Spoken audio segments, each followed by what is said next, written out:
Anarchy and the Sex Question, Essays on Women and Emancipation, 1896–1926 Emma Goldman. Contents. Introduction 1. Anarchy and the Sex Question 15. What is there in anarchy for women? 20. The New Woman 25.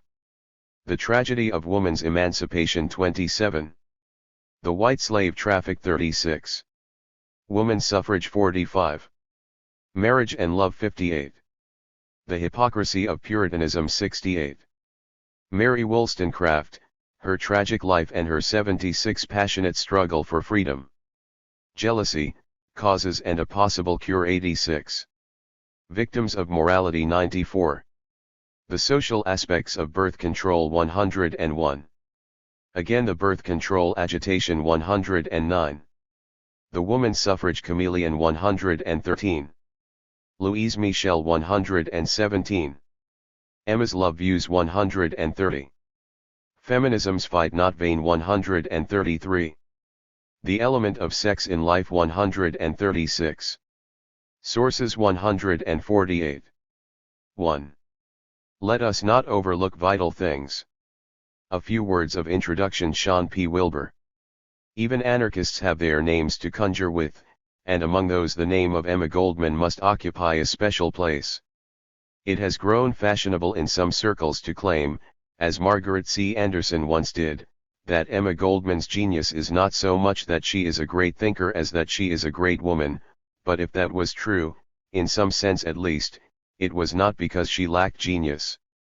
Anderson's observation that she preaches, but she is a better artist than she is a preacher brings us close to a truth about the power of Goldman's written works, which have remained of interest to successive generations of readers to a degree that may be unmatched in the anarchist literature.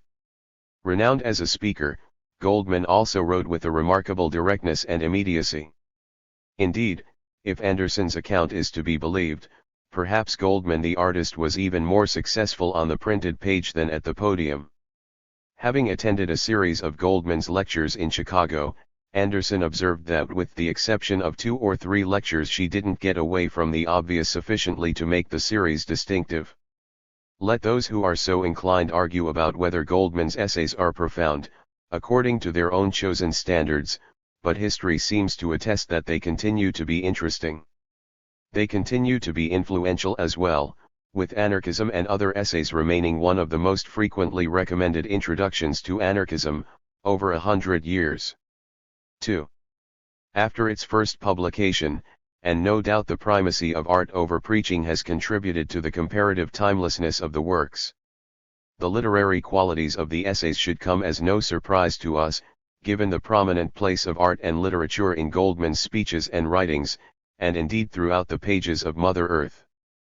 But there is another aspect of Goldman's thought that has undoubtedly tended to lift her work above the various, and often very specific, contexts in which it was originally written, an individualism influenced by figures like Friedrich Nietzsche and Max Stirner. Whatever the subject of the essays, Goldman herself appears as a powerful presence in the work, exhorting and conjuring, full of powerful enthusiasms and disillusionments. Let us be broad and big, she wrote in The Tragedy of Woman's Emancipation. Let us not overlook vital things, because of the bulk of trifles confronting us. However distant or even trifling we may now find the occasions for Goldman's essays, her focus on the broad and big, the boldness of her expression and her own individual vitality tend to lend them an air of immediacy and significance. To truly do justice to all that is vital in Goldman's work, it is necessary to recognize her breadth, to engage with her as both preacher and artist, and to recognize the real distance that often separates us from her.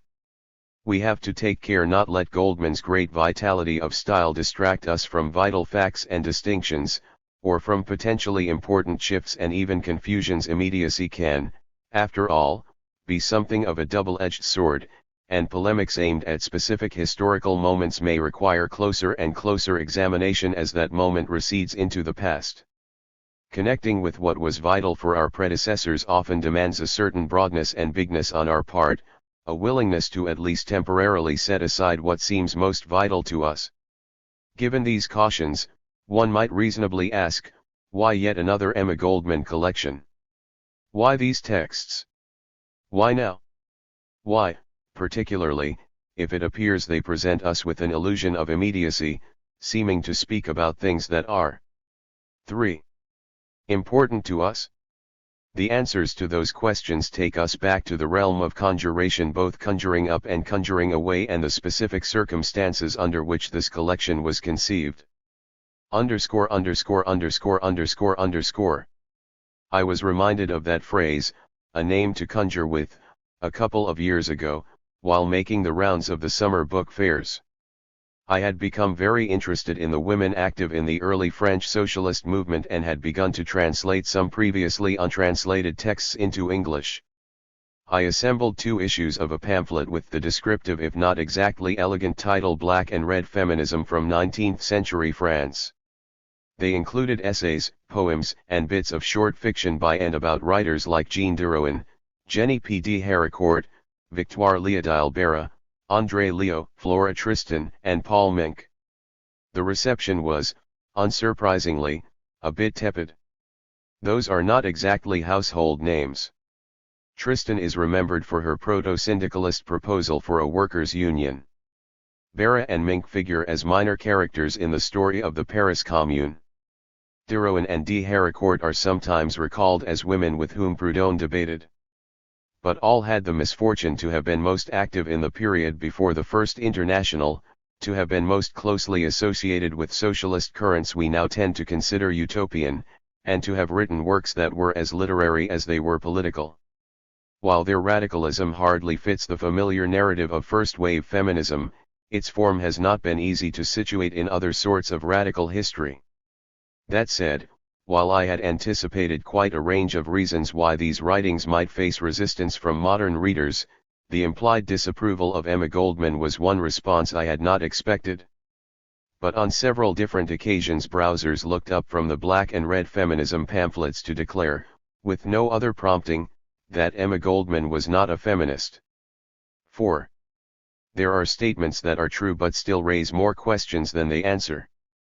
This invocation of Goldman against other radical women seemed to be of that class, but as the response came, unbidden, again and again, it became clear that there is something in Emma Goldman's attitude towards feminism or our present perception of that attitude that resonates for at least parts of the anarchist movement, and in ways that raise yet another obstacle to our appreciation of some early radical women. As a result, it became important to know in what senses Emma Goldman either was or was not a feminist, and then to know whether this identification was a vital thing or a trifle with regard to Goldman's own thought. Lacking immediate answers, I relaunched the pamphlet series as La Franges, unruly writing by radical women, and this more elegant, but not exactly descriptive alternative has served me at least as well as the original. Although recovering this lost history however we want to label it remains a difficult task. Then I set to work gathering and examining Goldman's writings on what she herself called the sex question. The major works are, for the most part, well known, if not, perhaps, entirely understood. Assembling them was quick work and they appeared together as the third of the new La Franges pamphlets. The next time the specter of Emma Goldman was conjured up in response to one of my historical projects, I was simply able to hand the critic the collection and let them decide for themselves whether Goldman was a feminist and in what sense it mattered. Then, almost immediately, I was asked to transform that bundle of texts into book form, and there was no delaying a more exhaustive search and at least some provisional answers of my own. I began this long aside by suggesting that Goldman's own vitality, her skills as a preacher, may sometimes distract us. The title was inspired by a collection of sketches by Séverine, Caroline Remy de Guebert, and the French feminist newspaper La Fronde. A franges is literally a woman wielding a sling, and figuratively a troublemaker or giant killer. The current project archive can be found at http://lafrondeuse.org. 5. From the vital details in her various works. But we also have to ask if there is something in us or in our context that makes strong declarations for or against identifications like feminism so appealing that we may be inclined to respond to Goldman the artist as if she were instead a preacher. What seems clear is that the question of feminism is indeed significant for us, so it makes sense to address it first, in order to move on to a more direct engagement with Goldman's sex question. Underscore underscore underscore underscore underscore. We know that Emma Goldman was, in fact, a critic of feminism in at least some sense. On March 14, 1915, for example, she was scheduled to give a talk on feminism, a criticism of woman's struggle for the vote and freedom. She gave some version of the talk on numerous occasions. When she spoke in San Francisco, on July 9 of the same year, the title was amended to The Follies of Feminism. She obviously took some pleasure in the confrontations that resulted. Regarding a speech on feminism at the Woman's City Club in Los Angeles, she wrote, 500 woman rights women, from the deepest red to the dullest gray, came to see and hear the disreputable Emma Goldman. Once in the lion's den, I decided if I was to be devoured I must arouse the appetite of the beast to its right proportion. Was it the impudence on my part, or that the City Club women are a tame set? In any event, I am still alive, skin and all. Following the San Francisco appearance, David Lee reported, The Follies of Feminism brought out a troop of the faith-charged. It was written in their eyes that they believed heaven itself attainable if only decision be inscribed and dropped in a box. The hall was dotted with unconscious surprises when Miss Goldman told how the women of 6. Colorado were the ones who had fought Ben Lindsley the hardest when he had sought via the polls to render further service to his fellow men. She drew a life portrait of that police person, Katie Davis, showing how delicate the gentle sex is when it gets a first-rate chance to sandpaper the feelings of helpless humanity. Somehow the opinions that went out of the hall were different from those which came in. It does our sisters good to hear the truth about themselves, and to hear what a useless little plaything voting paper is. But this was clearly not the whole story. What Goldman lamented in her 1906 essay The Tragedy of Woman's Emancipation was, after all, not the struggle for liberation but the disgraceful degeneration of that struggle. As she put it, woman is confronted with the necessity of emancipation from emancipation, if she really desires to be free. In order to understand the vehemence of Goldman's condemnation, we have to understand what it is that she found particularly disgraceful about suffragists and feminists, starting with the lack of spirit, fire, and idealism. Unsurprisingly, it was a question of sex and of vitality. Emancipation from emancipation was a project that left its participants considerable leeway where language was concerned. The French Frondeuses and Declariuses found new labels to distinguish themselves from others associated with feminism. Charlotte Perkins Gilman promoted a larger feminism, while criticizing the smallness of existing forms, and inspired Floyd Dell to include Goldman among the representative figures of modern feminism in his 1913 study, Women as World Builders. Others, such as Dora Marsden and Nellie Roussel, used the term Goldman rejected to designate something very much like the revolution she proposed. Roussel, recognizing the controversy over the badly understood and falsely interpreted term, was not afraid to assert that some men, and many women, are feminists without knowing it, all while rejecting the title. 7. Even the pages of Mother Earth sometimes contained an enthusiastic mention of feminism, without contradicting Goldman's position in any significant way. In August 1915, while Goldman was out speaking on its follies, Max Baginski's observations and comments contained a review of a pamphlet on the amazing and spectacular Claflin sisters, Tennessee and Victoria, who were described as having been very active feminists in the 70s. These feminists were contrasted with the modern busybodies of the suffrage and feminist movements, who were the veriest pygmies in comparison. The miserable, puny outlook of our radical feminists of the present day represents a disgraceful degeneration and reflection of the ideals and visions of these two women. The Claflins possess spirit, fire, and idealism, whereas the modern champions of feminism strike us in comparison as a loudly clucking, aimless, constipated type of barnyard fowl. But all of these lexical maneuvers took place while the term feminism was still being used in a dizzying variety of ways, some of which had nothing at all to do with women's emancipation, whether radical or tragic, and most of the ideas expressed by radical women found utterance in both feminist and anti-feminist vocabularies. It is probably fair to say that while all these specific vocabularies were chosen in the hope of distinguishing between vital things and trifles, they were not themselves what was vital in the debates, and they often owed what force they had to rhetorical maneuvers like Goldman's call for emancipation from emancipation. For us, at this stage, perhaps nothing is more vital than to recognize our own historical distance from this rather fluid debate, and when we turn back to Goldman's essays it appears that what was most vital to her was sex. ___________. For Emma Goldman, what was vital was, in fact, vitality itself, most often understood as sex, but in the most inclusive sense of that term. In an undated manuscript on the element of 8.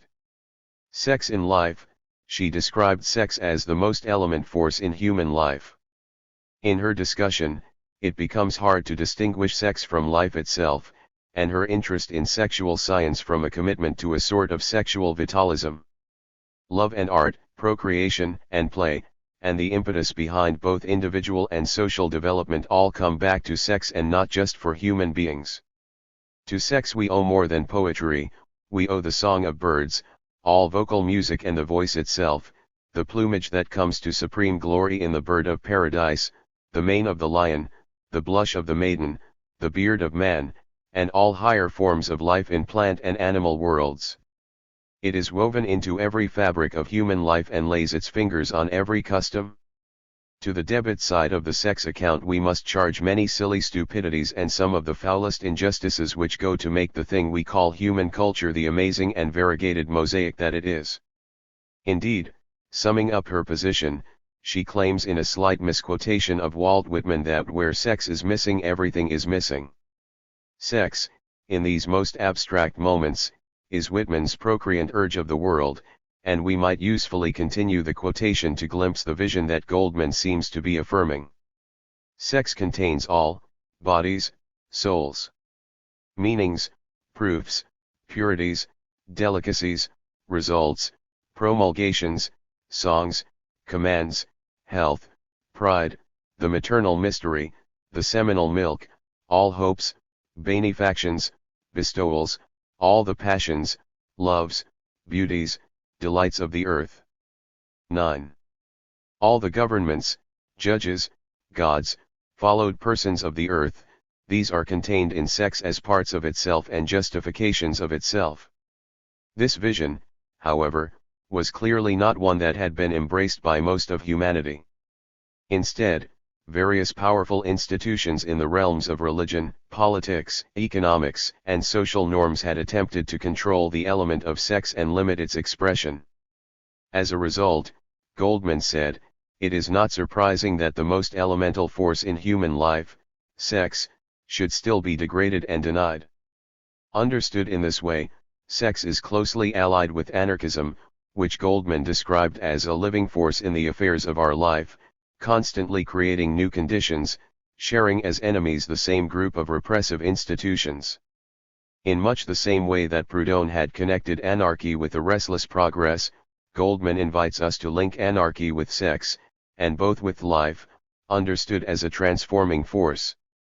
The influence of Nietzsche is evident in Goldman's approach even before she calls for a complete transvaluation of all accepted values, and her specific critique of feminism echoed familiar Nietzschean themes of decadence, contempt for life and man, and the opposition of morality to freedom.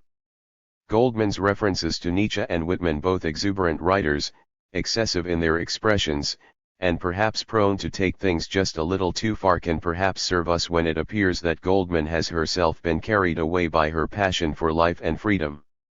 There are certainly moments when her generalizations about the character of woman in general suggest a different kind of anti-feminism than we would perhaps associate with a woman also praised as a pioneer of anarchist feminism.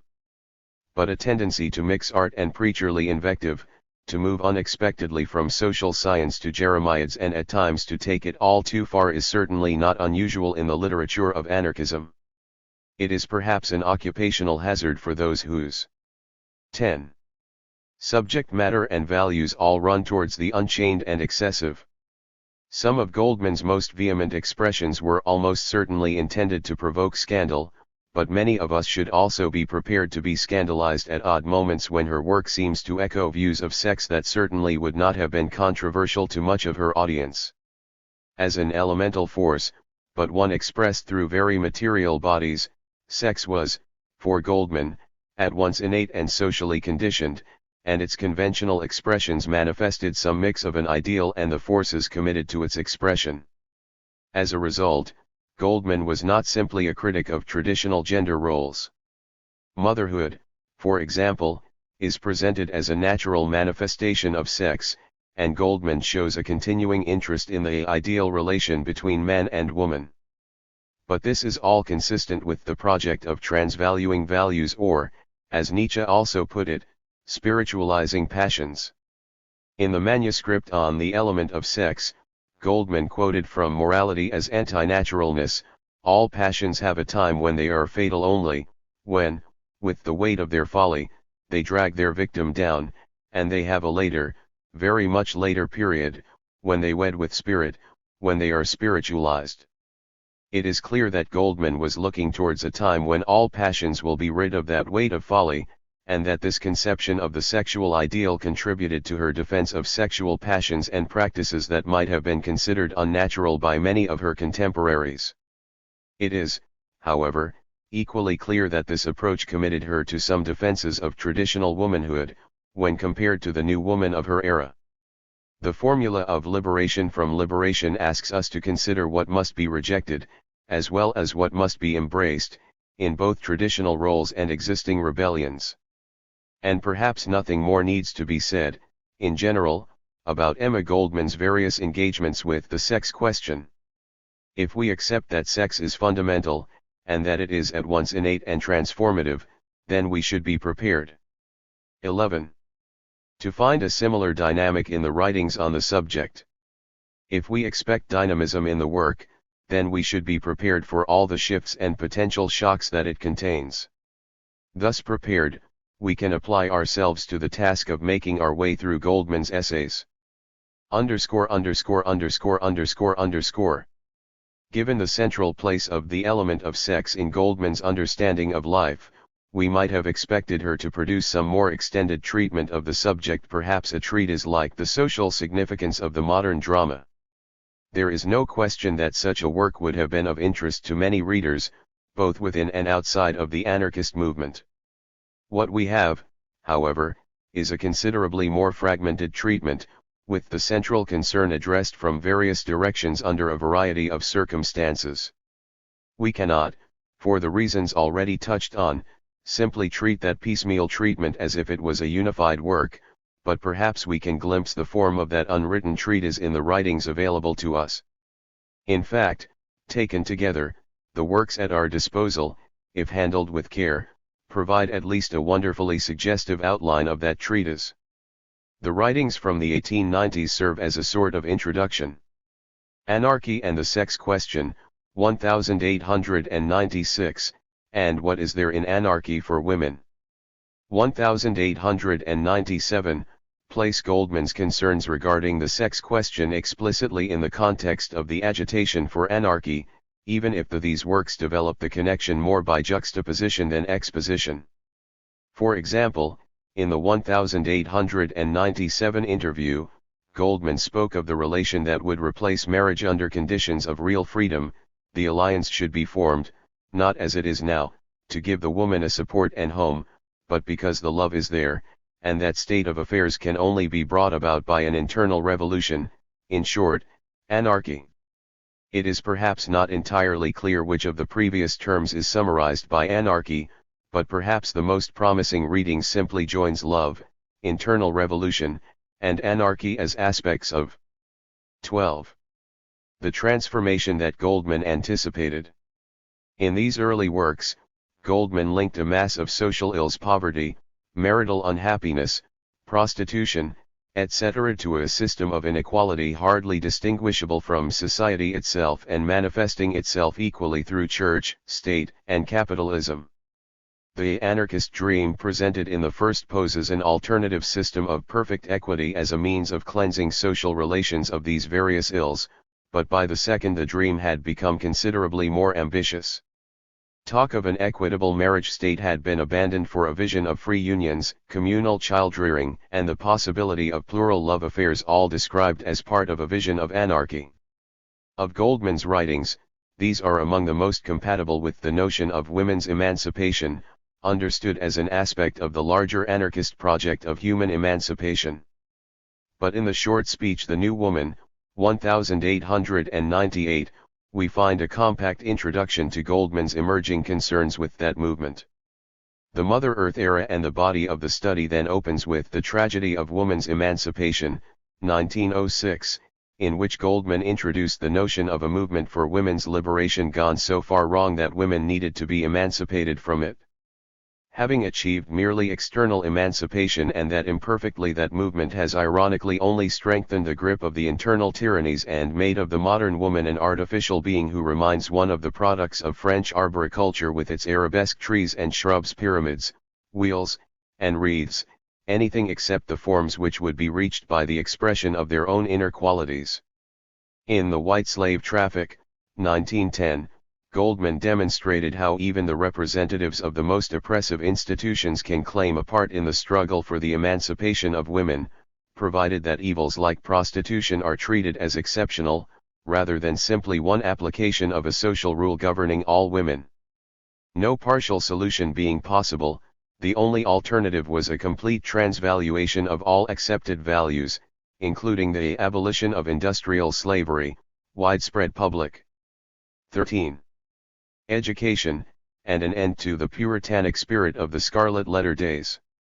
In the essays Woman Suffrage, 1914, and The Woman Suffrage Chameleon, 1917, Goldman demonstrated the extent to which not only had suffrage not advanced the more essential aspects of women's struggles, but it had in many cases even intensified the destructive power of authority. In all those writings, Goldman was unsparing in her scorn for those women who had allowed themselves to be carried along by existing tendencies, but she was not content simply to lay blame. In The Hypocrisy of Puritanism, 1910, Jealousy, Causes and a Possible Cure, ca. 1912, Victims of Morality, 1913, and the remarkable essay Marriage and Love, 1914, she explored various aspects of the psychology governing existing relations, along with the possible alternatives. For those requiring practical applications of these analyses, Goldman provided numerous examples, including the case study Mary Wollstonecraft, 1911, and the letter concerning the sexuality of Louise Michel, 1923, in which the inherent capacities of individual women and the social barriers placed in their paths were depicted vividly. She also recounted her own struggles to disseminate information about birth control, in a pair of articles from 1916. These examinations of the lives of real, talented unite the various aspects of Goldman's analysis, powerfully dramatizing the dilemma in which imperfectly liberated women still find themselves. Goldman's deportation from the United States in 1919 marks a transition in the study documented here. While she continued to write and speak on similar topics, there is little from the later years that compares to the writings from the Mother Earth period. Yet the demands of life in exile did confront Goldman with at least one key opportunity to reconsider her principled position against marriage, and in 1925 she married an acquaintance, James Colton, for the purposes of gaining English citizenship. In 1926, while settled in Canada, and seeking to be admitted again into the United States, she was approached by the Newspaper Enterprise Association to produce a series of articles for U.S. newspapers, dealing 14. with her current views on a variety of questions. Naturally, her newly married status was a topic of curiosity, and the two news stories included here, Emma's Love Views and Feminism's Fight Not Vain, contain Goldman's responses to questions about the potential changes in her views. What they reveal is a personal attempt to apply those views to changed circumstances, which gives another dimension to the more theoretical writings. Following a general introduction, theoretical exploration, and practical application, the undated manuscript The Element of Sex in Life can serve us as a kind of summary and review. A close examination of that most elemental force in human life seems an ideal way to focus our understanding of Goldman's arguments and take stock of the tools it provides us moving forward. There is certainly no shortage of opportunities for us to go on and apply those tools, whether it is a matter of exploring Goldman's other works or other anarchist writings with a new understanding of what she considered vital, or if it is a question, as it inevitably must be, of using them in the various struggles that face us in our everyday lives. Certainly, whatever we take away from her work, Emma Goldman would have expected us to apply it in the most revolutionary manner possible, to tear down both internal and external tyrannies. She would, I expect, have wanted us to share not just an understanding of what is vital in life, but a vision, like the one she presented in the essay Love and Marriage, capable of drawing us forward.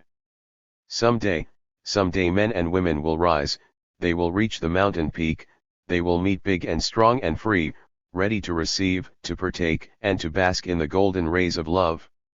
What fancy, what imagination, what poetic genius can foresee even approximately the potentialities of such a force in the life of men and women? If the world is ever to give birth to true companionship and oneness, not marriage, but love will be the parent. 15. Anarchy and the Sex Question. 1896. The working man, whose strength and muscles are so admired by the pale, puny offsprings of the rich, yet whose labor barely brings him enough to keep the wolf of starvation from the door, marries only to have a wife and housekeeper, who must slave from morning till night, who must make every effort to keep down expenses.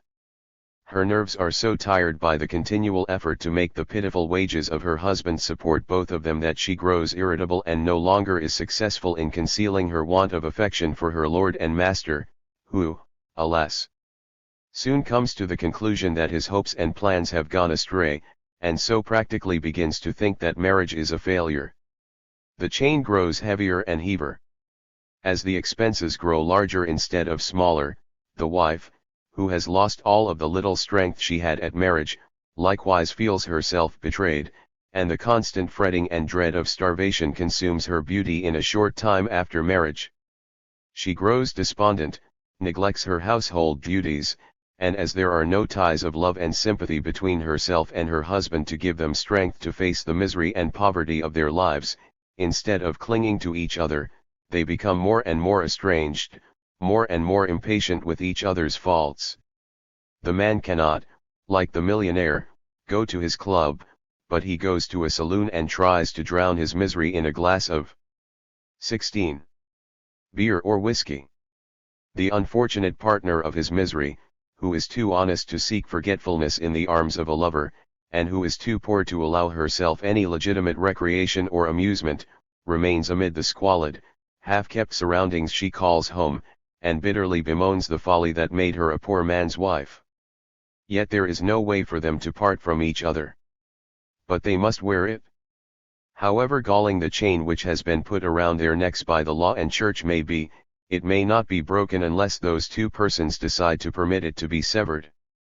Should the law be merciful enough to grant them liberty, every detail of their private life must be dragged to light. The woman is condemned by public opinion and her whole life is ruined. The fear of this disgrace often causes her to break down under the heavy weight of married life without daring to enter a single protest against the outrageous system that has crushed her and so many of her sisters.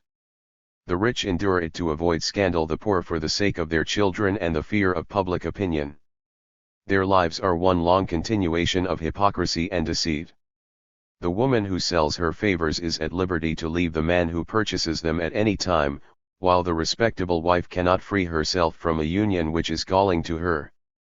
All unnatural unions which are not hallowed by love are prostitution, whether sanctioned by the church and society or not. Such unions cannot have other than a degrading influence both upon the morals and health of society. The system is to blame. The system which forces women to sell their womanhood and independence to the highest bidder is a branch of the same evil system which gives to a few the right to live on the wealth produced by their fellow men, 99% of whom must toil and slave early and late for barely enough to keep soul and body together, while the fruits of their labor are absorbed. 17. By a few idle vampires who are surrounded by every luxury wealth can purchase. Look for a moment at two pictures of this 19th century social system. Look at the homes of the wealthy, those magnificent palaces whose costly furnishings would put thousands of needy men and women in comfortable circumstances. Look at the dinner parties of these sons and daughters of wealth, a single course of which would feed hundreds of starving ones to whom a full meal of bread washed down by water is a luxury. Look upon these votaries of fashion as they spend their days devising new means of selfish enjoyment: theaters, balls, concerts, yachting, rushing from one part of the globe to another in their mad search for gaiety and pleasure. And then turn a moment and look at those who produce the wealth that pays for these excessive, unnatural enjoyments. The other picture. Look at them herded together in dark, damp cellars, where they never get a breath of fresh air, clothed in rags, carrying their loads of misery from the cradle to the grave, their children running around the streets, naked, starved, without anyone to give them a loving word or tender care, growing up in ignorance and superstition, cursing the day of their birth. Look at these two startling contrasts, you moralists and philanthropists, and tell me who is to be blamed for it. Those who are driven to prostitution, whether legal or otherwise, or those who drive their victims to such demoralization. The cause lies not in prostitution, but in society itself, in the system of inequality of private property and in the state and church. In the system of legalized theft, murder, and violation of the innocent women and helpless children. The cure for the evil. Not until this monster is destroyed will we get rid of the disease which exists in the Senate and all public offices, in the houses of the rich as well as in the miserable barracks of 18. The poor. Mankind must become conscious of their strength and capabilities, they must be free to commence a new life, a better and nobler life. Prostitution will never be suppressed by the means employed by the Rev. Dr. Parkhurst and other reformers. It will exist as long as the system exists which breeds it. When all these reformers unite their efforts with those who are striving to abolish the system which begets crime of every description and erect one which is based upon perfect equity, a system which guarantees every member, man, woman, or child, the full fruits of their labor and a perfectly equal right to enjoy the gifts of nature and to attain the highest knowledge, woman will be self-supporting and independent. Her health no longer crushed by endless toil and slavery, no longer will she be the victim of man, while man will no longer be possessed of unhealthy, unnatural passions and vices. An anarchist's dream. Each will enter the marriage state with physical strength and moral confidence in each other. Each will love and esteem the other, and will help in working not only for their own welfare, but, being happy themselves, they will desire also the universal happiness of humanity. The offspring of such unions will be strong and healthy in mind and body and will honor and respect their parents, not because it is their duty to do so, but because the parents deserve it. They will be instructed and cared for by the whole community and will be free to follow their own inclinations, and there will be no necessity to teach them sycophancy and the base art of preying upon their fellow beings. Their aim in life will be, not to obtain power over their brothers, but to win the respect and esteem of every member of the community. Anarchist divorce. Should the union of a man and woman prove unsatisfactory and distasteful to them, they will in a quiet, friendly manner. 19. Separate and not debase the several relations of marriage by continuing an ungenial union. If, instead of persecuting the victims, the reformers of the day will unite their efforts to eradicate the cause, prostitution will no longer disgrace humanity. To suppress one class and protect another is worse than folly. It is criminal. Do not turn away your heads, you moral man and woman. Do not allow your prejudice to influence you, look at the question from an unbiased standpoint. Instead of exerting your strength uselessly, join hands and assist to abolish the corrupt, diseased system. If married life has not robbed you of honor and self-respect, if you have love for those you call your children, you must, for your own sake as well as theirs, seek emancipation and establish liberty. Then, and not until then, will the evils of matrimony cease. 20. What is there in anarchy for women? 1897. What does anarchy hold out to me, a woman? More to woman than to anyone else, everything which she has not, freedom and equality. Quickly, earnestly, Emma Goldman, the priestess of anarchy, exiled from Russia, feared by police, and now a guest of St. Louis anarchists *, gave this answer to my question. I found her at number 1722 Oregon Avenue, an old-style two-story brick house, the home of a sympathizer, not a relative as has been stated. I was received by a good-natured, portly German woman, and taken back to a typical German dining room, everything clean and neat as soap and water could make them.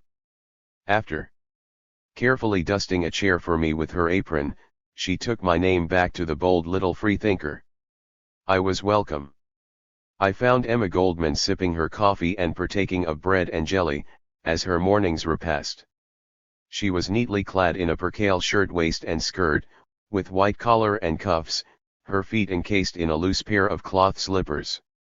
She doesn't look like a Russian nihilist who will be sent to Siberia if she ever crosses the frontier of her native land. Do you believe in marriage? I asked.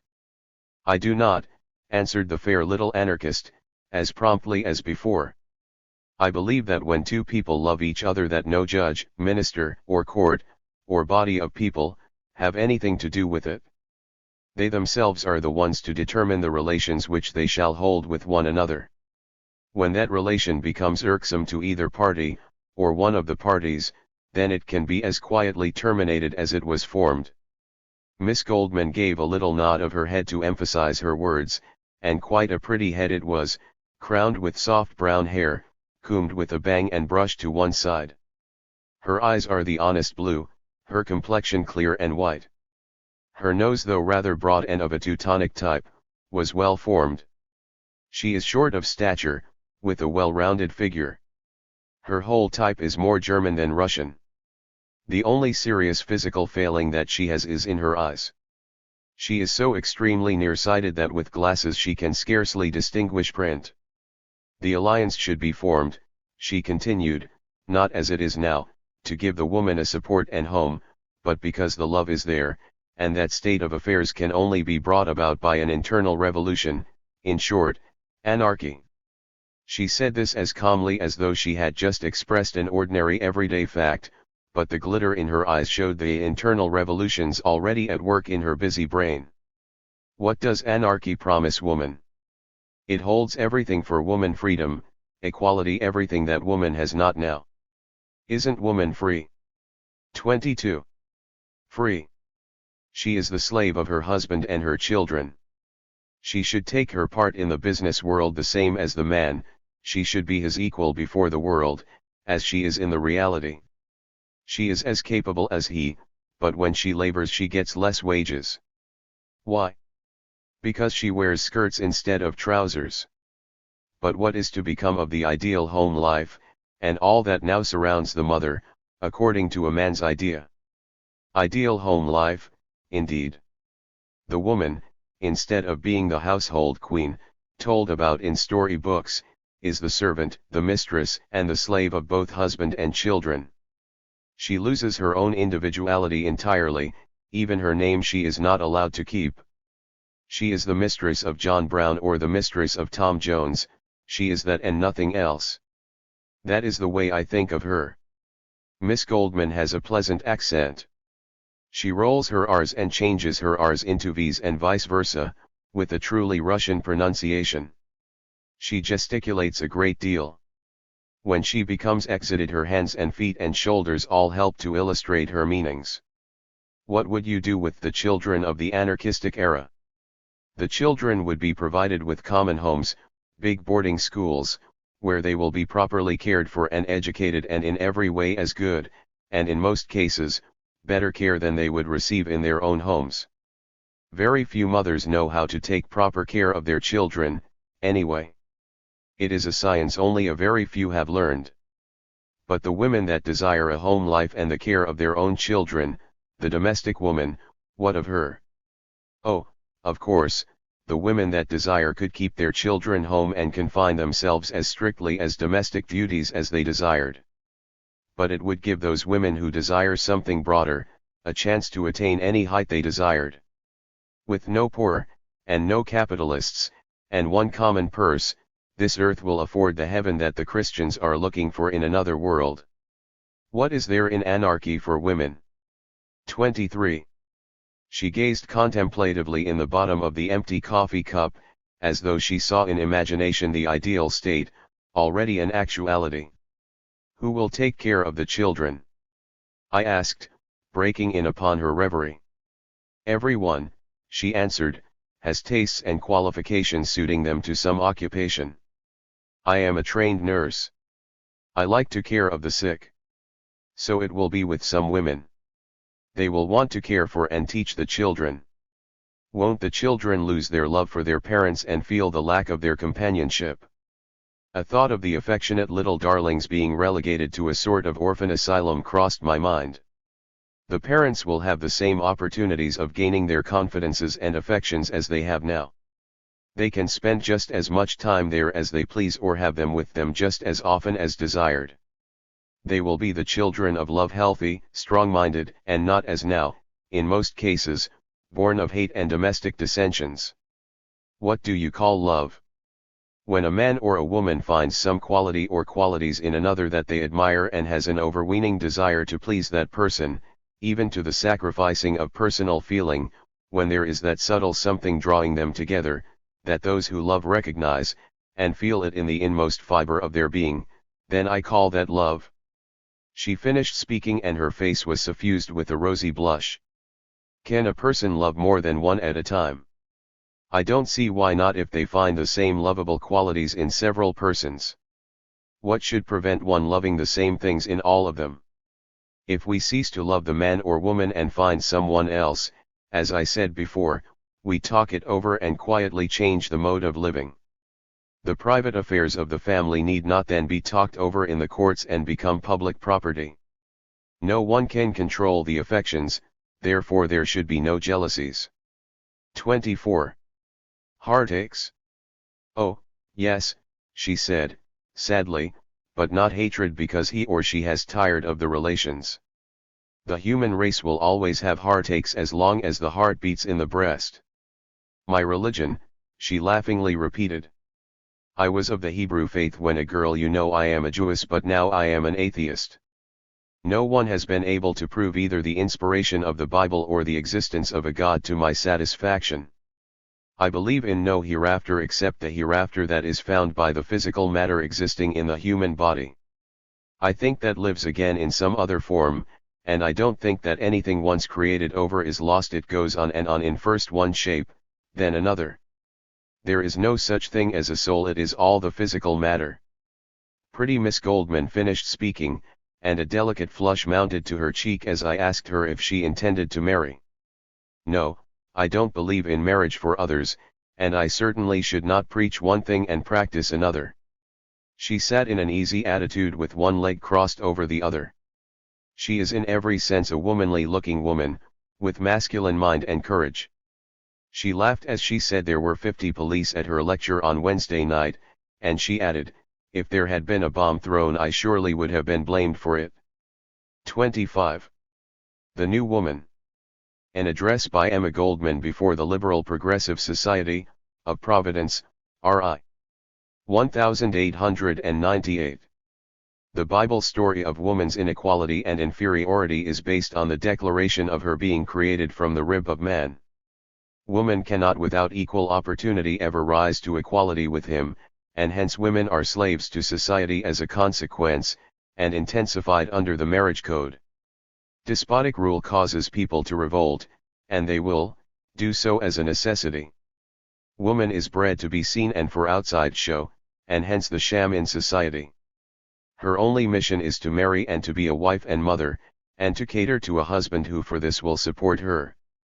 She thus degrades herself. The present mothers are not so much to be blamed for this condition, this comes about by copying their mothers. The mother who is thus raised cannot have any conception of the true knowledge of the rearing of the children, i.e., of raising children as a profession, and she never can bring up the child as she ought to under the system. Mothers are conquered by the child, the exception being a good mother. The duty of a wife is considered as an impure subject for consideration to the young, unmarried woman, and thus the ignorant girl is forced in the battle unprepared for life consequences. Another great error in the ideal new woman, and one that is to be condemned, is that of aping the male, seeking to become masculine, considering that man is superior to woman. No decent woman can emulate them. We must first have the new man. In all things women are the equal of men. 26. Even in the productive field. Even radicals do not differ from the Christians, they do not wish their wives to become radical, even they deem themselves necessary to her protection. So long as she needs protection she is not on equal footing, we need only to protect weaklings. One of the invasive points in the character of man is, that he is too authoritative for the forced progress in woman, and while he has evolved slowly he is making the fatal mistake of securing more liberty for woman through the very thing that was his own enslavement, i.e., authority. Opposition to this will correct this evil. Contemptible marriage laws and the adherence to them tend to still farther increase the degradation. To assert that freedom of the sex relations is the natural law is interpreted to mean free lust. The law of love governs this as in all matters, love being the fulfillment of the law. Motherhood and its beauty, of which poets have sung and written, is a farce, and cannot be otherwise until we have freedom economically.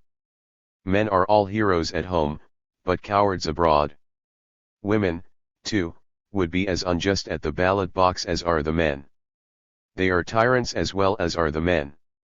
Woman, to be free, must be the mutual friend and mate of man. The individual is the ideal liberty. We owe no duty to anyone, save ourselves. When universal woman once comprehends this ideal, then all protective laws, intended for protection, which is indeed her weakness, will disappear, and this adulterous system goes, and with it charity and all its attendant ills. In short, the new woman movement demands an equal advancement by the modern man. 27. The tragedy of woman's emancipation. 1906. I begin my article with an admission, regardless of all political and economic theories, treating of the fundamental differences between the various groups within the human race, regardless of class and race distinctions, regardless of all artificial boundary lines between woman's rights and man's rights, I hold that there is a point where these differentiations may meet and grow into one perfect whole. With this I do not mean to propose a peace treaty. The general social antagonism which has taken hold of our entire public life today, brought about through the force of opposing and contradictory interests, will crumble to pieces when the reorganization of our social life, based upon the principles of economic justice, shall have become a reality. Peace and harmony between the sexes and individuals does not necessarily depend on a superficial equalization of human beings, nor does it call for the elimination of individual traits or peculiarities. The problem that confronts us, today, and which the nearest future is to solve, is how to be oneself, and yet in oneness with others, to feel deeply with all human beings and still retain one's own innate qualities. This seems to me the basis upon which the mass and the individual, the true democrat and the true individuality, man and woman can meet without antagonism and opposition. The motto should not be forgive one another, it should be, understand one another. The oft-quoted sentence of Madame de Staël, to understand everything means to forgive everything, has never 28. Particularly appealed to me. It has the odor of the confessional. To forgive one's fellow being conveys the idea of pharisaical superiority. To understand one's being suffices. This admission partly represents the fundamental aspect of my views on the emancipation of woman and its effect upon the entire sex. Emancipation should make it possible for her to be human in the truest sense. Everything within her that craves assertion and activity should reach expression, and all artificial barriers should be broken and the road towards greater freedom cleared of every trace of centuries of submission and slavery. This was the original aim of the movement for woman's emancipation.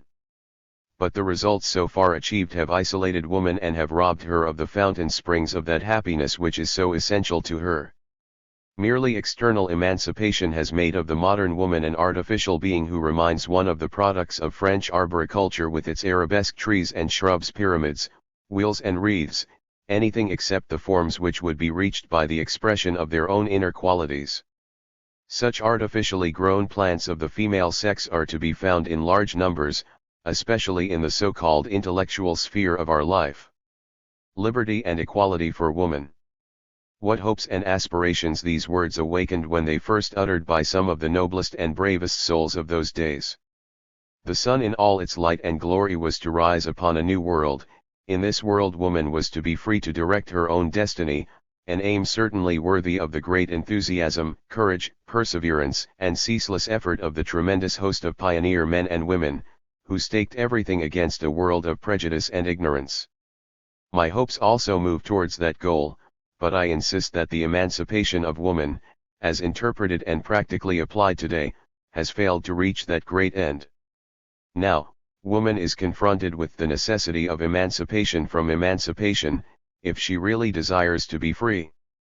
This may sound paradoxical, but is, nevertheless, only too true. 29. What has she achieved through her emancipation? Equal suffrage in a few states. Has that purified our political life, as many well-meaning advocates have predicted? Certainly not. Incidentally, it is really time that persons with plain, sound judgment should cease to talk about corruption in politics in a boarding school tone. Corruption of politics has nothing to do with the morals or the laxity of morals of various political personalities. Its cause is altogether a material one. Politics is the reflex of the business and industrial world, the mottos of which are, to take is more blessed than to give, buy cheap and sell clear, one soiled hand washes the other. There is no hope that even woman, with her right to vote, will ever purify politics. Emancipation has brought woman economic equality with man, that is, she can choose her own profession and trade, but as her past and present physical training have not equipped her with the necessary strength to compete with man, she is often compelled to exhaust all her energy, use up her vitality and strain every nerve in order to reach the market value. Very few ever succeed, for it is a fact that women doctors, lawyers, architects, and engineers are neither met with the same confidence, nor do they receive the same remuneration. And those that do reach that enticing equality generally do so at the expense of their physical and psychical well-being. As to the great mass of working girls and women, how much independence is gained if the narrowness and lack of freedom of the home is exchanged for the narrowness and lack of freedom of the factory, sweatshop, department store, or office. In addition is the burden which is laid on many women of looking after a home, sweet home cold, dreary, disorderly, uninviting after a day's hard work. Glorious independence. No wonder that hundreds of girls are so willing to accept the first offer of marriage, sick and tired of their independence behind the counter, or at the sewing or typewriting machine. They are just as ready to marry as girls of middle-class people who long to throw off the yoke of parental dependence. A so-called independence which leads only to earning the merest. 30. Subsistence is not so enticing, not so ideal that one can expect woman to sacrifice everything for it. Our highly praised independence is, after all, but a slow process of dulling and stifling woman's nature, her love instinct and her mother instinct. Nevertheless, the position of the working girl is far more natural and human than that of her seemingly more fortunate sister in the more cultured professional walk of life. Teachers, physicians, lawyers, engineers, etc., who have to make a dignified, straightened and proper appearance, while the inner life is growing empty and dead. The narrowness of the existing conception of woman's independence and emancipation, the dread of love for a man who is not her social equal, the fear that love will rob her of her freedom and independence, the horror that love or the joy of motherhood will only hinder her in the full exercise of her profession, all these together make of the emancipated modern woman a compulsory vestal, before whom life, with its great clarifying sorrows and its deep, entrancing joys, rolls on without touching or gripping her soul. Emancipation as understood by the majority of its adherents and exponents, is of too narrow a scope to permit the boundless joy and ecstasy contained in the deep emotion of the true woman, sweetheart, mother, freedom. The tragic fate of the self-supporting or economically free woman does not consist of too many, but of too few experiences. True, she surpasses her sister of past generations in knowledge of the world and human nature, and it is because of that she feels deeply the lack of life's essence, which alone can enrich the human soul and without which the majority of women have become mere automatons. That such a state of affairs was bound to come was foreseen by those who realized that in the domain of ethics, there still remained decaying ruins of the time of the undisputed superiority of man, ruins that are still considered useful. And, which is more important, a goodly number of the emancipated are unable to get along without them. Every movement that aims at the destruction of existing institutions. 31. And the replacement thereof with such as are more advanced, more perfect, has followers, who in theory stand for the most extreme radical ideas, and who, nevertheless, in their everyday practice, are like the next best Philistine, feigning respectability and clamoring for the good opinion of their opponents. There are, for example, socialists, and even anarchists, who stand for the idea that property is robbery, yet who will grow indignant if anyone owe them the value of a half-dozen pins. The same Philistine can be found in the movement for woman's emancipation. Yellow journalists and milk and water literateurs have painted pictures of the emancipated woman that make the hair of the good citizen and his dull companion stand up on end. Every member of the women's rights movement was pictured as a George Sand in her absolute disregard of morality. Nothing was sacred to her. She had no respect for the ideal relation between man and woman.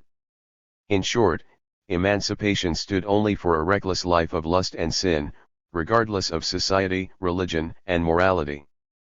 The exponents of women's rights were highly indignant at such a misrepresentation, and, lacking in humor, they exerted all their energy to prove that they were not at all as bad as they were painted, but the very reverse.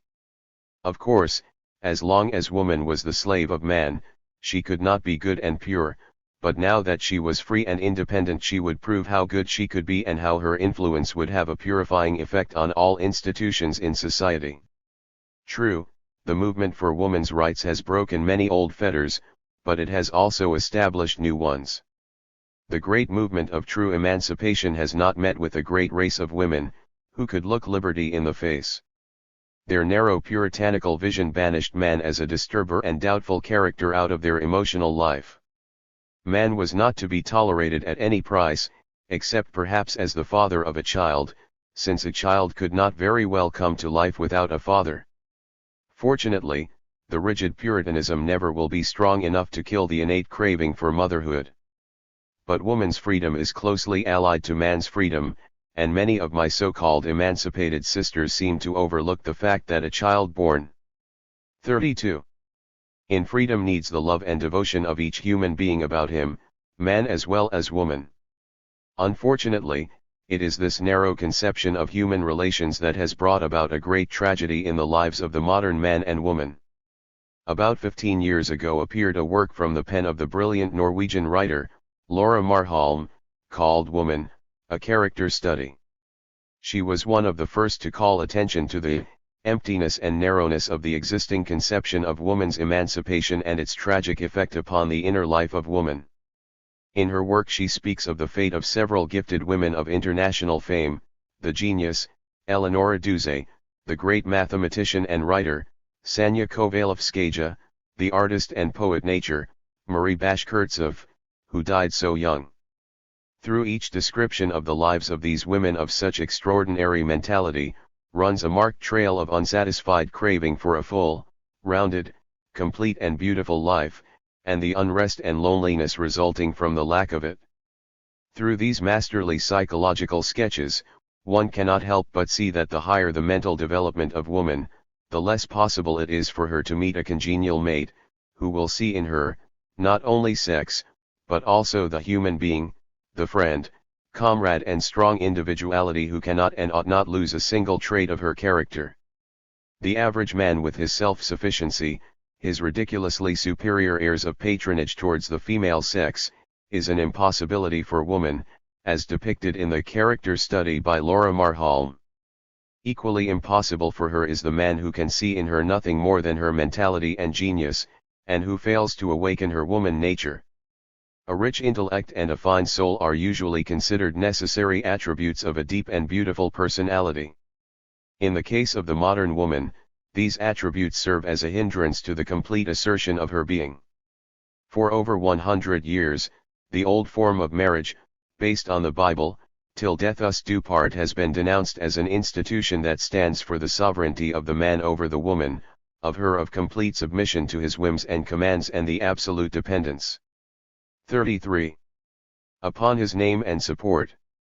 Time and again it has been conclusively proven that the old matrimonial relation restricted woman to the function of man's servant and the bearer of his children.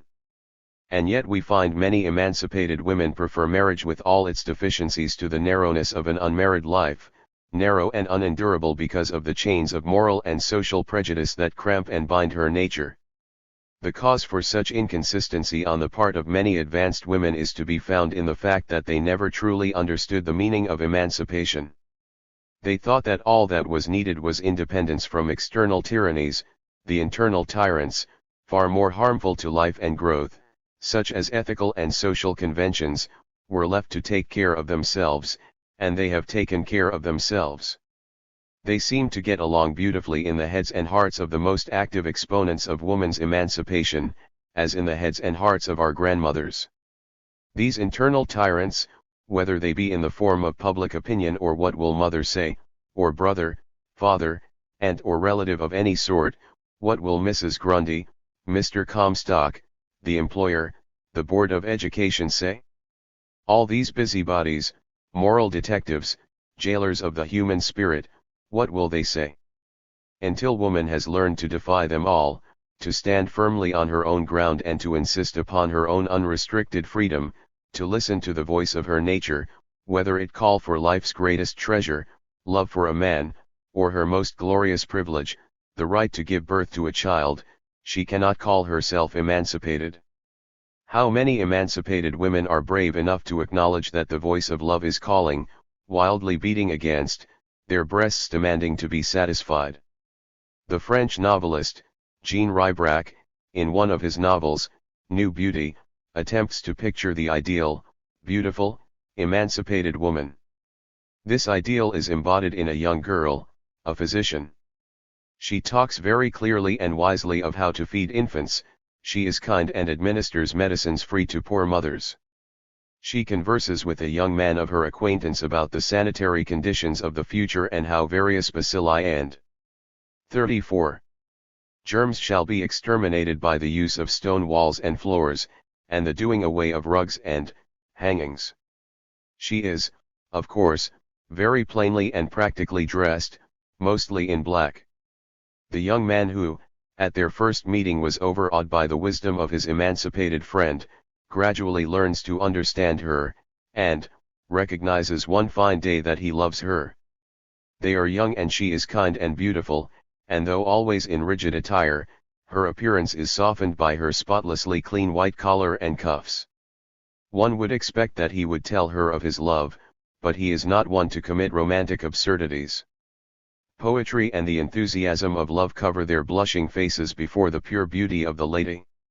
He silences the voice of his nature and remains correct. She, too, is always exact, always rational, always well behaved.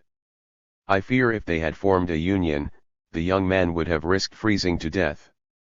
I must confess that I can see nothing beautiful in this new beauty, who is as cold as the stone walls and floors she dreams of. Rather would I have the love songs of romantic ages, rather Don Juan, and Madame Venus, rather an elopement by ladder and rope on a moonlight night, followed by a father's curse, mother's moans, and the moral comments of neighbors, than correctness and propriety measured by yardsticks. If love does not know how to give and take without restriction, it is not love, but a transaction that never failed to lay stress on a plus and a minus. The greatest shortcoming of the emancipation of the present day lies in its artificial stiffness and its narrow respectabilities, which produce an emptiness in woman's soul that will not let her drink from the fountain of life. I once remarked that there seemed to be a deeper relationship between the old-fashioned mother and hostess, ever on the alert for the happiness of her little ones and the comfort of those she loved, and the truly new woman, than between the latter and her average emancipated sister. The disciples of emancipation pure and simple declared me heathen, merely fit for the stake. Their blind zeal did not let them see that my comparison between the old and the new was merely to prove that a goodly number of our grandmothers had more blood in 35. Their veins, far more humor and wit, and certainly a greater amount of naturalness, kind-heartedness, and simplicity than the majority of our emancipated professional women who fill our colleges, halls of learning, and various offices. This does not mean a wish to return to the past, nor does it condemn woman to her old sphere, the kitchen and the nursery. Salvation lies in an energetic march onward towards a brighter and clearer future. We are in need of unhampered growth out of old traditions and habits. The movement for woman's emancipation has so far made but the first step in that direction. It is to be hoped that it will gather strength to make another. The right to vote, equal civil rights, are all very good demands, but true emancipation begins neither at the polls nor in courts. It begins in woman's soul. History tells us that every oppressed class gained its true liberation from its masters through its own efforts. It is necessary that woman learn that lesson, that she realize that her freedom will reach as far as her power to achieve her freedom reaches. It is therefore far more important for her to begin with her inner regeneration, to cut loose from the weight of prejudices, traditions, and customs. The demand for various equal rights in every vocation in life is just and fair, but, after all, the most vital right is the right to love and be loved. Indeed, if the partial emancipation is to become a complete and true emancipation of woman, it will have to do away with the ridiculous notion that to be loved, to be sweetheart and mother, is synonymous with being slave or subordinate. It will have to do away with the absurd notion of the dualism of the sexes, or that man and woman represent two antagonistic worlds. Pettiness separates, breadth unites. Let us be broad and big. Let us not overlook vital things, because of the bulk of trifles confronting us. A true conception of the relation of the sexes will not admit of conqueror and conquered. It knows of but one great thing: to give oneself boundlessly in order to find oneself richer, deeper, better. That alone can fill the emptiness and replace the tragedy of woman's emancipation with joy, limitless joy. 36. The White Slave Traffic. 1910. Our reformers have suddenly made a great discovery: the white slave traffic. The papers are full of these unheard of conditions in our midst, and the lawmakers are already planning a new set of laws to check the horror. How is it that an institution, known almost to every child, should have been discovered so suddenly? How is it that this evil, known to all sociologists, should now be made such an important issue? It is significant that whenever the public mind is to be diverted from a great social wrong, a crusade is inaugurated against indecency, gambling, saloons, etc. And what is the result of such crusades? Gambling is increasing, saloons are doing a lively business through back entrances, prostitution is at its height, and the system of pimps and cadets is but aggravated.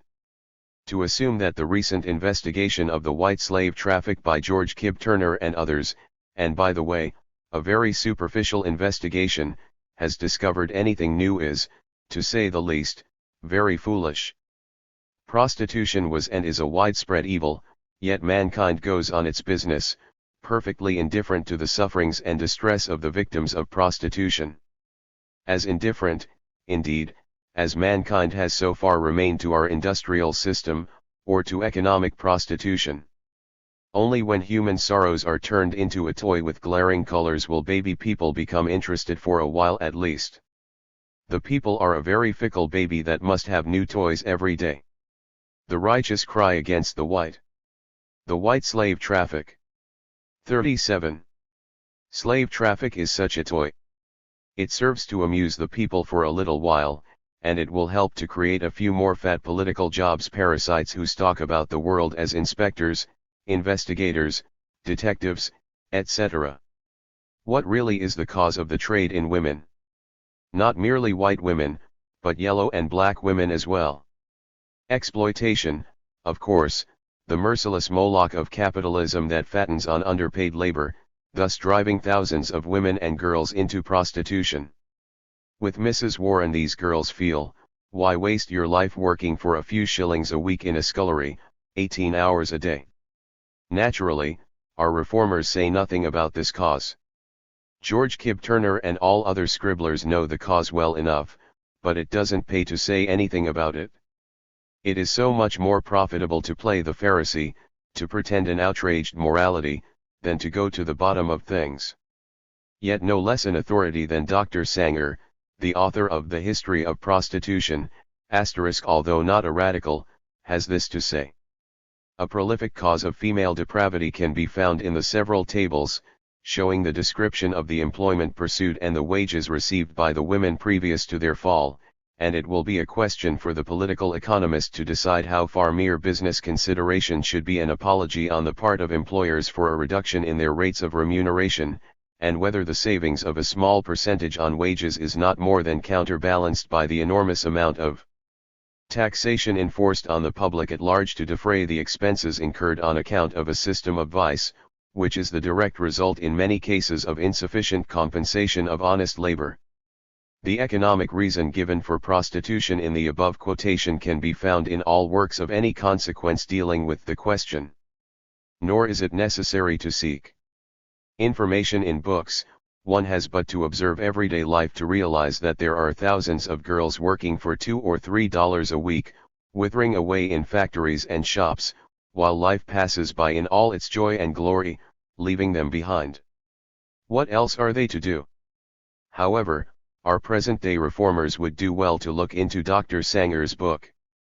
There they will find that out of 2,000 cases under his observation, but few came from the middle classes, from well-ordered conditions, or pleasant homes. By far the largest majority were working girls and working women. Some driven into prostitution through sheer want, others because of a cruel, wretched life at home, others again because of thwarted and crippled physical natures, which I will speak of again later on. Also it will do the maintainers of purity and morality good to learn that out of 2,000 cases 490 were married women, women who lived with their husbands. Evidently there was not much of a guarantee for their safety and purity in the sanctity of marriage.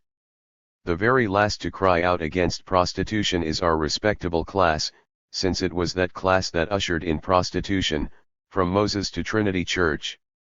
Dr. H. Bloss, Dr. Alfred Blasko, Drive W. W. Sanger, and other eminent writers on this subject convincingly prove that prostitution originated with the so-called upper classes. I quote Dr. Sanger.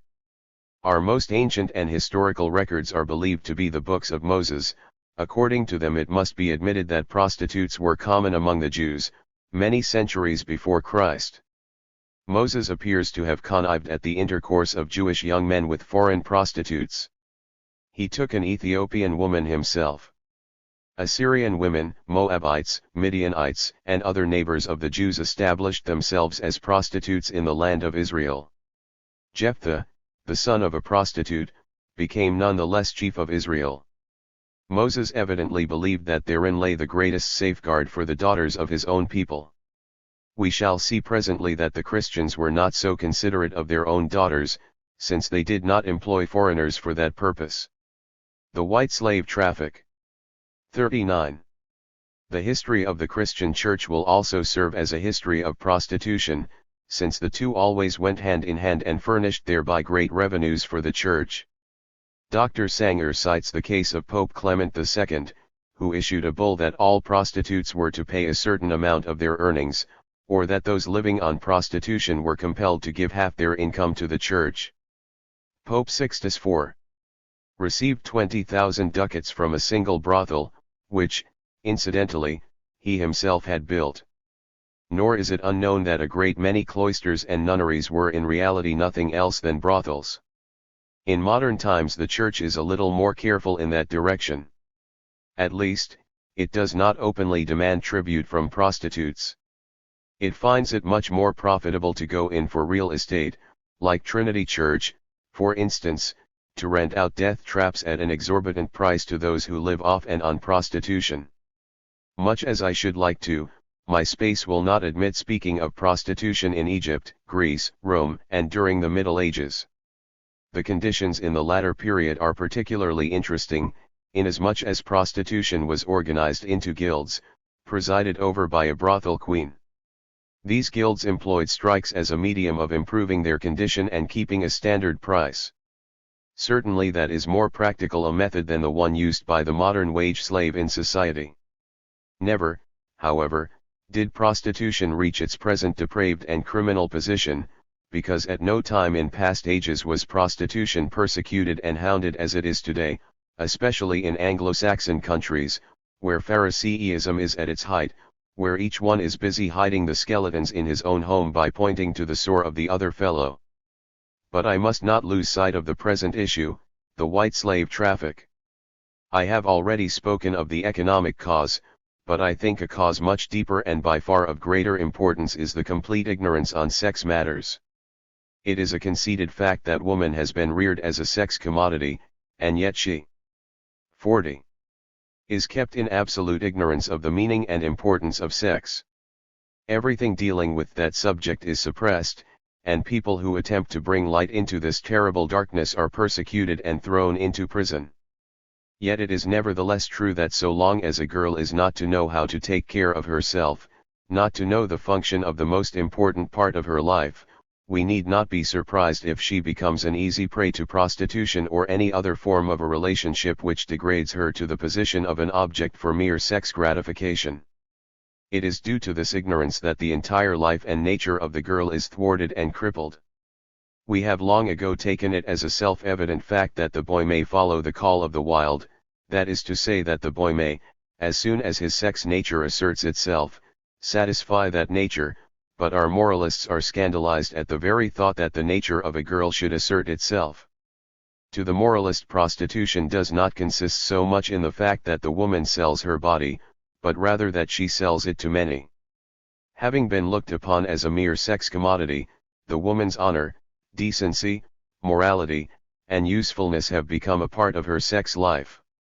Thus society considers the sex experiences of a man as attributes of his general development, while similar experiences in the life of a woman are looked upon as a terrible calamity, a loss of honor and of all that is good and noble in a human being.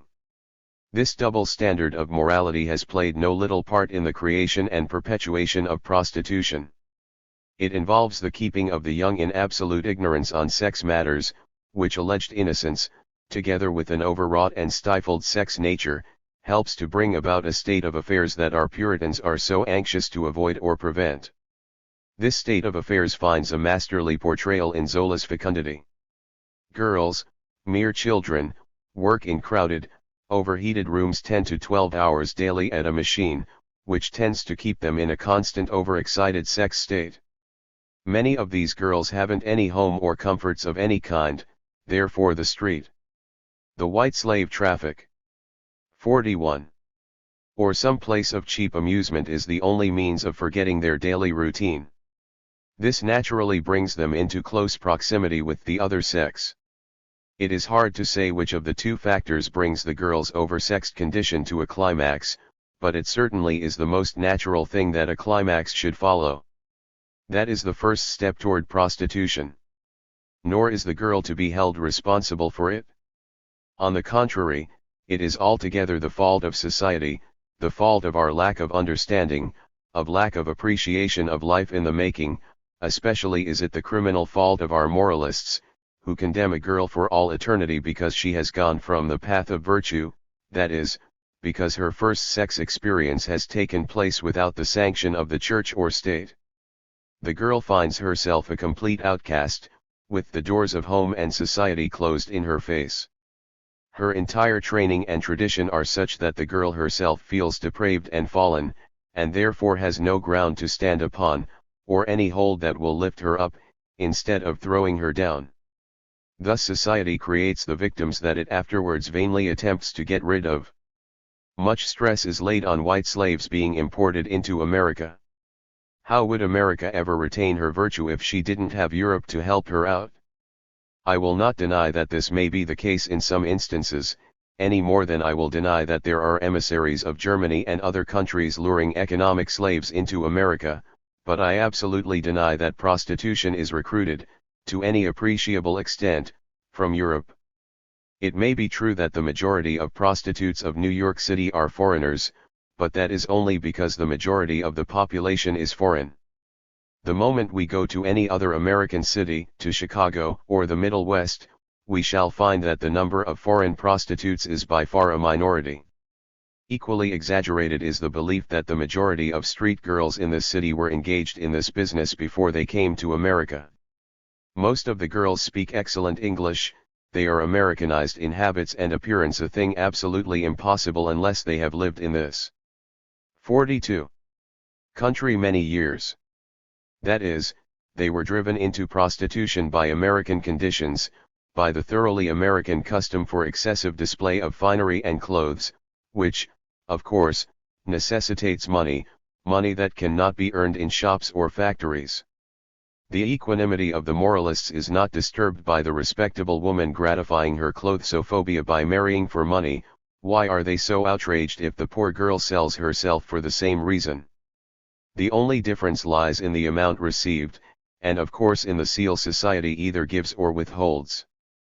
I am sure that no one will accuse me of nationalist tendencies. I am glad to say that I have developed out of that, as out of many other prejudices. If, therefore, I resent the statement that Jewish prostitutes are imported, it is not because of any Judaistic sympathies, but because of the fact inherent in the lives of these people. No one but the most superficial will claim that the Jewish girls migrate to strange lands unless they have some tie or relation that brings them there. The Jewish girl is not adventurous. Until recent years, she had never left home, not even so far as the next village or town, unless it were to visit some relative. Is it then credible that Jewish girls would leave their parents or families, travel thousands of miles to strange lands, through the influence and promises of strange forces? Go to any of the large incoming steamers and see for yourself if these girls do not come either with their parents, brothers, aunts, or other kinsfolk. There may be exceptions, of course, but to state that a large number of Jewish girls are imported for prostitution, or any other purpose, is simply not to know the Jewish psychology. On the other hand, it speaks of very little business ability on the part of importers of the white slaves, if they assume that the girls from the peasant regions of Poland, Bohemia, or Hungary in their native peasant crude state and attire would make a profitable business investment. These poor ignorant girls, in their undeveloped state, with their shawls about their heads, look much too unattractive to even the most stupid man. It therefore follows that before they can be made fit, the white slave traffic. 43. For business, they, too, must be Americanized, which would require not merely a week or a month, but considerable time. They must at least learn the rudiments of English, but more than anything else they must learn American shrewdness, in order to protect themselves against the many uniformed cadets, who prey on them and fleece them at every step. To ascribe the increase of prostitution to alleged importation, to the growth of the cadet system, or similar causes, is highly superficial. I have already referred to the former. As to the cadet system, abhorrent as it is, we must not ignore the fact that it is essentially a phase of modern prostitution, a phase accentuated by suppression and graft, resulting from sporadic crusades against the social evil. The origin of the cadets, as an institution, can be traced to the Lexo investigation in New York City, in 1894. Thanks to that moral spasm, keepers of brothels, as well as unfortunate victims of the street, were turned over to the tender mercies of the police. The inevitable consequence of exorbitant bribes and the penitentiary followed. While comparatively protected in the brothels, where they represented a certain value, the unfortunate girls now found themselves on the street, absolutely at the mercy of the graft-greedy police. Desperate, needing protection and longing for affection, these girls naturally proved an easy prey to cadets, themselves the result of the spirit of our commercial age. Thus the cadet system was the direct outgrowth of police persecution, graft, and attempted suppression of prostitution. It were sheer folly to confute this modern phase of the social evil with the causes of the latter. The serious student of this problem realizes that legislative enactments, stringent laws, and similar methods cannot possibly eradicate, nor even ameliorate this evil. Those best familiar with the subject agree on this vital point. Dr. Alfred Blasko, an eminent authority, convincingly proves in his Prostitution I'm 19. Jahrhundert that governmental suppression and moral crusades accomplish nothing save driving the evil into secret channels, multiplying its dangers to the 44 community. In this claim he is supported by such thorough students as Havelock Ellis, Dr. H. Bloss, and others. Mere suppression and barbaric enactment can serve but to embitter and further degrade the unfortunate victims of ignorance and stupidity. The latter has reached its highest expression in the proposed law to make humane treatment of prostitutes a crime, punishing anyone sheltering a prostitute with 5 years imprisonment and $10,000 fine. Such an attitude merely exposes the terrible lack of understanding of the true causes of prostitution, as a social factor, as well as manifesting the puritanic spirit of the Scarlet Letter days. An educated public opinion, freed from the legal and moral hounding of the prostitute, can alone help to ameliorate present conditions. Willful shutting of eyes and ignoring of the evil, as an actual social factor of modern life, can but aggravate matters. We must rise above our foolish notions of better than thou, and learn to recognize in the prostitute a product of social conditions. Such a realization will sweep away the attitude of hypocrisy and ensure a greater understanding and more humane treatment. As to a thorough eradication of prostitution, nothing can accomplish that save a complete transvaluation of all accepted values, especially the moral ones, coupled with the abolition of industrial slavery. 45. Woman suffrage. 1910. We boast of the age of advancement, of science and progress. Is it not strange, then, that we still believe in fetish worship? True, our fetishes have different form and substance, yet in their power over the human mind they are still as disastrous as were those of old. Our modern fetish is universal suffrage. Those who have not yet achieved that goal fight bloody revolutions to obtain it, and those who have enjoyed its reign bring heavy sacrifice to the altar of this omnipotent deity. Woe to the heretic who dare question that divinity. Woman, even more than man, is a fetish worshipper, and though her idols may change, she is ever on her knees, ever holding up her hands, ever blind to the fact that her God has feet of clay. Thus woman has been the greatest supporter of all deities from time immemorial. Thus, too, she has had to pay the price that only gods can exact: her freedom, her heart's blood, her very life. Nietzsche's memorable maxim, "When you go to woman, take the whip along," is considered very brutal, yet Nietzsche expressed in one sentence the attitude of woman towards her gods. Religion, especially the Christian religion, has condemned woman to the life of an inferior, a slave. It has thwarted her nature and fettered her soul, yet the Christian religion has no greater supporter, none more devout, than woman. Indeed, it is safe to say that religion would have long ceased to be a factor in the lives of the people, if it were not for the support it receives from woman. The most ardent church workers, the 46 most tireless missionaries the world over, are women, always sacrificing on the altar of the gods that have chained her spirit and enslaved her body. The insatiable monster, war, robs woman of all that is dear and precious to her. It exacts her brothers, lovers, sons, and in return gives her a life of loneliness and despair. Yet the greatest supporter and worshipper of war is woman. She it is who instills the love of conquest and power into her children, she it is who whispers the glories of war into the ears of her little ones, and who rocks her baby to sleep with the tunes of trumpets and the noise of guns. It is woman, too, who crowns the victor on his return from the battlefield. Yes, it is woman who pays the highest price to that insatiable monster, war. Then there is the home. What a terrible fetish it is. How it saps the very life energy of woman, this modern prison with golden bars. Its shining aspect blinds woman to the price she would have to pay as wife, mother, and housekeeper. Yet woman clings tenaciously to the home, to the power that holds her in bondage. It may be said that because woman recognizes the awful toll she is made to pay to the church, state, and the home, she wants suffrage to set herself free. That may be true of the few. The majority of suffragists repudiate utterly such blasphemy. On the contrary, they insist always that it is woman's suffrage which will make her a better Christian and homekeeper, a staunch citizen of the state. Thus suffrage is only a means of strengthening the omnipotence of the very gods that woman has served from time immemorial. What wonder, then, that she should be just as devout, just as zealous, just as prostrate before the new idol, woman's suffrage? As of old, she endures persecution, imprisonment, torture, and all forms of condemnation, with a smile on her face. As of old, the most enlightened, even, hope for a miracle from the 20th century deity suffrage. Life, happiness, joy, freedom, independence, all that, and more, is to spring from suffrage. In her blind devotion woman does not see what people of intellect perceived 50 years ago, that suffrage is 47.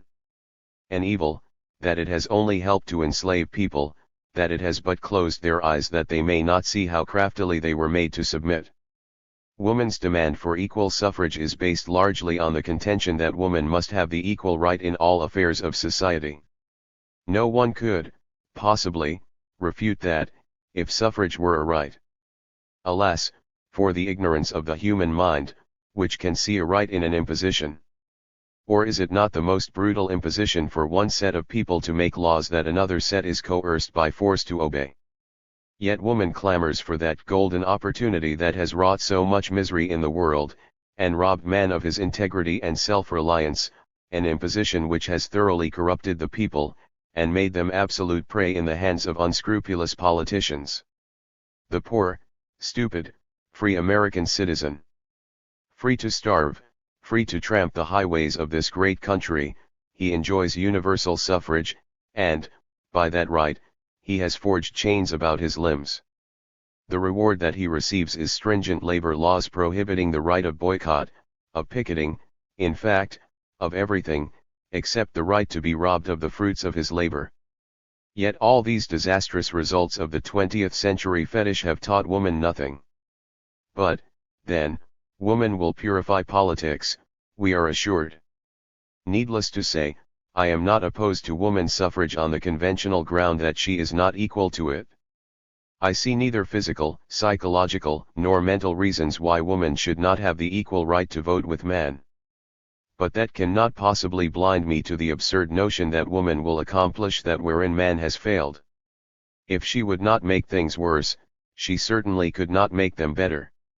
To assume, therefore, that she would succeed in purifying something which is not susceptible of purification, is to credit her with supernatural powers. Since woman's greatest misfortune has been that she was looked upon as either angel or devil, her true salvation lies in being placed on earth, namely, in being considered human, and therefore 48. Subject to all human follies and mistakes. Are we, then, to believe that two errors will make a right?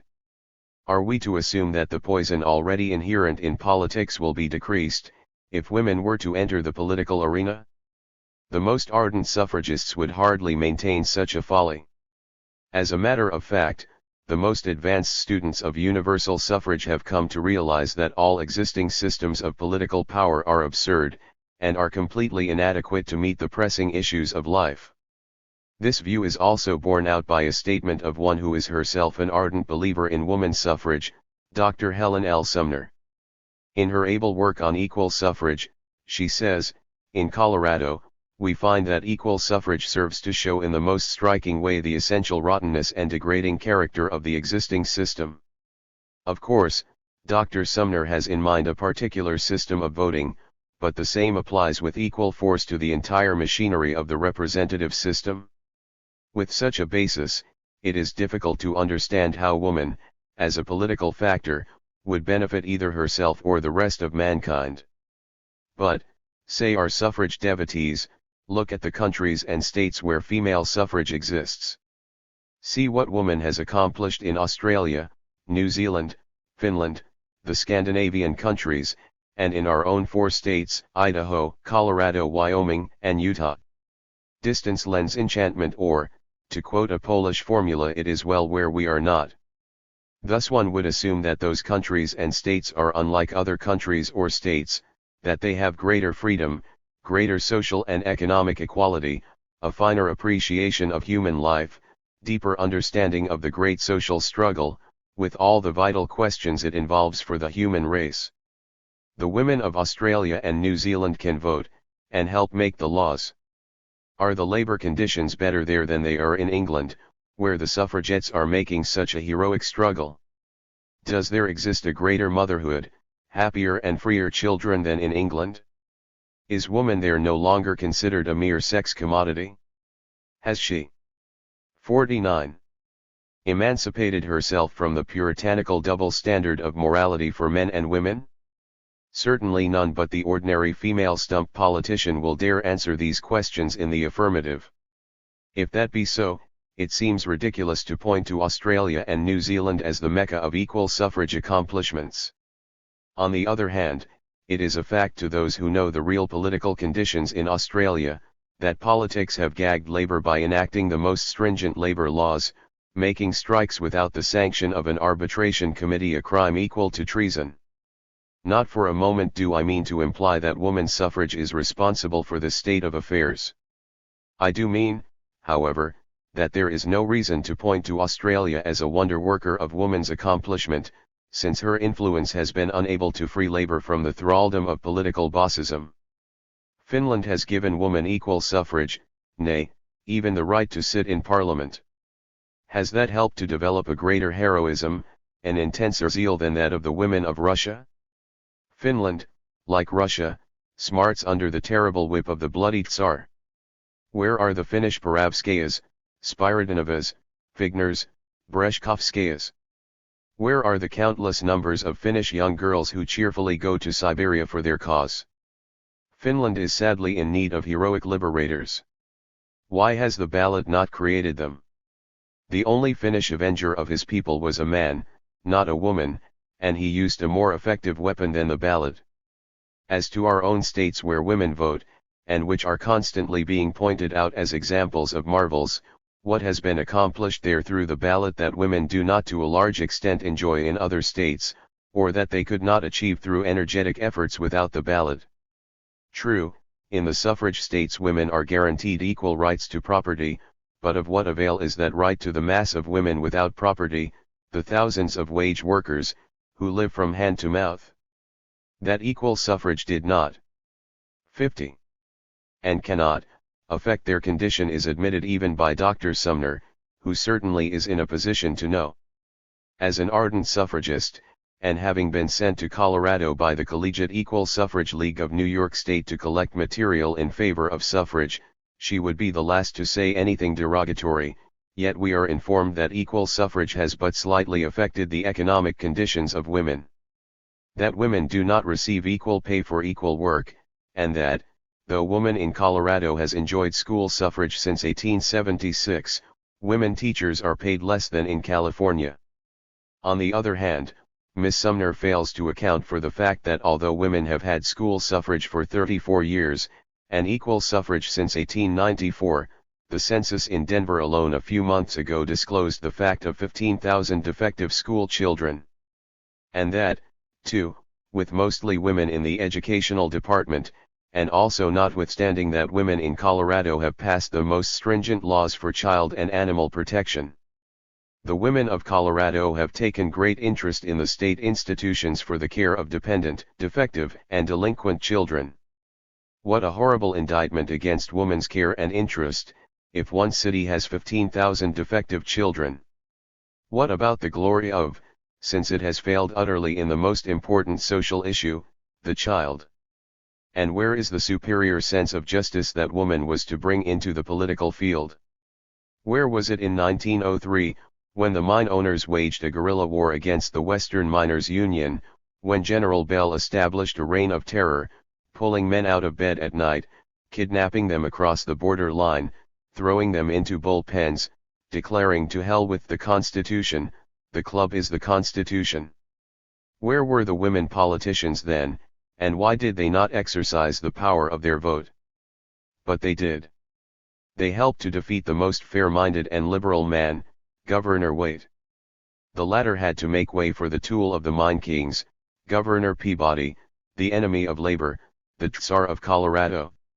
Certainly male suffrage could have done nothing worse. Granted. Wherein, then, are the 51 advantages to woman and society from woman suffrage? The oft-repeated assertion that woman will purify politics is also but a myth. It is not borne out by the people who know the political conditions of Idaho, Colorado, Wyoming, and Utah.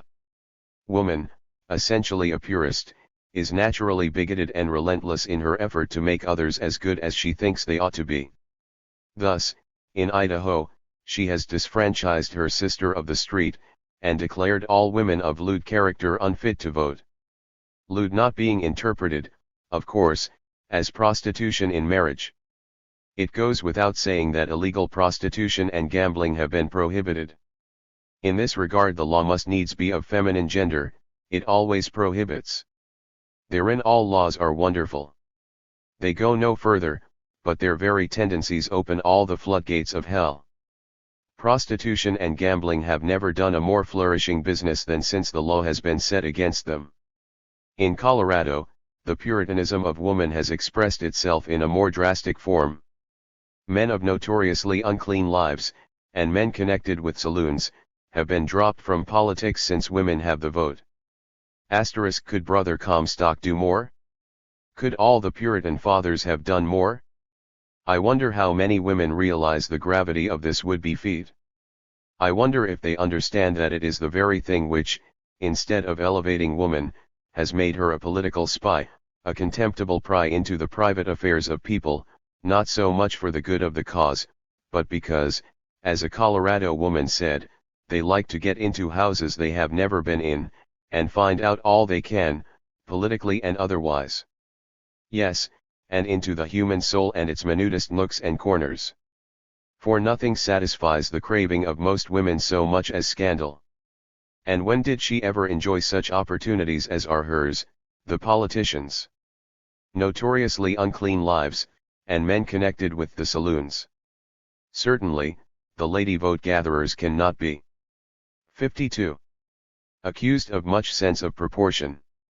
Granting even that these busybodies can decide whose lives are clean enough for that eminently clean atmosphere, politics, must it follow that saloon keepers belong to the same category? Unless it be American hypocrisy and bigotry, so manifest in the principle of prohibition, which sanctions the spread of drunkenness among men and women of the rich class, yet keeps vigilant watch on the only place left to the poor man. If no other reason, woman's narrow and purist attitude toward life makes her a greater danger to liberty wherever she has political power. Man has long overcome the superstitions that still engulf woman. In the economic competitive field, man has been compelled to exercise efficiency, judgment, ability, competency. He therefore had neither time nor inclination to measure everyone's morality with a puritanic yardstick. In his political activities, too, he has not gone about blindfolded.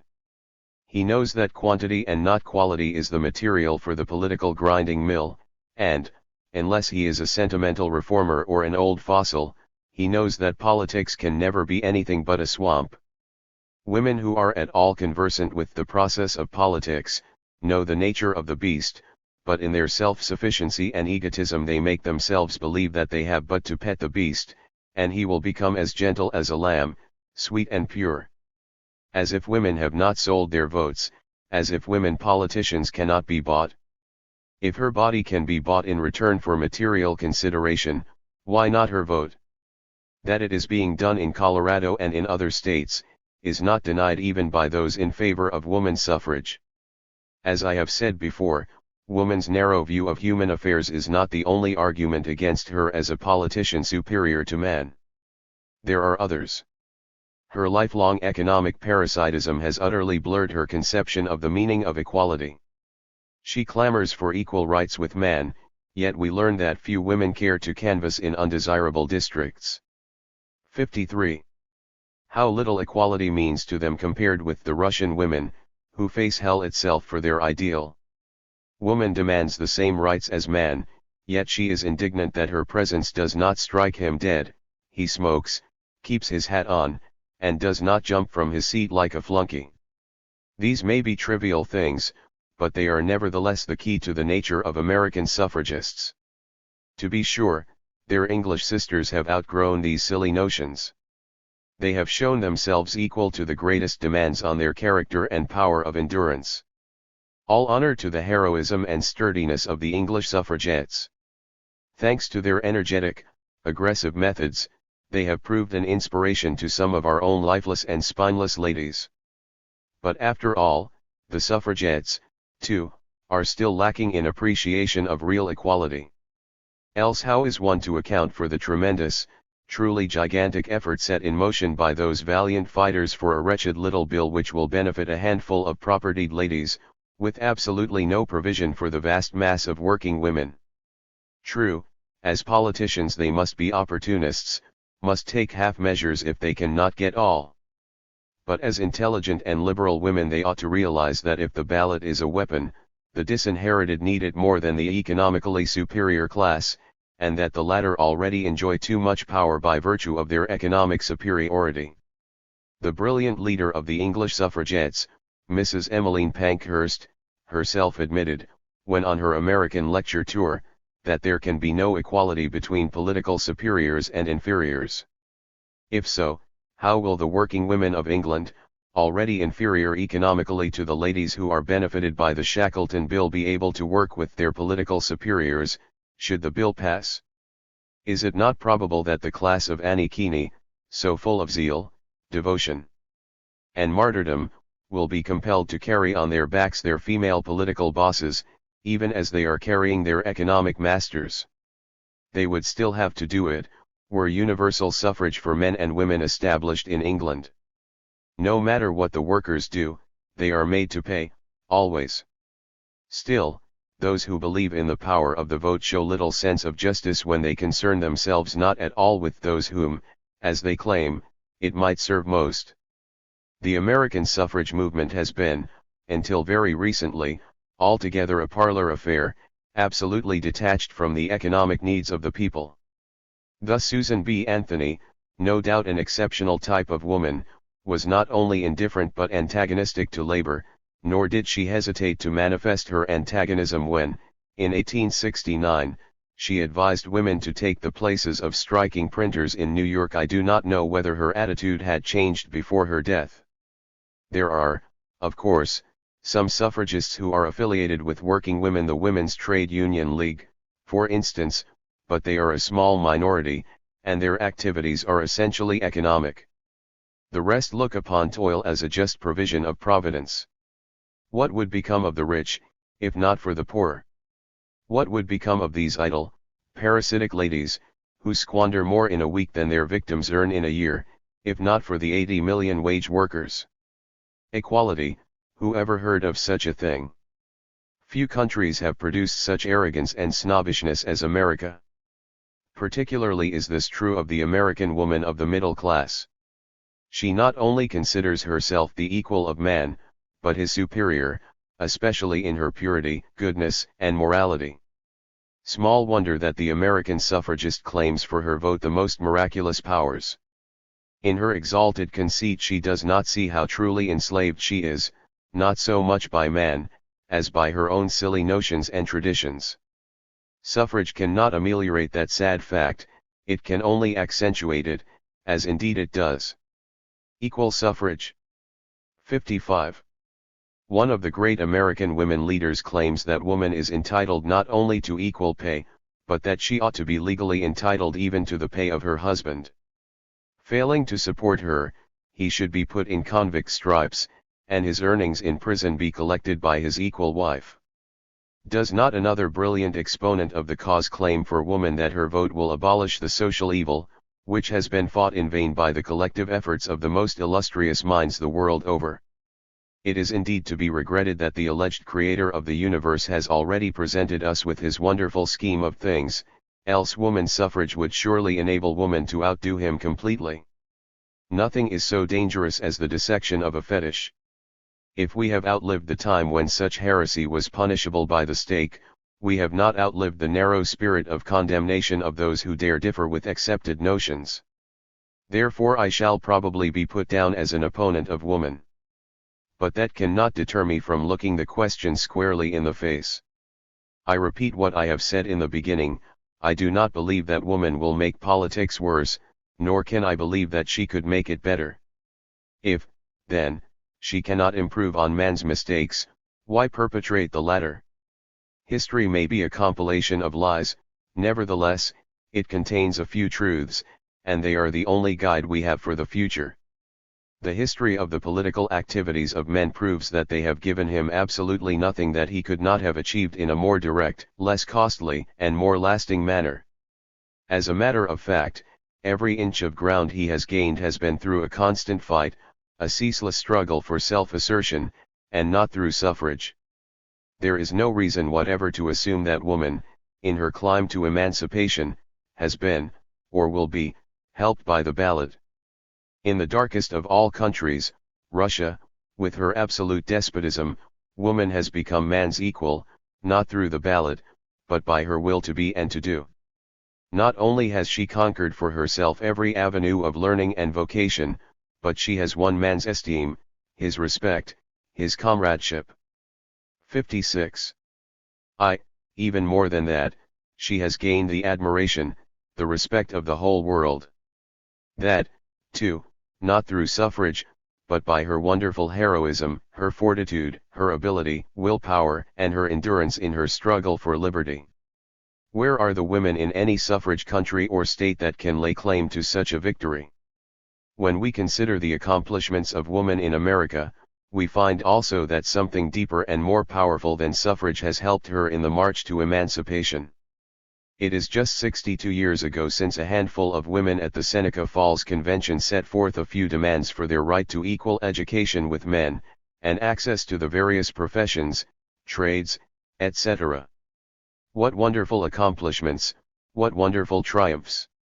Who but the most ignorant dare speak of woman as a mere domestic drudge? Who dare suggest that this or that profession should not be open to her?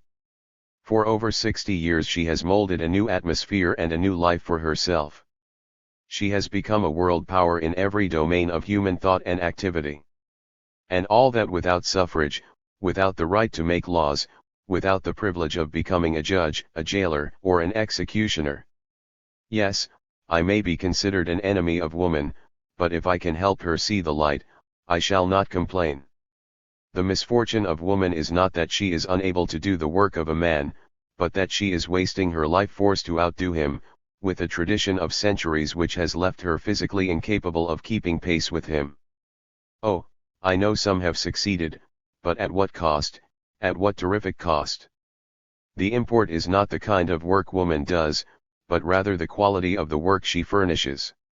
She can give suffrage or the ballot no new quality, nor can she receive anything from it that will enhance her own quality.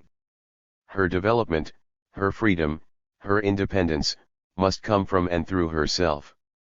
First, by asserting herself as a personality, and not as a sex commodity. Second, by refusing the right to anyone over her body, by refusing to bear children, unless she wants them, by refusing to be a servant to God, the state, society. 57. The husband, the family, etc., by making her life simpler, but deeper and richer.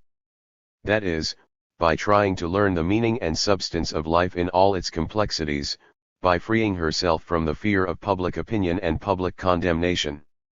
Only that, and not the ballot, will set woman free, will make her a force hitherto unknown in the world, a force for real love, for peace, for harmony, a force of divine fire, of life-giving, a creator of free men and women. 58. Marriage and love. 1910. The popular notion about marriage and love is that they are synonymous, that they spring from the same motives, and cover the same human needs. Like most popular notions, this also rests not on actual facts, but on superstition. Marriage and love have nothing in common, they are as far apart as the poles, are, in fact, antagonistic to each other. No doubt some marriages have been the result of love. Not, however, because love could assert itself only in marriage, much rather is it because few people can completely outgrow a convention. There are today large numbers of men and women to whom marriage is naught but a farce, but who submit to it for the sake of public opinion. At any rate, while it is true that some marriages are based on love, and while it is equally true that in some cases love continues in married life, I maintain that it does so regardless of marriage, and not because of it. On the other hand, it is utterly false that love results from marriage. On rare occasions one does hear of a miraculous case of a married couple falling in love after marriage, but on close examination it will be found that it is a mere adjustment to the inevitable. Certainly the growing used to each other is far away from the spontaneity, the intensity and beauty of love, without which the intimacy of marriage must prove degrading to both the woman and the man. Marriage is primarily an economic arrangement, an insurance pact. It differs from the ordinary life insurance agreement only in that it is more binding, more exacting. Its returns are insignificantly small compared with the 59. Investments. In taking out an insurance policy one pays for it in dollars and cents, always at liberty to discontinue payments. If, however, woman's premium is a husband, she pays for it with her name, her privacy, her self-respect, her very life, until death doth part. Moreover, the marriage insurance condemns her to lifelong dependency, to parasitism, to complete uselessness, individual as well as social. Man, too, pays his toll, but as his sphere is wider, marriage does not limit him as much as woman. He feels his chains more in an economic sense. Thus Dante's motto over Inferno applies with equal force to marriage, yet who enter here leave all hope behind. That marriage is a failure none but the very stupid will deny. One has but to glance over the statistics of divorce to realize how bitter a failure marriage really is. Nor will the stereotyped Philistine argument that the laxity of divorce laws and the growing looseness of woman account for the fact that, first, every 12th marriage ends in divorce, second, that since 1870 divorces have increased from 28 to 73 for every 100,000 population, third, that adultery, since 1867, as ground for divorce, has increased 270.8%, fourth, that desertion increased 369.8%. Added to these startling figures is a vast amount of material, dramatic and literary, further elucidating this subject. Robert Herrick, in Together, Pinero, in Mid-Channel, Eugene Walter, in Paid in Full, and scores of other writers are discussing the barrenness, the monotony, the sordidness, the inadequacy of marriage as a factor for harmony and understanding. The thoughtful social student will not content himself with the popular superficial excuse for this phenomenon. He will have to dig down deeper into the very life of the sexes to know why marriage proves so disastrous. Edward Carpenter says that behind every marriage stands the lifelong environment of the two sexes, an environment so different from each other that man and woman must remain strangers. Separated by an insurmountable wall of superstition, custom, and habit, marriage has not the 60. potentiality of developing knowledge of, and respect for, each other, without which every union is doomed to failure. Henrik Ibsen, the hater of all social shams, was probably the first to realize this great truth. Nora leaves her husband, not as the stupid critic would have it because she is tired of her responsibilities or feels the need of woman's rights, but because she has come to know that for 8 years she had lived with a stranger and borne him children. Can there be anything more humiliating, more degrading than a lifelong proximity between two strangers? No need for the woman to know anything of the man, save his income. As to the knowledge of the woman, what is there to know except that she has a pleasing appearance? We have not yet outgrown the theologic myth that woman has no soul, that she is a mere appendix to man, made out of his rib just for the convenience of the gentleman who was so strong that he was afraid of his own shadow. Perchance the poor quality of the material whence woman comes is responsible for her inferiority. At any rate, woman has no soul. What is there to know about her? Besides, the less soul a woman has, the greater her asset as a wife, the more readily will she absorb herself in her husband. It is this slavish acquiescence to man's superiority that has kept the marriage institution seemingly intact for so long a period. Now that woman is coming into her own, now that she is actually growing aware of herself as a being outside of the Master's grace, the sacred institution of marriage is gradually being undermined, and no amount of sentimental lamentation can stay it. From infancy, almost, the average girl is told that marriage is her ultimate goal, therefore her training and education must be directed towards that end. Like the mute beast fattened for slaughter, she is prepared for that. Yet, strange to say, she is allowed to know much less about her function as wife and mother than the ordinary artisan of his trade. It is indecent and filthy for a respectable girl to know anything of the marital relation. Oh, for the inconsistency of respectability! 61. That needs the marriage vow to turn something which is filthy into the purest and most sacred arrangement that none dare question or criticize. Yet that is exactly the attitude of the average upholder of marriage. The prospective wife and mother is kept in complete ignorance of her only asset in the competitive field, sex. Thus she enters into lifelong relations with a man only to find herself shocked, repelled, outraged beyond measure by the most natural and healthy instinct, sex. It is safe to say that a large percentage of the unhappiness, misery, distress, and physical suffering of matrimony is due to the criminal ignorance in sex matters that is being extolled as a great virtue. Nor is it at all an exaggeration when I say that more than one home has been broken up because of this deplorable fact. If, however, woman is free and big enough to learn the mystery of sex without the sanction of state or church, she will stand condemned as utterly unfit to become the wife of a good man, his goodness consisting of an empty head and plenty of money. Can there be anything more outrageous than the idea that a healthy, grown woman, full of life and passion, must deny nature's demand, must subdue her most intense craving, undermine her health and break her spirit, must stunt her vision, abstain from the depth and glory of sex experience until a good man comes along to take her unto himself as a wife? That is precisely what marriage means. How can such an arrangement end except in failure? This is one, though not the least important, factor of marriage, which differentiates it from love. Ours is a practical age. The time when Romeo and Juliet risked the wrath of their fathers for love, when Gretchen exposed herself to the gossip of her neighbors for love, is no more. If, on rare occasions, young people allow themselves the luxury of romance, they are taken in care by the elders, drilled and pounded until they become sensible. The moral lesson instilled in the girl is not whether the man has aroused her love, but rather is it, how much. The important and only God of practical American life, can the 62. Man make a living? Can he support a wife? That is the only thing that justifies marriage. Gradually this saturates every thought of the girl. Her dreams are not of moonlight and kisses, of laughter and tears, she dreams of shopping tours and bargain counters. This soul poverty and sordidness are the elements inherent in the marriage institution. The state and the church approve of no other ideal, simply because it is the one that necessitates the state and church control of men and women. Doubtless there are people who continue to consider love above dollars and cents.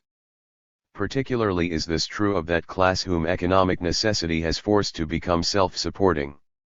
The tremendous change in woman's position, wrought by that mighty factor, is indeed phenomenal when we reflect that it is but a short time since she has entered the industrial arena.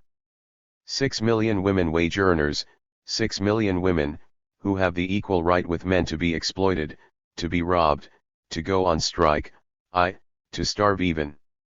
Anything more, my lord? Yes, 6 million wage workers in every walk of life, from the highest brain work to the most difficult menial labor in the mines and on the railroad tracks, yes, even detectives and policemen. Surely the emancipation is complete. Yet with all that, but a very small number of the vast army of women wage workers look upon work as a permanent issue, in the same light as does man. No matter how decrepit the latter, he has been taught to be independent, self-supporting. Oh, I know that no one is really independent in our economic treadmill.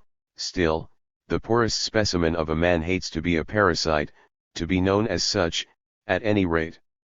The woman considers her position as worker transitory, to be thrown aside for the first bidder. That is why it is infinitely harder to organize women than men. Why should I join a union? I am going to get married, to have a home. Has she not been taught from infancy to look upon that as her ultimate calling?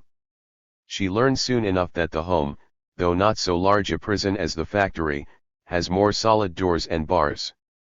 It has a keeper so faithful that naught can escape him. 63. The most tragic part, however, is that the home no longer frees her from wage slavery, it only increases her task. According to the latest statistics submitted before a Committee on Labor and Wages, and Congestion of Population, 10% of the wage workers in New York City alone are married, yet they must continue to work at the most poorly paid labor in the world. Add to this horrible aspect the drudgery of housework, and what remains of the protection and glory of the home. As a matter of fact, even the middle-class girl in marriage cannot speak of her home, since it is the man who creates her sphere. It is not important whether the husband is a brute or a darling. What I wish to prove is that marriage guarantees woman a home only by the grace of her husband. There she moves about in his home, year after year until her aspect of life and human affairs becomes as flat, narrow, and drab as her surroundings. Small wonder if she becomes a nag, petty, quarrelsome, gossipy, unbearable, thus driving the man from the house. She could not go, if she wanted to, there is no place to go. Besides, a short period of married life, of complete surrender of all faculties, absolutely incapacitates the average woman for the outside world. She becomes reckless in appearance, clumsy in her movements, dependent in her decisions, cowardly in her judgment, a weight and a bore, which most men grow to hate and despise. Wonderfully inspiring atmosphere for the bearing of life, is it not? But the child, how is it to be protected, if not for marriage? After all, is not that the most important consideration? The sham, the hypocrisy of it. Marriage protecting the child, yet thousands of children destitute and homeless. Marriage protecting the child, yet orphan asylums and reformatories overcrowded, the Society for the Prevention of Cruelty to Children keeping busy in rescuing the little victims from loving parents, to place them under more loving care, the Gary Society. Oh, the mockery of it! Marriage may have the power to bring the horse to water, but has it ever made him drink? The law will place the father under arrest, and put him in convict's clothes, but 64. Has that ever stilled the hunger of the child? If the parent has no work, or if he hides his identity, what does marriage do then? It invokes the law to bring the man to justice, to put him safely behind closed doors. His labor, however, goes not to the child, but to the state. The child receives but a blighted memory of its father's stripes. As to the protection of the woman, therein lies the curse of marriage. Not that it really protects her, but the very idea is so revolting, such an outrage and insult on life, so degrading to human dignity, as to forever condemn this parasitic institution. It is like that other paternal arrangement, capitalism. It robs man of his birthright, stunts his growth, poisons his body, keeps him in ignorance, in poverty and dependence, and then institutes charities that thrive on the last vestige of man's self-respect. The institution of marriage makes a parasite of woman, an absolute dependent. It incapacitates her for life's struggle, annihilates her social consciousness, paralyzes her imagination, and then imposes its gracious protection, which is in reality a snare, a travesty on human character. If motherhood is the highest fulfillment of woman's nature, what other protection does it need save love and freedom? Marriage but defiles, outrages, and corrupts her fulfillment. Does it not say to woman, only when you follow me shall you bring forth life? Does it not condemn her to the block? Does it not degrade and shame her if she refuses to buy her right to motherhood by selling herself? Does not marriage only sanction motherhood, even though conceived in hatred, in compulsion? Yet, if motherhood be of free choice, of love, of ecstasy, of defiant passion, does it not place a crown of thorns upon an innocent head and carve in letters of blood the hideous epithet, bastard? Were marriage to contain all the virtues claimed for it, its crimes against motherhood would exclude it forever from the realm of love. Love, the strongest and deepest element in all life, the harbinger of hope, of joy, of ecstasy, love, the defier of all laws. 65. Of all conventions, love, the freest, the most powerful molder of human destiny, how can such an all-compelling force be synonymous with that poor little state and church-begotten weed, marriage? Free love? As if love is anything but free. Man has bought brains, but all the millions in the world have failed to buy love. Man has subdued bodies, but all the power on earth has been unable to subdue love. Man has conquered whole nations, but all his armies could not conquer love. Man has chained and fettered the spirit, but he has been utterly helpless before love. High on a throne, with all the splendor and pomp his gold can command, man is yet poor and desolate, if love passes him by. And if it stays, the poorest hovel is radiant with warmth, with life, and color. Thus love has the magic power to make of a beggar a king. Yes, love is free, it can dwell in no other atmosphere. In freedom it gives itself unreservedly, abundantly, completely.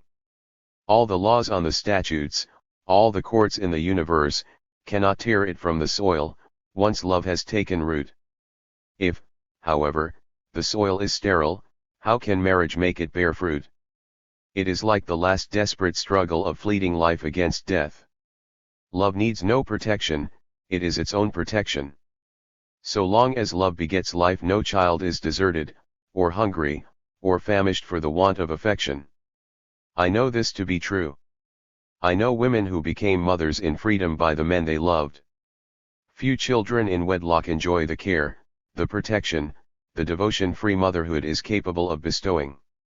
The defenders of authority dread the advent of a free motherhood, lest it will rob them of their prey. Who would fight wars? Who would create wealth? Who would make the policeman, the jailer, if woman were to refuse the indiscriminate breeding of children? The race, shouts the king, the president, the capitalist, the priest.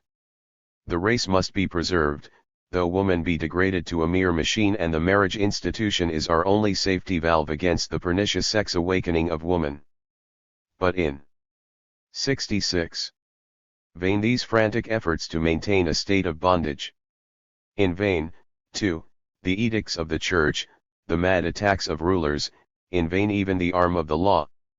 Woman no longer wants to be a party to the production of a race of sickly, feeble, decrepit, wretched human beings, who have neither the strength nor moral courage to throw off the yoke of poverty and slavery.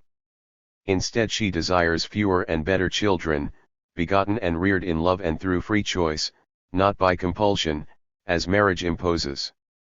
Our pseudo-moralists have yet to learn the deep sense of responsibility toward the child, that love and freedom has awakened in the breast of woman. Rather would she forego forever the glory of motherhood than bring forth life in an atmosphere that breathes only destruction and death. And if she does become a mother, it is to give to the child the deepest and best her being can yield. To grow with the child is her motto. She knows that in that manner alone can she help build true manhood and womanhood. Ibsen must have had a vision of a free mother, when, with a masterstroke, he portrayed Mrs. Alving. She was the ideal mother because she had outgrown marriage and all its horrors, because she had broken her chains, and set her spirit free to soar until it returned a personality, regenerated and strong. Alas, it was too late to rescue her life's joy, her Oswald, but not too late to realize that love in freedom is the only condition of a beautiful life. Those who, like Mrs. Alving, have paid with blood and tears for their spiritual awakening, repudiate marriage as an imposition, a shallow, empty mockery. They know, whether love lasts but one brief span of time or for eternity, it is the only creative, inspiring, elevating basis for a new race, a new world. In our present pygmy state, love is indeed a stranger to most people. Misunderstood and shunned, it rarely takes root, or if it does, it soon withers and dies. Its delicate fiber cannot endure the stress and strain of the daily grind. Its soul is too complex to adjust itself to the slimy woof of our social fabric. It weeps and moans and suffers with those who have need of it, yet lack the capacity to rise to love's summit. 67. Someday men and women will rise, they will reach the mountain peak, they will meet big and strong and free, ready to receive, to partake, and to bask in the golden rays of love. What fancy, what imagination, what poetic genius can foresee even approximately the potentialities of such a force in the life of men and women? If the world is ever to give birth to true companionship and oneness, not marriage, but love will be the parent. 68. The hypocrisy of Puritanism. 1910. Speaking of Puritanism in relation to American art, Mr. Gutzon Borglum said, "Puritanism has made us self-centered and hypocritical for so long, that sincerity and reverence for what is natural in our impulses have been fairly bred out of us, with the result that there can be neither truth nor individuality in our art." Mr. Borglum might have added that Puritanism has made life itself impossible. More than art, more than aestheticism, life represents beauty in 1,000 variations. It is, indeed, a gigantic panorama of eternal change.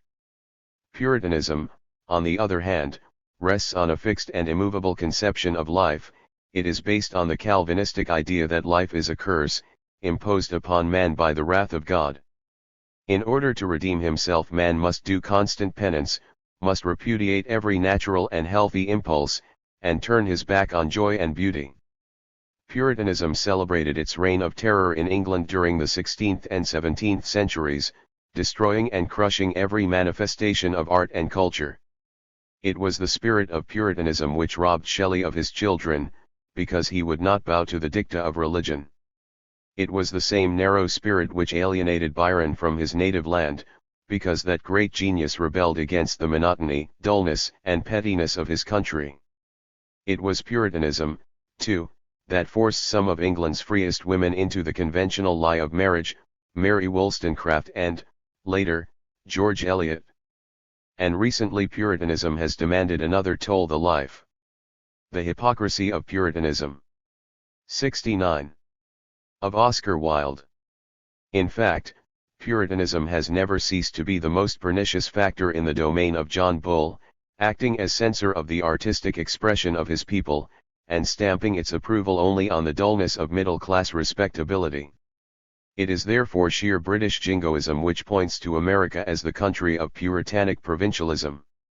It is quite true that our life is stunted by Puritanism, and that the latter is killing what is natural and healthy in our impulses. But it is equally true that it is to England that we are indebted for transplanting this spirit on American soil. It was bequeathed to us by the Pilgrim Fathers. Fleeing from persecution and oppression, the Pilgrims of Mayflower fame established in the New World a reign of puritanic tyranny and crime. The history of New England, and especially of Massachusetts, is full of the horrors that have turned life into gloom, joy and despair, naturalness into disease, honesty and truth into hideous lies and hypocrisies. The ducking stool and whipping post, as well as numerous other devices of torture, were the favorite English methods for American purification. Boston, the city of culture, has gone down in the annals of Puritanism as the bloody town. It rivaled Salem, even, in her cruel persecution of unauthorized religious opinions. On the now famous common a half-naked woman, with a baby in her arms, was publicly whipped for the crime of free speech, and on the same spot Mary Dyer, another Quaker woman, was hanged in 1659. In fact, Boston has been the scene of more than one wanton crime committed by Puritanism. Salem, in the summer of 1692, killed 18 people for witchcraft. Nor was Massachusetts alone in driving out the devil by fire and brimstone. As Canning justly said, the Pilgrim Fathers infested the New World to redress the balance of the Old. The horrors of that period have found their most supreme expression in the American classic, The Scarlet Letter. Puritanism no longer employs the thumbscrew and lash, but it still has a most pernicious hold on the minds and feelings of the American people. Naught else can explain the power of a Comstock. Like the Torquemada's of antebellum. 70 days, Anthony Comstock is the autocrat of American morals. He dictates the standards of good and evil, of purity and vice. Like a thief in the night, he sneaks into the private lives of the people, into their most intimate relations. The system of espionage established by this man Comstock puts to shame the infamous Third Division of the Russian secret police. Why does the public tolerate such an outrage on its liberties? Simply because Comstock is but the loud expression of the Puritanism bred in the Anglo-Saxon blood, and from whose thraldom even liberals have not succeeded in fully emancipating themselves. The visionless and leaden elements of the old young men's and women's Christian temperance unions, purity leagues, American Sabbath unions, and the Prohibition Party, with Anthony Comstock as their patron saint, are the grave diggers of American art and culture. Europe can at least boast of a bold art and literature which delve deeply into the social and sexual problems of our time, exercising a severe critique of all our shams. As with a surgeon's knife, every puritanic carcass is dissected, and the way thus cleared for man's liberation from the dead weights of the past. But with Puritanism as the constant check upon American life, neither truth nor sincerity is possible. Nothing but gloom and mediocrity to dictate human conduct, curtail natural expression, and stifle our best impulses. Puritanism in this the 20th century is as much the enemy of freedom and beauty as it was when it landed on Plymouth Rock. It repudiates, but being absolutely ignorant as to the real functions of human emotions, Puritanism is itself the creator of the most unspeakable vices. The entire history of asceticism proves this to be only too true. The Church, as well as Puritanism, has fought the flesh as something evil. It had to be subdued and hidden at all cost. The result of this vicious attitude is only now beginning to be recognized by modern thinkers and educators. They realize that nakedness has a hygienic value as well as a spiritual significance, far beyond its influences in allaying the natural inquisitiveness of the young or acting as a preventative of the hypocrisy of Puritanism. 71. Morbid emotion. It is an inspiration to adults who have long outgrown any youthful curiosities. The vision of the essential and eternal human form, the nearest thing to us in all the world, with its vigor and its beauty and its grace, is one of the prime tonics of life. But the spirit of purism has so perverted the human mind that it has lost the power to appreciate the beauty of nudity, forcing us to hide the natural form under the plea of chastity. Yet chastity itself is but an artificial imposition upon nature, expressive of a false shame of the human form. The modern idea of chastity, especially in reference to woman, its greatest victim, is but the sensuous exaggeration of our natural impulses. Chastity varies with the amount of clothing, and hence Christians and purists forever hasten to cover the heathen with tatters, and thus convert him to goodness and chastity. Puritanism, with its perversion of the significance and functions of the human body, especially in regard to woman, has condemned her to celibacy, or to the indiscriminate breeding of a diseased race, or to prostitution. The enormity of this crime against humanity is apparent when we consider the results. Absolute sexual continence is imposed upon the unmarried woman, under pain of being considered immoral or fallen, with the result of producing neurasthenia, impotence, depression, and a great variety of nervous complaints involving diminished power of work, limited enjoyment of life, sleeplessness, and preoccupation with sexual desires and imaginings. The arbitrary and pernicious dictum of total continence probably also explains the mental inequality of the sexes. Thus Freud believes that the intellectual inferiority of so many women is due to the inhibition of thought imposed upon them for the purpose of sexual repression. Having thus suppressed the natural sex desires of the unmarried woman, Puritanism, on the other hand, blesses her married sister for incontinent fruitfulness in wedlock. Indeed, not merely blesses her, but forces the woman, oversexed by previous repression, to bear children, irrespective of weakened physical condition or economic inability to rear a large family. 72. Prevention, even by scientifically determined safe methods, is absolutely prohibited, nay, the very mention of the subject is considered criminal. Thanks to this puritanic tyranny, the majority of women soon find themselves at the ebb of their physical resources. Ill and worn, they are utterly unable to give their children even elementary care. That, added to economic pressure, forces many women to risk utmost danger rather than continue to bring forth life. The custom of procuring abortions has reached such vast proportions in America as to be almost beyond belief. According to recent investigations along this line, 17 abortions are committed in every 100 pregnancies. This fearful percentage represents only cases which come to the knowledge of physicians. Considering the secrecy in which this practice is necessarily shrouded, and the consequent professional inefficiency and neglect, Puritanism continuously exacts thousands of victims to its own stupidity and hypocrisy. Prostitution, although hounded, imprisoned, and chained, is nevertheless the greatest triumph of Puritanism. It is its most cherished child, all hypocritical sanctimoniousness notwithstanding. The prostitute is the fury of our century, sweeping across the civilized countries like a hurricane, and leaving a trail of disease and disaster. The only remedy Puritanism offers for this ill-begotten child is greater repression and more merciless persecution.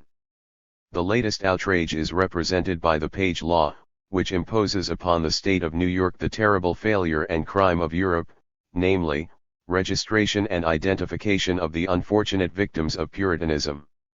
In equally stupid manner Purism seeks to check the terrible scourge of its own creation, venereal diseases. Most disheartening it is that the spirit of obtuse narrow-mindedness has poisoned even our so-called liberals, and has blinded them into joining the crusade against the very things born of the hypocrisy of Puritanism, prostitution and its results. In willful blindness Puritanism refuses to see that the true method of prevention is the one which makes it clear. The hypocrisy of Puritanism. 73. To all that venereal diseases are not a mysterious or terrible thing, the penalty of the sin of the flesh, a sort of shameful evil branded by purist male diction, but an ordinary disease which may be treated and cured. By its methods of obscurity, disguise, and concealment, Puritanism has furnished favorable conditions for the growth and spread of these diseases. Its bigotry is again most strikingly demonstrated by the senseless attitude in regard to the great discovery of Professor Ehrlich, hypocrisy veiling the important cure for syphilis with vague allusions to a remedy for a certain poison. The almost limitless capacity of Puritanism for evil is due to its entrenchment behind the state and the law. Pretending to safeguard the people against immorality, it has impregnated the machinery of government and added to its usurpation of moral guardianship the legal censorship of our views, feelings, and even of our conduct. Art, literature, the drama, the privacy of the males, in fact, our most intimate tastes, are at the mercy of this inexorable tyrant. Anthony Comstock, or some other equally ignorant policeman, has been given power to desecrate genius, to soil and mutilate the sublimest creation of nature, the human form. Books dealing with the most vital issues of our lives, and seeking to shed light upon dangerously obscured problems, are legally treated as criminal offenses, and their helpless authors thrown into prison or driven to destruction and death. Not even in the domain of the Tsar is personal liberty daily outraged to the extent it is in America, the stronghold of the puritanic eunuchs. Here the only day of recreation left to the masses, Sunday, has been made hideous and utterly impossible. All writers on primitive customs and ancient civilization agree that the Sabbath was a day of festivities, free from care and duties, a day of general rejoicing and merrymaking. In every European country this tradition continues to bring some relief from the humdrum and stupidity of our Christian era. Everywhere concert halls, theaters, museums, and gardens are filled with men, women, and children, particularly workers with their families, full of life and joy, forgetful. 74. Of the ordinary rules and conventions of their everyday existence. It is on that day that the masses demonstrate what life might really mean in a sane society, with work stripped of its profit-making, soul-destroying purpose. Puritanism has robbed the people even of that one day. Naturally, only the workers are affected. Our millionaires have their luxurious homes and elaborate clubs. The poor, however, are condemned to the monotony and dullness of the American Sunday. The sociability and fun of European outdoor life is here exchanged for the gloom of the church, the stuffy, germ-saturated country parlor, or the brutalizing atmosphere of the backroom saloon. In prohibition states the people lack even the latter, unless they can invest their meager earnings in quantities of adulterated liquor. As to prohibition, everyone knows what a farce it really is. Like all other achievements of Puritanism, it, too, has but driven the devil deeper into the human system. Nowhere else does one meet so many drunkards as in our prohibition towns. But so long as one can use scented candy to abate the foul breath of hypocrisy, Puritanism is triumphant. Ostensibly prohibition is opposed to liquor for reasons of health and economy, but the very spirit of prohibition being itself abnormal, it succeeds but in creating an abnormal life. Every stimulus which quickens the imagination and raises the spirits, is as necessary to our life as air. It invigorates the body, and deepens our vision of human fellowship. Without stimuli, in one form or another, creative work is impossible, nor indeed the spirit of kindliness and generosity. The fact that some great geniuses have seen their reflection in the goblet too frequently, does not justify Puritanism in attempting to fetter the whole gamut of human emotions. A Byron and a Poe have stirred humanity deeper than all the Puritans can ever hope to do. The former have given to life meaning and color, the latter are turning red blood into water, beauty into ugliness, variety into uniformity and decay. Puritanism, in whatever expression, is a poisonous germ. On the surface everything may look strong and vigorous, yet the hypocrisy of Puritanism. 75. Poison works its way persistently, until the entire fabric is doomed. With Hippolyte Taine, every truly free spirit has come to realize that Puritanism is the death of culture, philosophy, humor, and good fellowship. Its characteristics are dullness, monotony, and gloom. 76. Mary Wollstonecraft, Her Tragic Life and Her Passionate Struggle for Freedom. 1911. The pioneers of human progress are like the seagulls, they behold new coasts, new spheres of daring thought, when their co-voyagers see only the endless stretch of water. They send joyous greetings to the distant lands. Intense, yearning, burning faith pierces the clouds of doubt, because the sharp ears of the harbingers of life discern from the maddening roar of the waves, the new message, the new symbol for humanity. The latter does not grasp the new, dull, and inert, it meets the pioneer of truth with misgivings and resentment, as the disturber of its peace, as the annihilator of all stable habits and traditions. Thus the pathfinders are heard only by the few, because they will not tread the beaten tracks, and the mass lacks the strength to follow into the unknown. In conflict with every institution of their time, since they will not compromise, it is inevitable that the advance guards should become aliens to the very ones they wish to serve, that they should be isolated, shunned, and repudiated by the nearest and dearest of kin. Yet the tragedy every pioneer must experience is not the lack of understanding, it arises from the fact that having seen new possibilities for human advancement, the pioneers cannot take root in the old, and Mary Wollstonecraft. 77. With the new still far off they become outcast roamers of the earth, restless seekers for the things they will never find. They are consumed by the fires of compassion and sympathy for all suffering and with all their fellows, yet they are compelled to stand apart from their surroundings. Nor need they ever hope to receive the love their great souls crave, for such is the penalty of a great spirit, that what he receives is but nothing compared to what he gives. Such was the fate and tragedy of Mary Wollstonecraft. What she gave the world, to those she loved, towered high above the average possibility to receive, nor could her burning, yearning soul content itself with the miserly crumbs that fall from the barren table of the average life.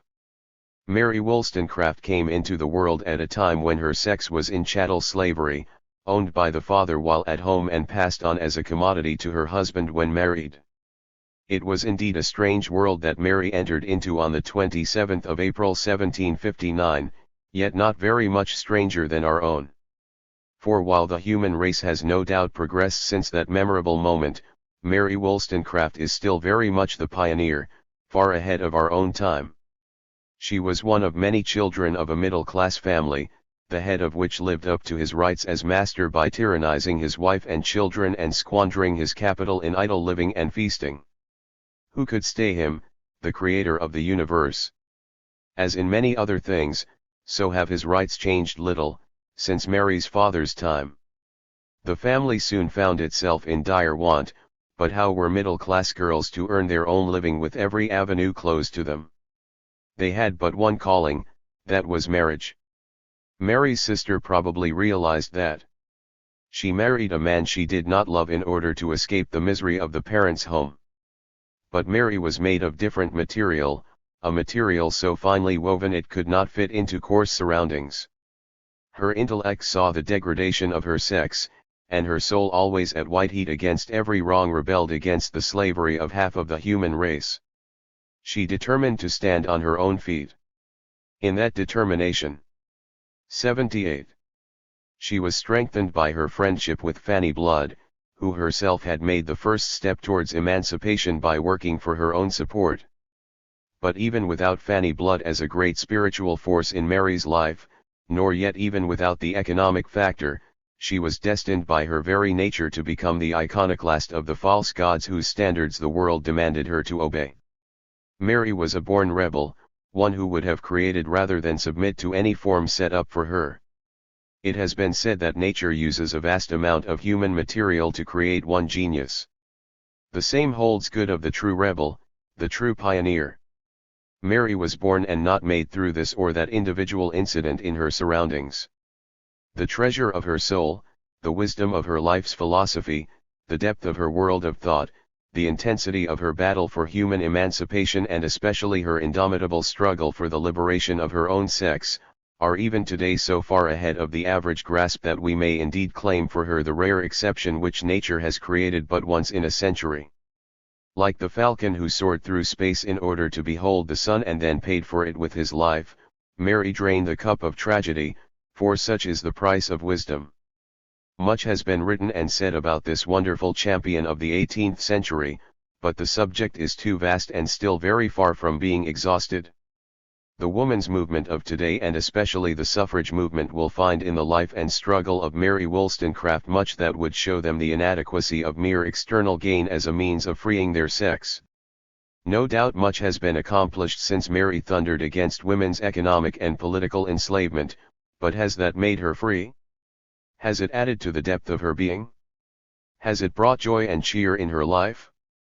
Mary's own tragic life proves that economic and social rights for women alone are not enough to fill her life, nor yet enough to fill any deep life, man or woman. It is not true that the deep and fine man, I do not mean the mere male, differs very largely from the deep and fine woman. Mary Wollstonecraft. 79. 2 seeks for beauty and love, for harmony and understanding. Mary realized that, because she did not limit herself to her own sex, she demanded freedom for the whole human race. To make herself economically independent, Mary first taught school and then accepted a position as governess to the pampered children of a pampered lady, but she soon realized that she was unfit to be a servant and that she must turn to something that would enable her to live, yet at the same time would not drag her down. She learned the bitterness and humiliation of the economic struggle. It was not so much the lack of external comforts that galled Mary's soul, but it was the lack of inner freedom which results from poverty and dependence which made her cry out, "How can anyone profess to be a friend to freedom yet not see that poverty is the greatest evil?" Fortunately for Mary and posterity, there existed a rare specimen of humanity, which we of the 20th century still lack, the daring and liberal publisher Johnson. He was the first to publish the works of Blake, of Thomas Paine, of Godwin, and of all the rebels of his time without any regard to material gain. He also saw Mary's great possibilities and engaged her as proofreader, translator, and contributor to his paper, The Analytical Review. He did more. He became her most devoted friend and advisor. In fact, no other man in Mary's life was so staunch and understood her difficult nature, as did that rare man. Nor did she ever open up her soul as unreservedly to anyone as she did to him. Thus she writes in one of her analytical moments. Life is but a jest. I am a strange compound of weakness and resolution. There is certainly a great defect in my mind, my wayward heart creates its own misery. Why I am made this I cannot tell, and, till I can form some idea of the whole of my existence, I must be content to weep and dance like a child, long for a toy and be tired of it as soon as I get it. We must each of us wear a fool's cap, but mine alas has lost its bells and is grown so heavy, I find it intolerably troublesome. That Mary should write thus of herself to Johnson shows that there must have been a beautiful comradeship between 80 them.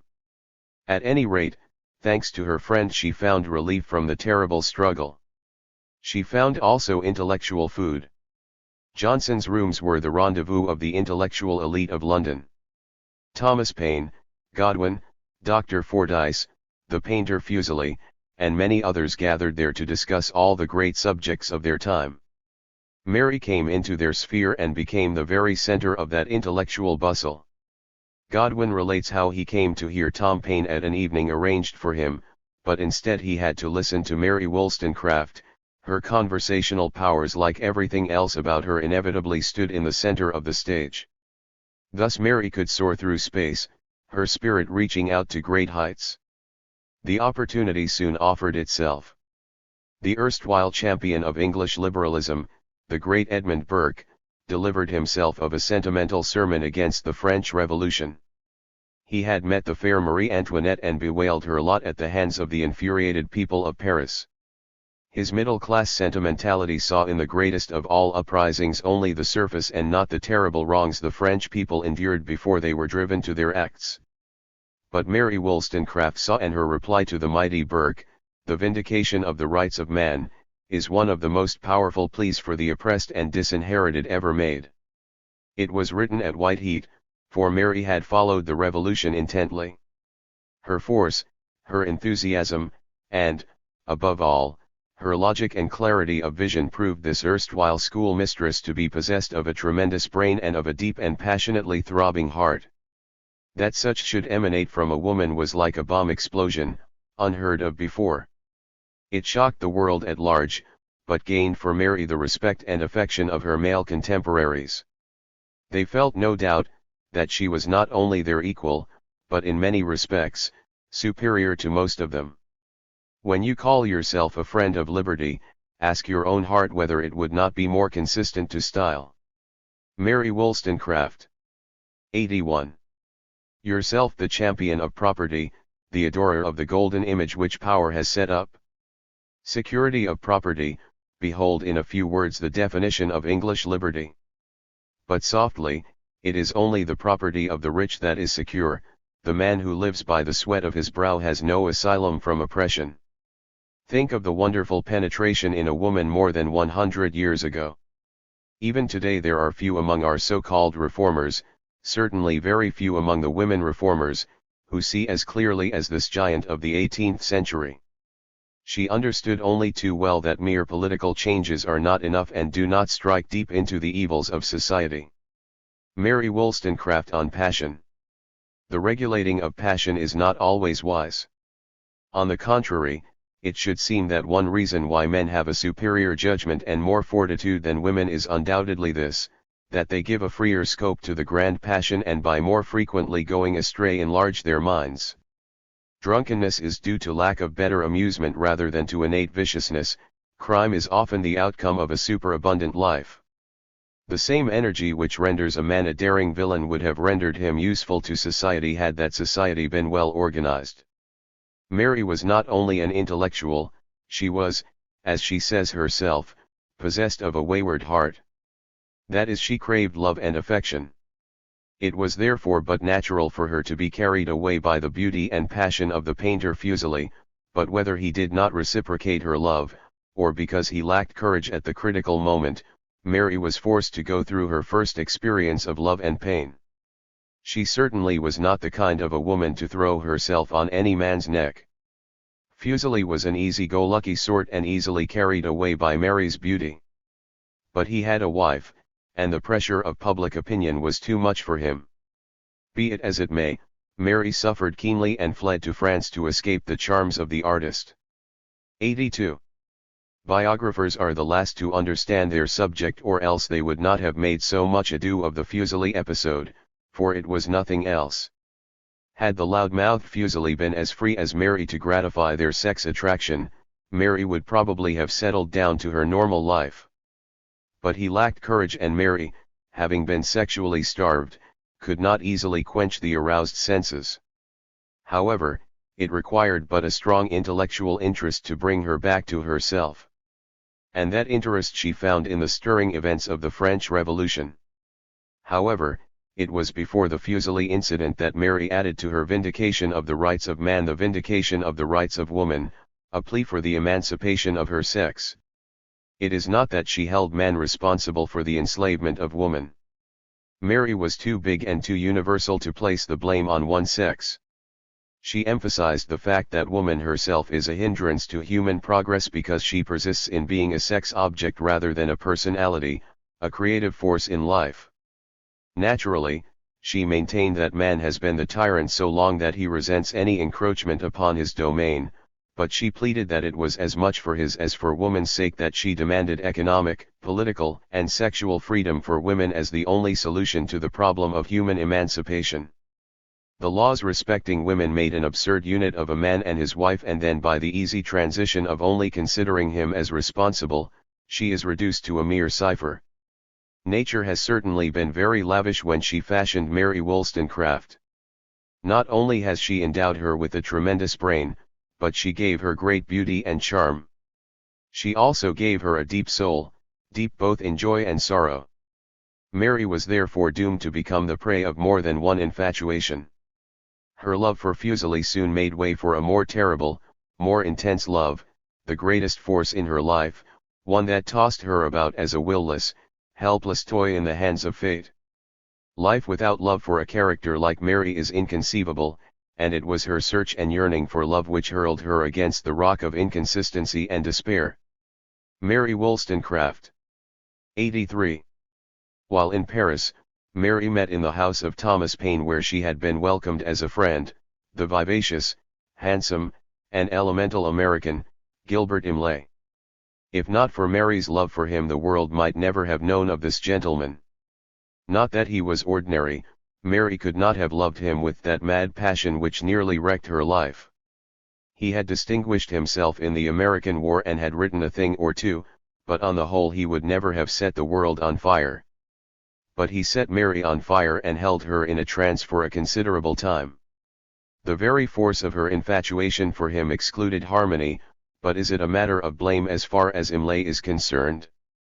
He gave her all he could, but her insatiable hunger for love could never be content with little, hence the tragedy. Then too, he was a roamer, an adventurer, an explorer into the territory of female hearts. He was possessed by the wanderlust, could not rest at peace long anywhere. Mary needed peace, she also needed what she had never had in her family, the quiet and warmth of a home.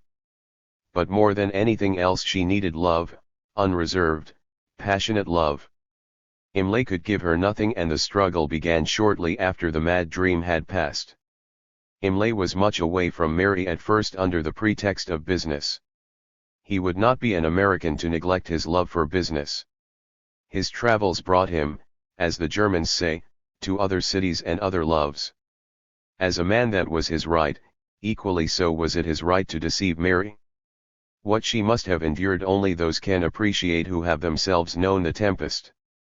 All through her pregnancy with Imlay's child, Mary pined for the man, begged and called, but he was busy. The poor chap did not know that all the wealth in the world could not make up for the wealth of Mary's love. The only consolation she found was in her work. She wrote the French Revolution right under the very influence of that tremendous drama. Keen as she was in her observation, she saw deeper than Burke. Beneath all the terrible loss of life, she saw the 84. Still more terrible contrast between poverty and riches, and that all the bloodshed was in vain so long as that contrast continued. Thus she wrote: "If the aristocracy of birth is levelled with the ground only to make room for that of riches, I am afraid that the morale of the people will not be much improved by the change. Everything whispers to me that names, not principles, are changed."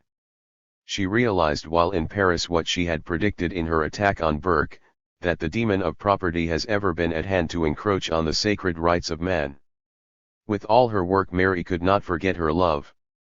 It was after a vain and bitter struggle to bring Imlay to her that she attempted suicide. She failed, and to get back her strength she went to Norway on a mission for Imlay. She recuperated physically, but her soul was bruised and scarred. Mary and Imlay came together several times, but it was only dragging out the inevitable.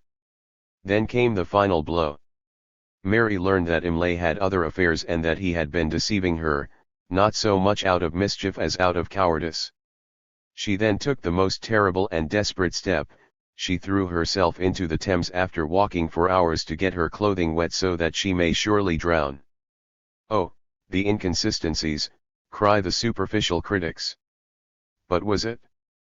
In the struggle between her intellect and her passion Mary had suffered a defeat. She was too proud and too strong to survive such a terrible blow. What else was there for her but to die? Fate that had played so many pranks with Mary Wollstonecraft willed it otherwise. It brought her back to life and hope, only to kill her at their very doors. She found in Godwin the first representative of anarchist communism, a sweet and tender camaraderie, not of the wild, primitive kind but the quiet, mature, warm sort, that soothes one like a cold hand upon a burning forehead. With him she lived consistently with her ideas in freedom, each apart from the other, sharing what they could of each other. Mary Wollstonecraft. 85. Again Mary was about to become a mother, not in stress and pain as the first time, but in peace and surrounded by kindness. Yet so strange is fate, that Mary had to pay with her life for the life of her little girl, Mary Godwin. She died on September 10, 1797, barely 38 years of age.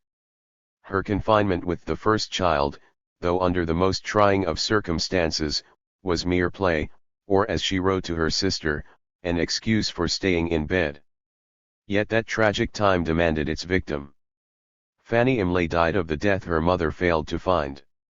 She committed suicide by drowning, while Mary Wollstonecraft Godwin became the wife of the sweetest lark of liberty, Shelley.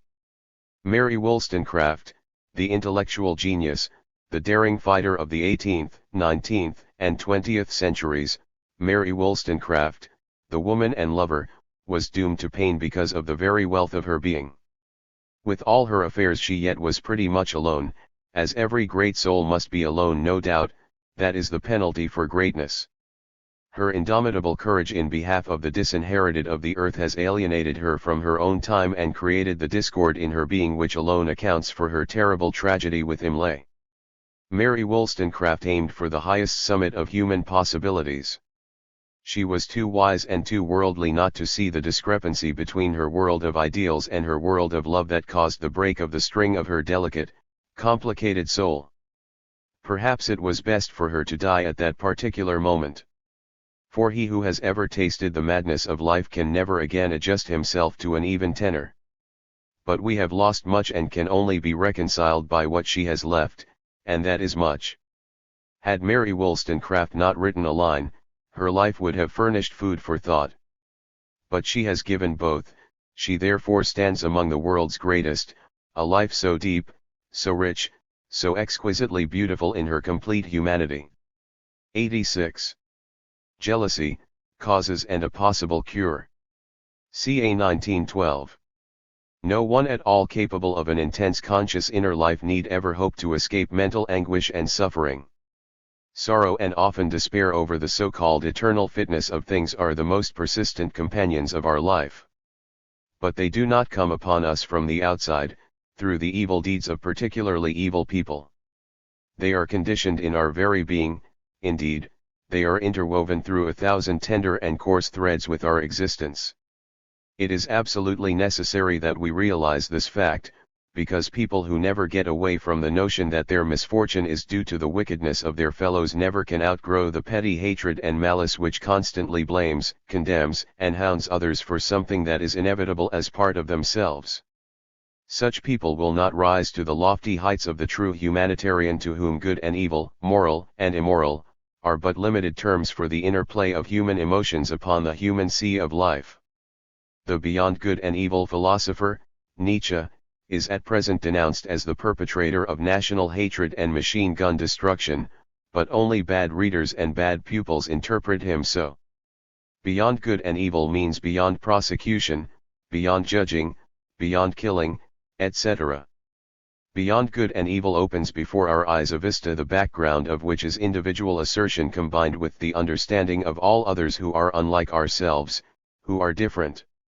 87.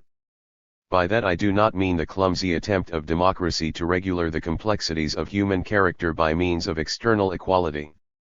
The vision of beyond good and evil points to the right to oneself, to one's personality. Such possibilities do not exclude pain over the chaos of life, but they do exclude the puritanic righteousness that sits in judgment on all others except oneself. It is self-evident that the thoroughgoing radical there are many half-baked ones, must apply this deep, humane recognition to the sex and love relation. Sex emotions and love are among the most intimate, the most intense and sensitive, expressions of our being. They are so deeply related to individual physical and psychic traits as to stamp each love affair an independent affair, unlike any other love affair. In other words, each love is the result of the impressions and characteristics the two people involved give to it. Every love relation should by its very nature remain an absolutely private affair. Neither the state, the church, morality, or people should meddle with it. Unfortunately, this is not the case. The most intimate relation is subject to proscriptions, regulations, and coercions, yet these external factors are absolutely alien to love, and as such lead to everlasting contradictions and conflict between love and law. The result of it is that our love life is merged into corruption and degradation. Pure love, so much hailed by the poets, is in the present matrimonial, divorce, and alienation wrangles, a rare specimen indeed. With money, social standing, and position as the criteria for love, prostitution is quite inevitable, even if it be covered with the mantle of legitimacy and morality. The most prevalent evil of our mutilated love life is jealousy, often described as the green-eyed monster who lies, cheats, betrays, and kills. The popular notion is that jealousy is inborn and therefore can never be eradicated from the human heart. This idea is a convenient excuse for those who lack ability and willingness to delve into cause and effect. 88.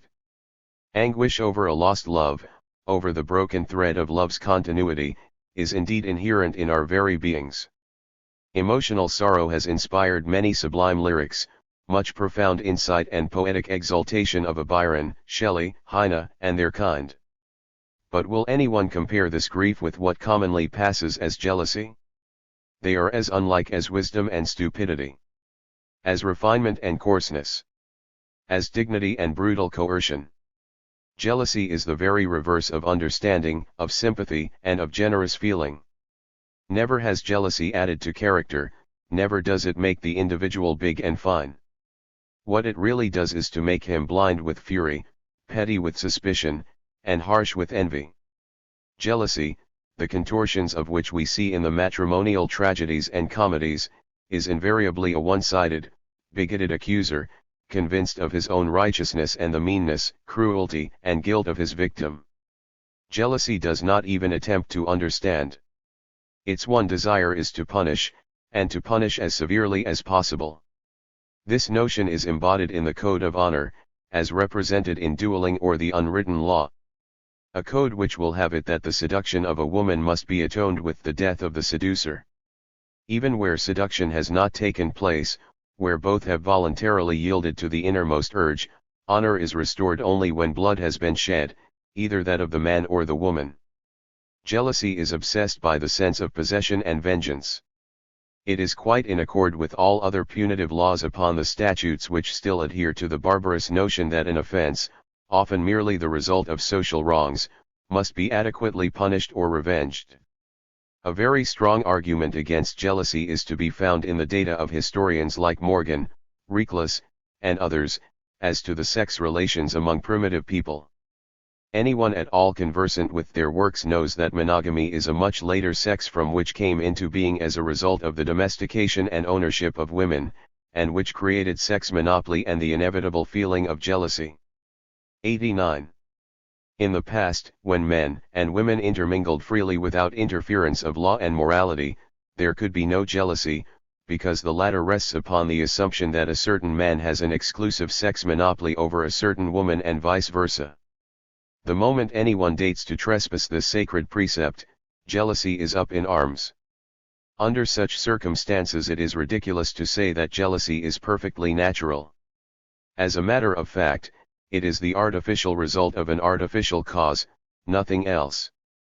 Unfortunately, it is not only conservative marriages which are saturated with the notion of sex monopoly, the so-called free unions are also victims of it. The argument may be raised that this is one more proof that jealousy is an inborn trait. But it must be borne in mind that sex monopoly has been handed down from generation to generation as a sacred right and the basis of purity of the family and the home. And just as the church and the state accepted sex monopoly as the only security to the marriage tie, so have both justified jealousy as the legitimate weapon of defense for the protection of the property right. Now, while it is true that a great many people have outgrown the legality of sex monopoly, they have not outgrown its traditions and habits. Therefore they become as blinded by the green-eyed monster as their conservative neighbors the moment their possessions are at stake. A man or woman free and big enough not to interfere or fuss over the outside attractions of the loved one is sure to be despised by his conservative, and ridiculed by his radical, friends. He will either be decried as a degenerate or a coward, often enough some petty material motives will be imputed to him. In any event, such men and women will be the target of coarse gossip or filthy jokes for no other reason than that they concede to wife, husband, or lovers the right to their own bodies and their emotional expression, without making jealous scenes or wild threats to kill the intruder. There are other factors in jealousy, the conceit of the male and the envy of the female. The male in matters sexual 90. Is an impostor, a braggart, who forever boasts of his exploits and success with women. He insists on playing the part of a conqueror, since he has been told that women want to be conquered, that they love to be seduced. Feeling himself the only cock in the barnyard, or the bull who must clash horns in order to win the cow, he feels mortally wounded in his conceit and arrogance the moment a rival appears on the scene. The scene, even among so-called refined men, continues to be woman's sex love, which must belong to only one master. In other words, the endangered sex monopoly together with man's outraged vanity in 99 cases out of 100 are the antecedents of jealousy. In the case of a woman, economic fear for herself and children and her petty envy of every other woman who gains grace in the eyes of her supporter invariably create jealousy. In justice to women be it said that for centuries past, physical attraction was her only stock in trade, therefore she must needs become envious of the charm and value of other women as threatening her hold upon her precious property.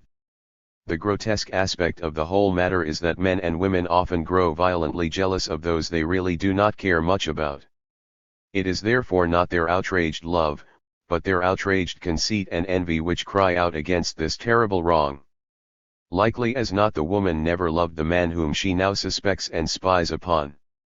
Likely as not she never made an effort to keep his love. But the moment a competitor arrives, she begins to value her sex property for the defense of which no means are too despicable or cruel. Obviously, then, jealousy is not the result of love. In fact, if it were possible to investigate most cases of jealousy, it would likely be found that the less people are imbued with a great love, the more violent and contemptible is their jealousy.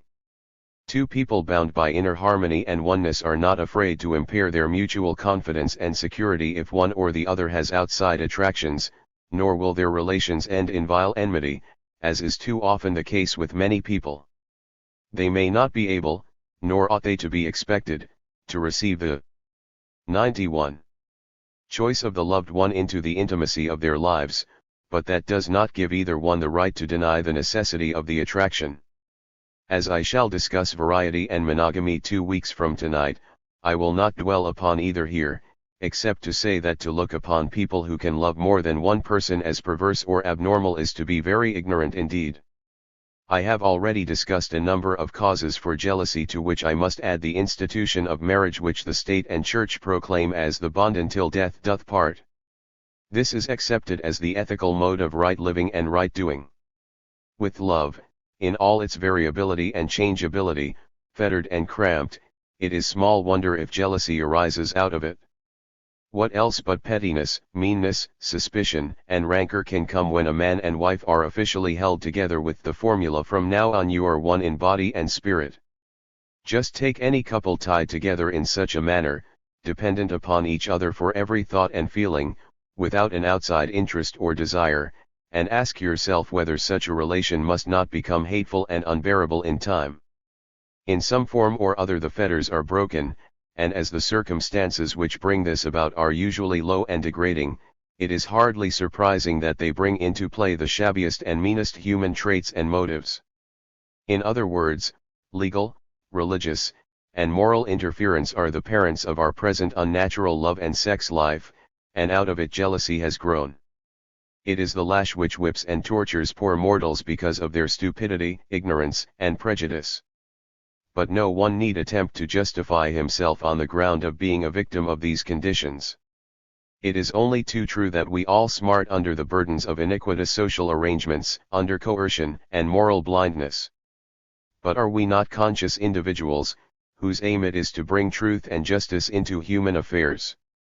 The theory that man is a product of conditions has led only to indifference and to a sluggish acquiescence in these conditions.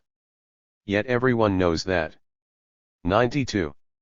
Adaptation to an unhealthy and unjust mode of life only strengthens both, while man, the so-called crown of all creation, equipped with the capacity to think and see and above all to employ his powers of initiative, grows ever weaker, more passive, more fatalistic. There is nothing more terrible and fatal than to dig into the vitals of one's loved ones and oneself. It can only help to tear whatever slender threads of affection still inhere in the relation and finally bring us to the last ditch, which jealousy attempts to prevent, namely, the annihilation of love, friendship, and respect. Jealousy is indeed a poor medium to secure love, but it is a secure medium to destroy one's self-respect.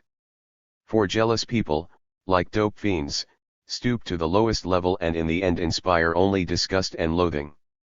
Anguish over the loss of love or a non-reciprocated love among people who are capable of high and fine thoughts will never make a person coarse.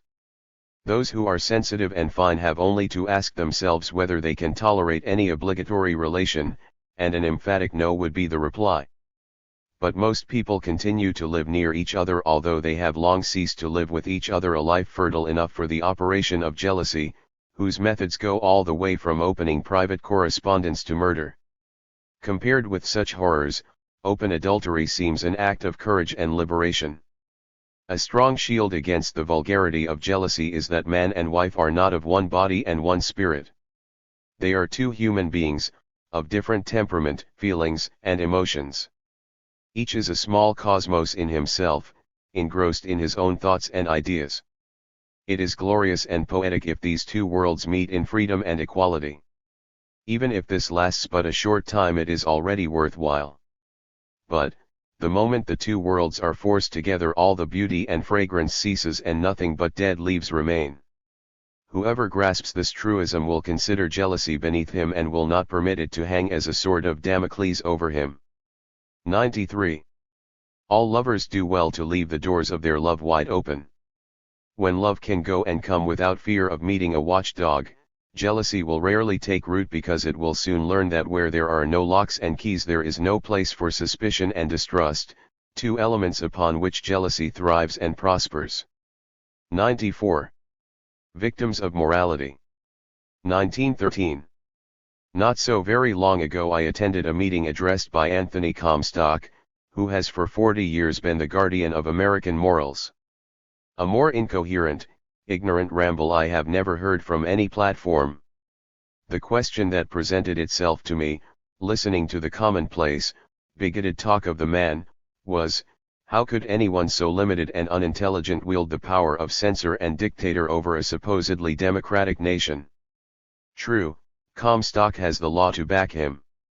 40 years ago, when Puritanism was even more rampant than today, completely shutting out the light of reason and progress, Comstock succeeded, through shady machination and political wire-pulling, to introduce a bill which gave him complete control over the Post Office Department, a control which has proved disastrous to the freedom of the press, as well as the right of privacy of the American citizen.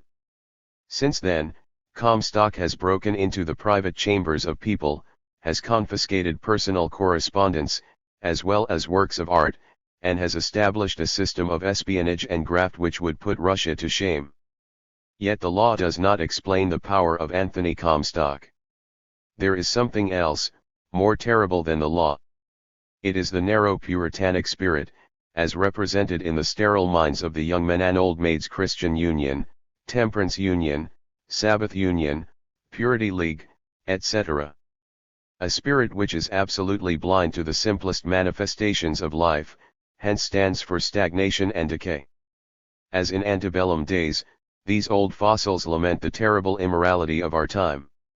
Science. Victims of Morality. 95. Art, literature, the drama, are at the mercy of bigoted censorship and legal procedure, with the result that America, with all her boastful claims to progress and liberty, is still steeped in the densest provincialism. The smallest dominion in Europe can boast of an art free from the fetters of morality, an art that has the courage to portray the great social problems of our time. With the sharp edge of critical analysis, it cuts into every social ulcer, every wrong, demanding fundamental changes and the transvaluation of accepted values. Satire, wit, humor, as well as the most intensely serious modes of expression, are being employed to lay bare our conventional social and moral lies. In America we would seek in vain for such a medium, since even the attempt at it is made impossible by the rigid regime, by the moral dictator and his clique. The nearest approach, however, are our muckrakers, who have no doubt rendered great service along economic and social lines. Whether the muckrakers have or have not helped to change conditions, at least they have torn the mask from the lying face of our smug and self-satisfied society. Unfortunately, the lie of morality still stalks about in fine feathers, since no one dares to come within hailing distance of that holy of holies. Yet it is safe to say that no other superstition is so detrimental to growth, so enervating and paralyzing to the minds and hearts of the people, as the superstition of morality. The most pathetic, and in a way discouraging, aspect of the situation is a certain element of liberals, and even of radicals, men and women apparently free from religious and social spooks. But before the monster of morality they are as prostrate as the most pious of their kind, which is an additional proof to the extent to which the morality worm has eaten into the system of its victims, and how far-going and thorough the measures must be which are to drive it out again.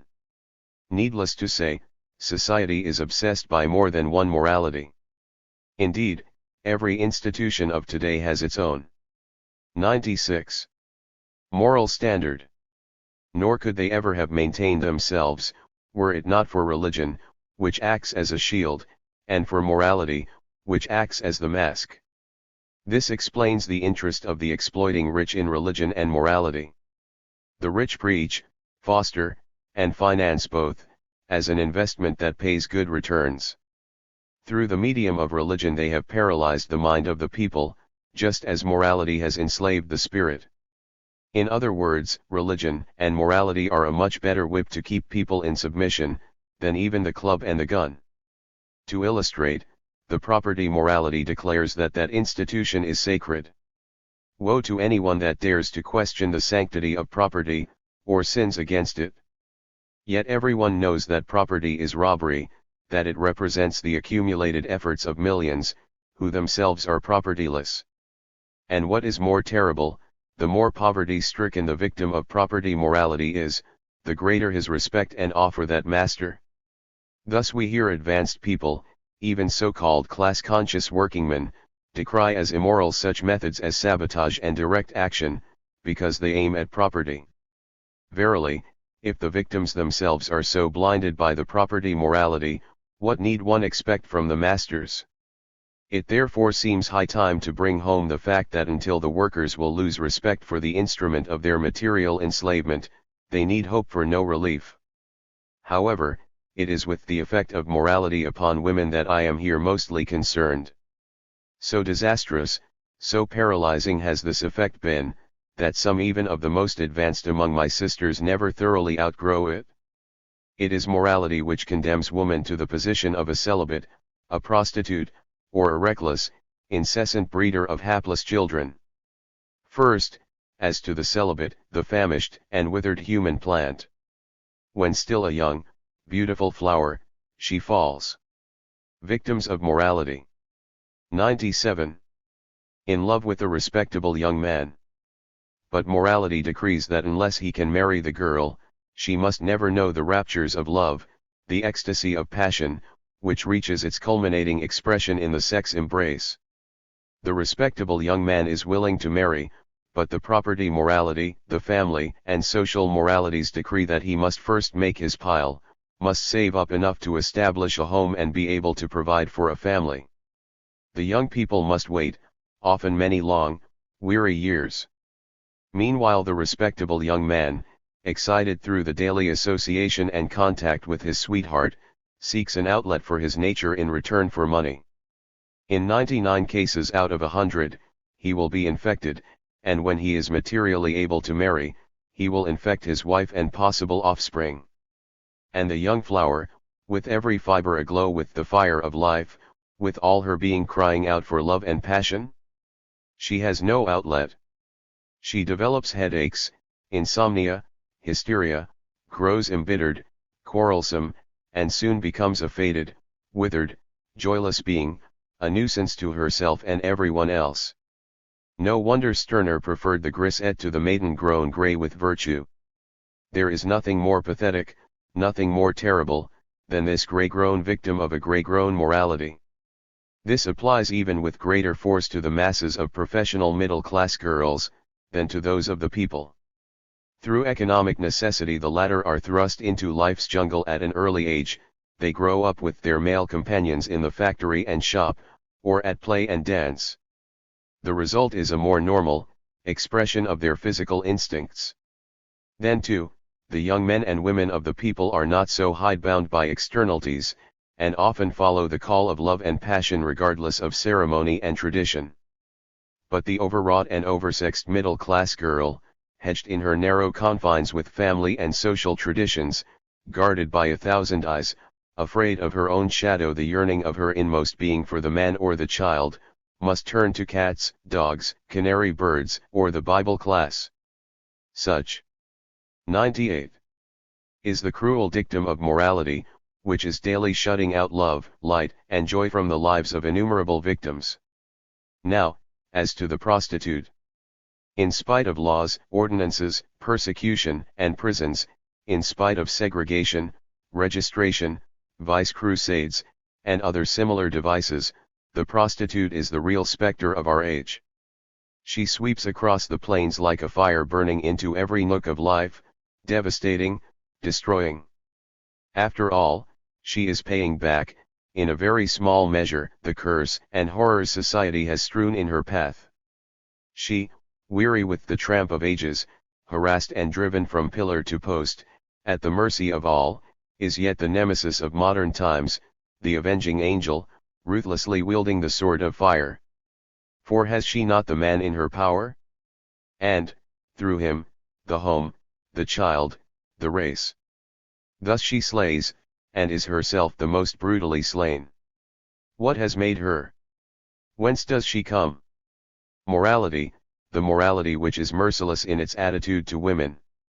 Once she dared to be herself, to be true to her nature, to life, there is no return, the woman is thrust out from the pale and protection of society. The prostitute becomes the victim of morality, even as the withered old maid is its victim. But the prostitute is victimized by still other forces, foremost among them the property morality, which compels woman to sell herself as a sex commodity for $1 per, out of wedlock, or for $15 a week, in the sacred fold of matrimony. The latter is no doubt safer, more respected, more recognized, but of the two forms of prostitution the girl of the street is the least hypocritical, the least debased, since her trade lacks the pious mask of hypocrisy, and yet she is hounded, fleeced, outraged, and shunned, by the very powers that have made her, the financier, the priest, the moralist, the judge, the jailer, and the detective, not to forget her sheltered, respectably virtuous sister, who is the most relentless and brutal in her persecution of the prostitute. Morality and its victim, the mother. What a terrible picture! Is there indeed anything more terrible, more criminal, than our glorified sacred function of motherhood? The woman, physically and mentally unfit to be a mother, yet victims of morality. 99. Condemned to breed, the woman, economically taxed to the very last spark of energy, yet forced to breed, the woman, tied to a man she loathes, whose very sight fills her with horror, yet made to breed, the woman, worn and used up from the process of procreation, yet coerced to breed, more, ever more. What a hideous thing, this much lauded motherhood! No wonder thousands of women risk mutilation, and prefer even death to this curse of the cruel imposition of the spook of morality. 5,000 are yearly sacrificed upon the altar of this monster, that will not stand for prevention but would cure abortions. 5,000 soldiers in the battle for their physical and spiritual freedom, and as many thousands more who are crippled and mutilated rather than bring forth life in a society based on decay and destruction. Is it because the modern woman wants to shirk responsibility, or that she lacks love for her offspring, that drives her to the most drastic and dangerous means to avoid bearing children? Only shallow, bigoted minds can bring such an accusation. Else they would know that the modern woman has become race-conscious, sensitive to the needs and rights of the child, as the unit of the race, and that therefore the modern woman has a sense of responsibility and humanity, which was quite foreign to her grandmother. With the economic war raging all around her, with strife, misery, crime, disease, and insanity staring her in the face, with numberless little children ground into gold dust, how can the self and race-conscious woman become a mother? Morality cannot answer this question. It can only dictate, coerce, or condemn, and how many women are strong enough to face this condemnation, to defy the moral dicta? Few, indeed. Hence they fill the factories, the reformatories, the homes for feeble-minded, the prisons, the insane asylums, or they die in the attempt to prevent childbirth. Oh, motherhood, what crimes are committed in thy name? What hosts are laid at your feet, morality, destroyer of life? Fortunately, the dawn is emerging from the chaos and darkness. Woman is awakening, she is throwing off the 100 nightmare of morality, she will no longer be bound. In her love for the man she is not concerned in the contents of his pocketbook, but in the wealth of his nature, which alone is the fountain of life and of joy. Nor does she need the sanction of the state. Her love is sanction enough for her. Thus she can abandon herself to the man of her choice, as the flowers abandon themselves to dew and light, in freedom, beauty, and ecstasy. Through her reborn consciousness as a unit, a personality, a race builder, she will become a mother only if she desires the child, and if she can give to the child, even before its birth, all that her nature and intellect can yield, harmony, health, comfort, beauty, and, above all, understanding, reverence, and love, which is the only fertile soil for new life, a new being. Morality has no terrors for her who has risen beyond good and evil. And though morality may continue to devour its victims, it is utterly powerless in the face of the modern spirit, that shines in all its glory upon the brow of man and woman, liberated and unafraid. 101. The social aspects of birth control. 1916. It has been suggested that to create one genius nature uses all of her resources and takes 100 years for her difficult task. If that be true, it takes nature even longer to create a great idea. After all, in creating a genius nature concentrates on one personality, whereas an idea must eventually become the heritage of the race and must needs be more difficult to mold. It is just 150 years ago when a great man conceived a great idea, Robert Thomas Malthus, the father of birth control. That it should have taken so long a time for the human race to realize the greatness of that idea, is only one more proof of the sluggishness of the human mind. It is not possible to go into a detailed discussion of the merits of Malthus' contention, to wit, that the earth is not fertile or rich enough to supply the needs of an excessive race. Certainly if we will look across to the trenches and battlefields of Europe we will find that in a measure his premise was correct. But I feel confident that if Malthus would live today he would agree with all social students and revolutionists that if the masses of people continue to be poor and the rich grow ever richer, it is not because the earth is lacking in fertility and richness to supply the need even of an excessive race, but because the earth is monopolized in the hands of the few to the exclusion of the many. Capitalism, which was in its baby's shoes during Malthus' time, has since grown into a huge insatiable monster. It roars. 102.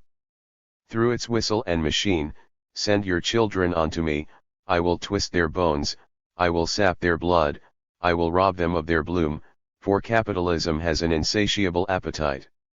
And through its destructive machinery, militarism, capitalism proclaims, send your sons unto me, I will drill and discipline them until all humanity has been ground out of them, until they become automatons ready to shoot and kill at the behest of their masters. Capitalism cannot do without militarism, and since the masses of people furnish the material to be destroyed in the trenches and on the battlefield, capitalism must have a large race. In so-called good times, capitalism swallows masses of people to throw them out again in times of industrial depression. This superfluous human mass, which is swelling the ranks of the unemployed and which represents the greatest menace in modern times, is called by our bourgeois political economists the labor margin. They will have it that under no circumstances must the labor margin diminish, else the sacred institution known as capitalistic civilization will be undermined. And so the political economists, together with all sponsors of the capitalistic regime, are in favor of a large and excessive race and are therefore opposed to birth control. Nevertheless, Malthus' theory contains much more truth than fiction. In its modern aspect it rests no longer upon speculation, but on other factors which are related to and interwoven with the tremendous social changes going on everywhere. First, there is the scientific aspect, the contention on the part of the most eminent men of science who tell us that an overworked and underfed vitality cannot reproduce healthy progeny. Beside the contention of scientists, we are confronted with the terrible fact which is now even recognized by benighted people, namely, that an indiscriminate and incessant breeding on the part of the overworked and underfed masses has resulted in an increase of defective, crippled and unfortunate children. So alarming is this fact, that it has awakened social reformers to the necessity of a mental clearinghouse where the cause and effect of the increase of the social aspects of birth control. 103. Crippled, deaf, dumb and blind children may be ascertained. Knowing as we do that reformers accept the truth when it has become apparent to the dullest in society, there need be no discussion any longer in regard to the results of indiscriminate breeding. Secondly, there is the mental awakening of woman, that plays no small part in behalf of birth control. For ages she has carried her burdens, has done her duty 1,000-fold more than the soldier on the battlefield. After all, the soldier's business is to take life. For that he is paid by the state, eulogized by political charlatans and upheld by public hysteria. But woman's function is to give life, yet neither the state nor politicians nor public opinion have ever made the slightest provision in return for the life woman has given. For ages she has been on her knees before the altar of duty as imposed by God, by capitalism, by the state, and by morality. Today she has awakened from her age-long sleep.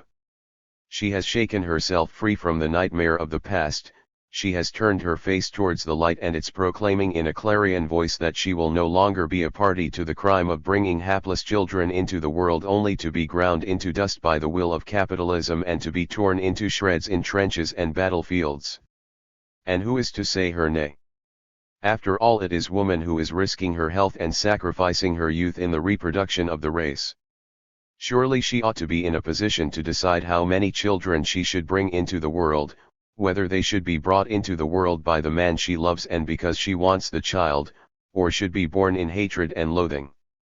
Furthermore, it is conceded by earnest physicians that constant reproduction on the part of women has resulted in what the laity terms female troubles, a lucrative condition for unscrupulous medical men. But what possible reason has woman to exhaust her system in everlasting childbearing? It is precisely for this reason that women should have the knowledge that would enable her to recuperate during a period of from 3 to 5 years between each pregnancy. 104. Which alone would give her physical and mental well-being and the opportunity to take better care of the children already in existence. But it is not woman alone who is beginning to realize the importance of birth control. Men, too, especially working men, have learned to see in large families a millstone around their necks, deliberately imposed upon them by the reactionary forces in society, because a large family paralyzes the brain and benumbs the muscles of the masses of working men.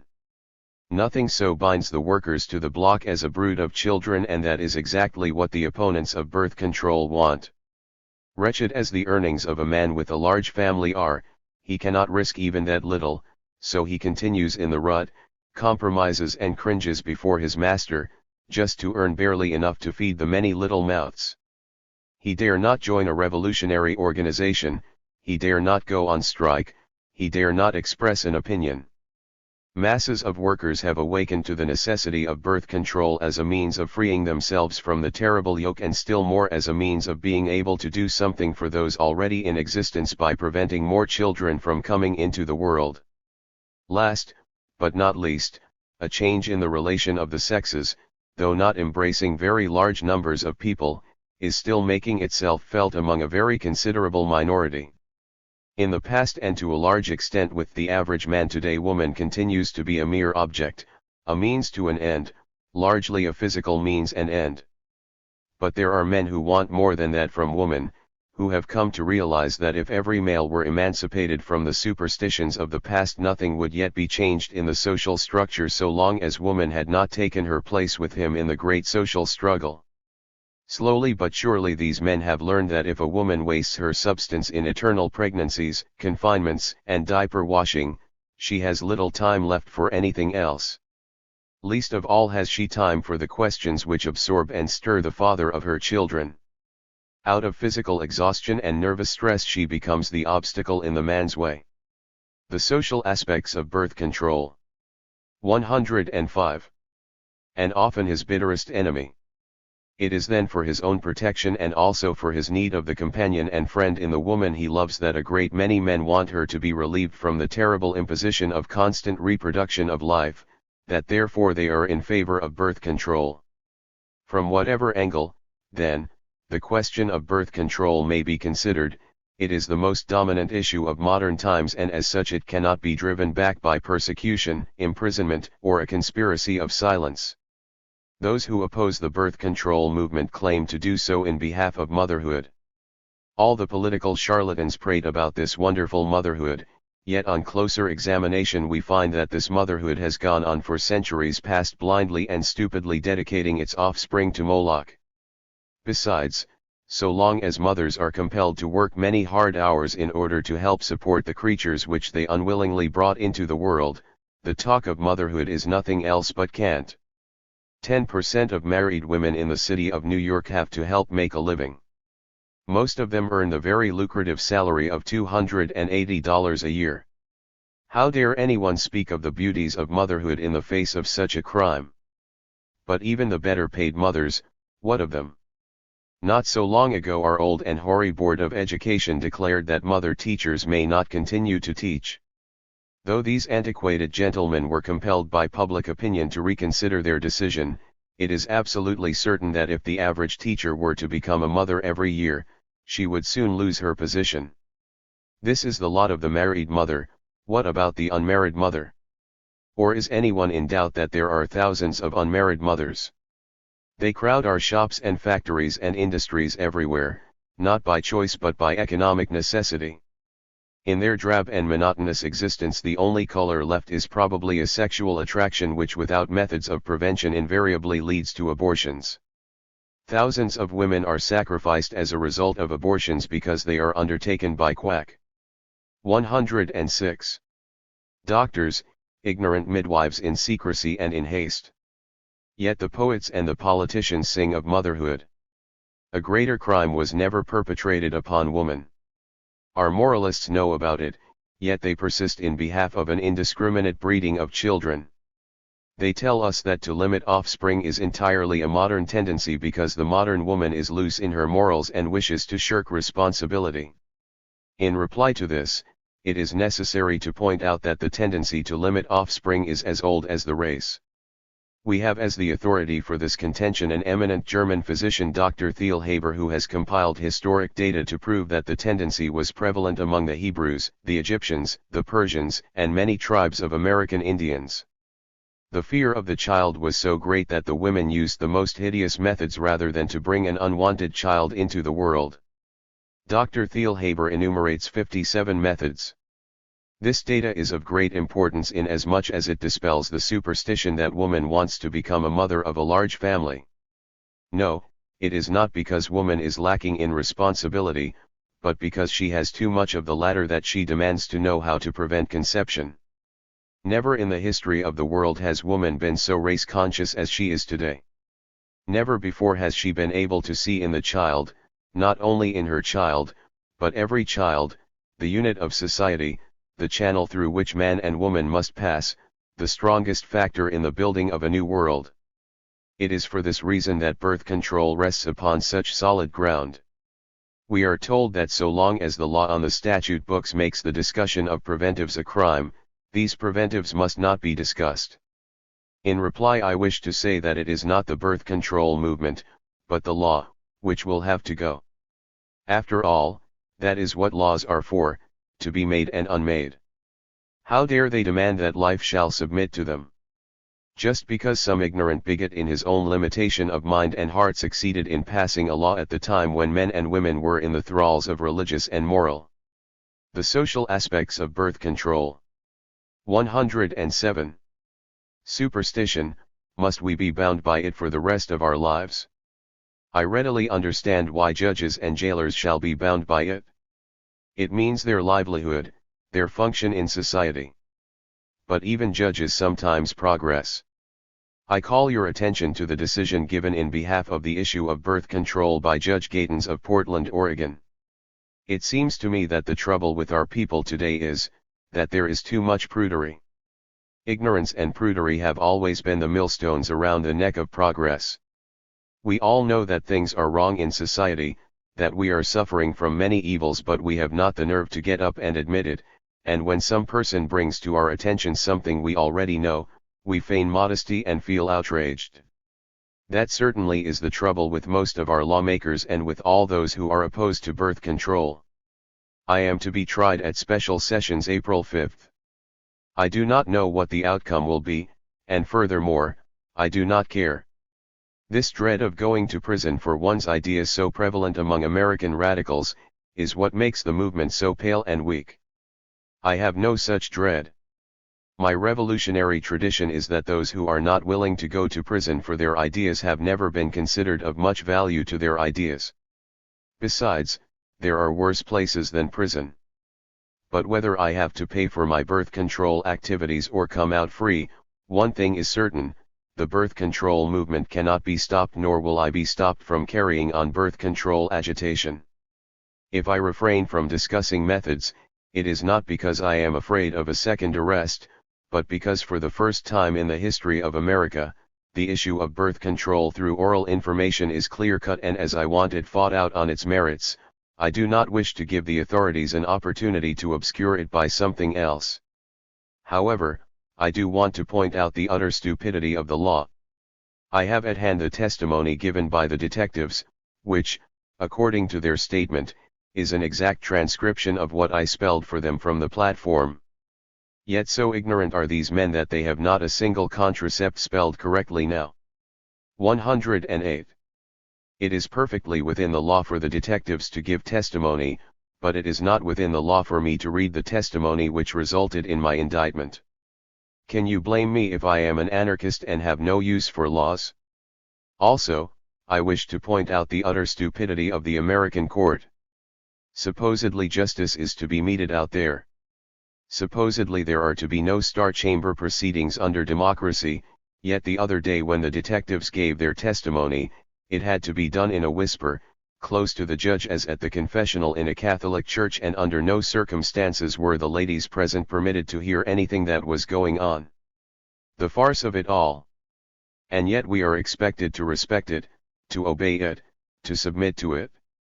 I do not know how many of you are willing to do it, but I am not. I stand as one of the sponsors of a worldwide movement, a movement which aims to set woman free from the terrible yoke and bondage of enforced pregnancy, a movement which demands the right for every child to be well born, a movement which shall help free labor from its eternal dependence, a movement which shall usher into the world a new kind of motherhood. I consider this movement important and vital enough to defy all the laws upon the statute books.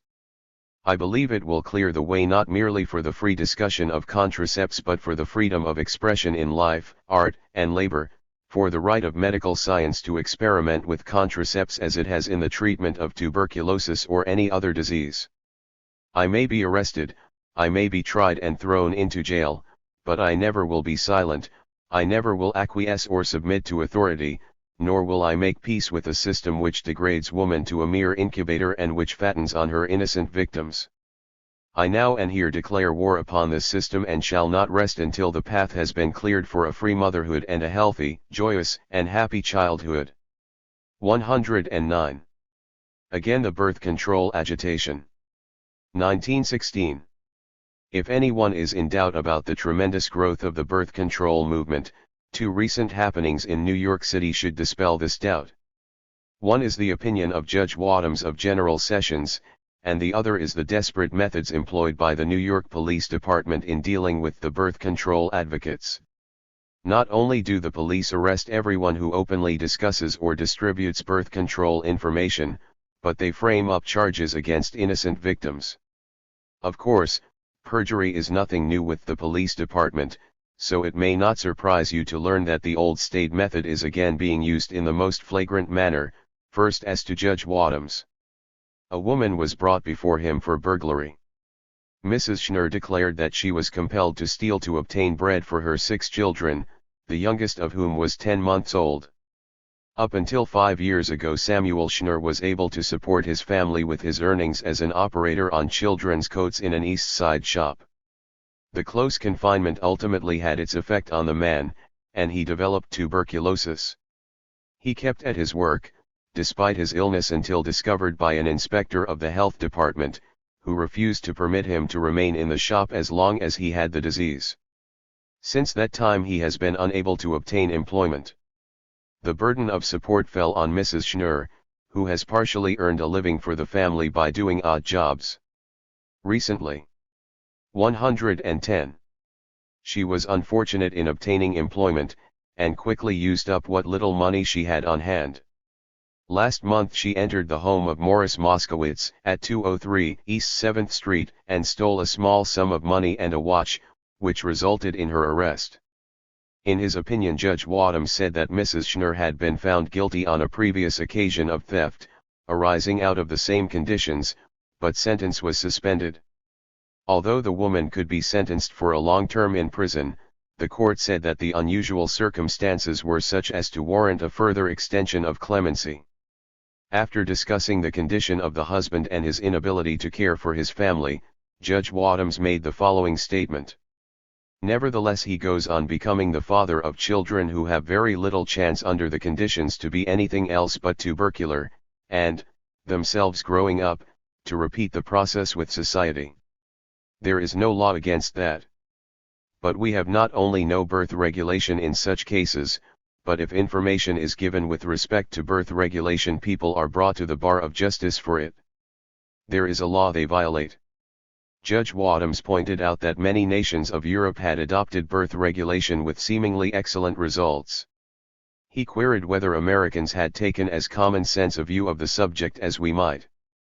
I believe, the opinion continued, that we are living in an age of ignorance which at some future time will be looked upon aghast as we look back upon conditions which we now permit to exist. So before us we have here a family increasing in number, with a tubercular husband, with a woman with a child at her breast, with other small children at her skirts, and no money. 111. It was certainly worth going to jail to teach a judge the importance of birth control for the masses of people. However, even going to jail will never teach the police anything. Friday, October 20th, I was subpoenaed to appear as a witness for Mr. Bolton Hall, in his trial before Special Sessions, Department 6, for having distributed birth control circulars at the Union Square meeting on May 20th. Mr. Hall was acquitted. Together with a number of friends, I left the courthouse about 5 p.m., and had barely gotten to the sidewalk when I was arrested by Detective Price. When he was asked to show a warrant, he said it was unnecessary, that I was in his charge and would have to come along. Knowing from the past that a detective, even like the Russian Black Hundred, is absolute, I went along to the Elizabeth Street Station House, and was there placed under $1,000 bail for having distributed birth control leaflets at the Union Square meeting May 20th. Evidently the detectives took no heed to the overwhelming testimony brought to bear in behalf of Mr. Bolton Hall, a testimony which, of course, will also be brought to bear in my behalf, i.e., that neither Mr. Hall nor myself distributed birth control leaflets. The detectives had decided to engage in a frame-up, and they straightway proceeded to carry out their decision.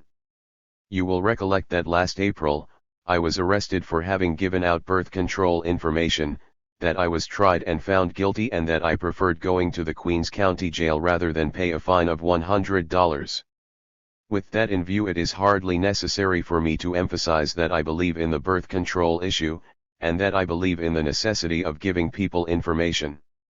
In other words, I am willing to take the consequences if I have been guilty of what the law pleases to call an offense, but, as it is, I have not given out the circulars and, of course, do not intend to be arrested and thrown into jail simply because the New York detectives want to crown themselves with laurels of stemming the tide of the birth control agitation. 112. Friday, October 27th, I appeared before Judge Barlow, a type out of Dickens or Victor Hugo. Hard, pompous, and dull. I waived examination, and was held for trial. I cannot say at present when the trial will come up, but I expect to get a postponement and probably secure a jury trial. Meanwhile, I am out on $1,000 bail.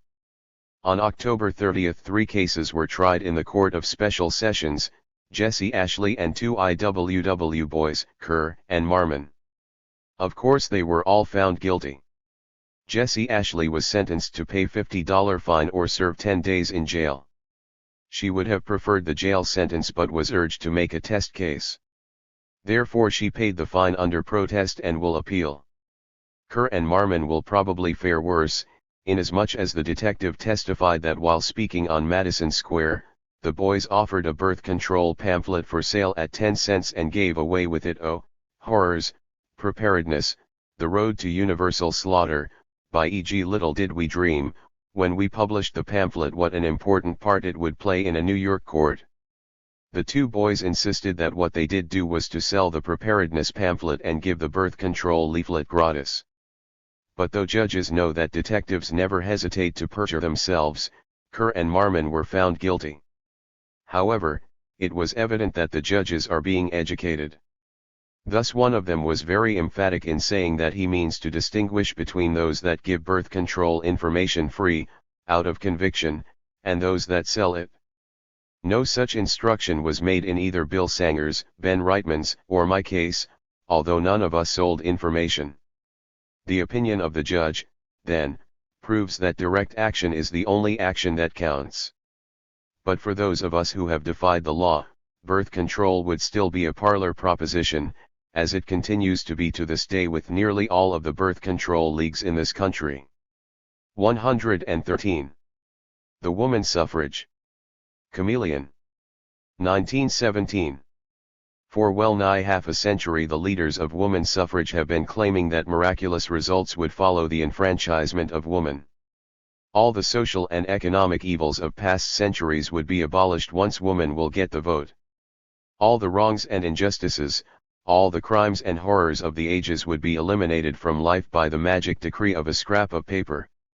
When the attention of the leaders of the movement was called to the fact that such extravagant claims convince no one, they would say, "Wait until we have the opportunity, wait till we are face to face with a great test, and then you will see how superior woman is in her attitude towards social progress." The intelligent opponents of woman suffrage, who were such on the ground that the representative system has served only to rob man of his independence, and that it will do the same to woman, knew that nowhere has woman suffrage exerted the slightest influence upon the social and economic life of the people. Still they were willing to give the suffrage exponents the benefit of doubt. They were ready to believe that the suffragists were sincere in their claim that woman will never be guilty of the stupidities and cruelties of man. Especially did they look to the militant suffragettes of England for a superior kind of womanhood. Did not Mrs. Emmeline Pankhurst make the bold statement from an American platform that woman is more humane than 114 man, and that she never would be guilty of his crimes? For one thing, woman does not believe in war, and will never support wars. But politicians remain politicians. No sooner did England join the war, for humanitarian reasons, of course, then the suffrage ladies immediately forgot all their boasts about woman's superiority and goodness and immolated their party on the altar of the very government which tore their clothing, pulled their hair and fed them forcibly for their militant activities. Mrs. Pankhurst and her hosts became more passionate in their war mania, in their thirst for the enemy's blood than the most hardened militarists. They consecrated their all, even their sex attraction, as a means of luring unwilling men into the military net, into the trenches and death. For all this they are now to be rewarded with the ballot. Even Asquith, the erstwhile foe of the Pankhurst outfit, is now convinced that woman ought to have the vote, since she has proven so ferocious in her hate, and is so persistently bent on conquest. All hail to the English women who bought their vote with the blood of the millions of men already sacrificed to the monster war. The price is indeed great, but so will be the political jobs in store for the lady politicians. The American suffrage party, bereft of an original idea since the days of Elizabeth Cady Stanton, Lucy Stone, and Susan Anthony, must needs ape with parrot-like stupidity the example set by their English sisters. In the heroic days of militancy, Mrs. Pankhurst and her followers were roundly repudiated by the American suffrage party. The respectable, ladylike Mrs. Cat would have nothing to do with such ruffians as the militants. But when the suffragettes of England, with an eye for the flesh-pots of Parliament, turned somersault, the American suffrage party followed suit. Indeed, Mrs. Cat did not even wait until war was actually declared by this country. She went Mrs. Pankhurst one better. She pledged her party to militarism, to the support of every autocratic measure of the government long before there was any necessity for it all. Why not? Why waste another 50 years lobbying for the vote? The woman suffrage chameleon. 115. If one can get it by the mere betrayal of an ideal? What are ideals among politicians, anyway? The arguments of the antis that woman does not need the vote because she has a stronger weapon, her sex, was met with the declaration that the vote will free woman from the degrading need of sex appeal. How does this proud boast compare with the campaign started by the suffrage party to lure the manhood of America into the European sea blood? Not only is every youth and man to be brazenly solicited and cajoled into enlisting by the fair members of the suffrage party, but wives and sweethearts are to be induced to play upon the emotions and feelings of the men, to bring their sacrifice to the Moloch of patriotism and war. How is this to be accomplished? Surely not by argument. If during the last 50 years the women politicians failed to convince most men that woman is entitled to political equality, they surely will not convince them suddenly that they ought to go to certain death while the women remain safely tucked away at home sewing bandages. No, not argument, reason or humanitarianism has the suffrage party pledged to the government, it is the sex attraction, the vulgar persuasive and ensnaring appeal of the female let loose for the glory of the country. What man can resist that? The greatest have been robbed of their sanity and judgment when benumbed by the sex appeal. How is the youth of America to withstand it? The cat is out of the bag. The suffrage ladies have at last proven that their prerogative is neither intelligence nor sincerity, and that their boast of equality is all rot, that in the struggle for the vote, even, the sex appeal was their only resort, and cheap political reward their only aim. They are now using both to feed the cruel monster war, although they must know that awful as the price is which man pays, it is as naught compared with the cruelties, brutalities, and outrage woman is subjected to by war. The crime which the leaders of the American Woman Suffrage Party have committed against their constituency is in direct relation of the procurer to his victim. Most of them are 116. Too old to effect any result upon enlistment through their own sex appeal, or to render any personal service to their country.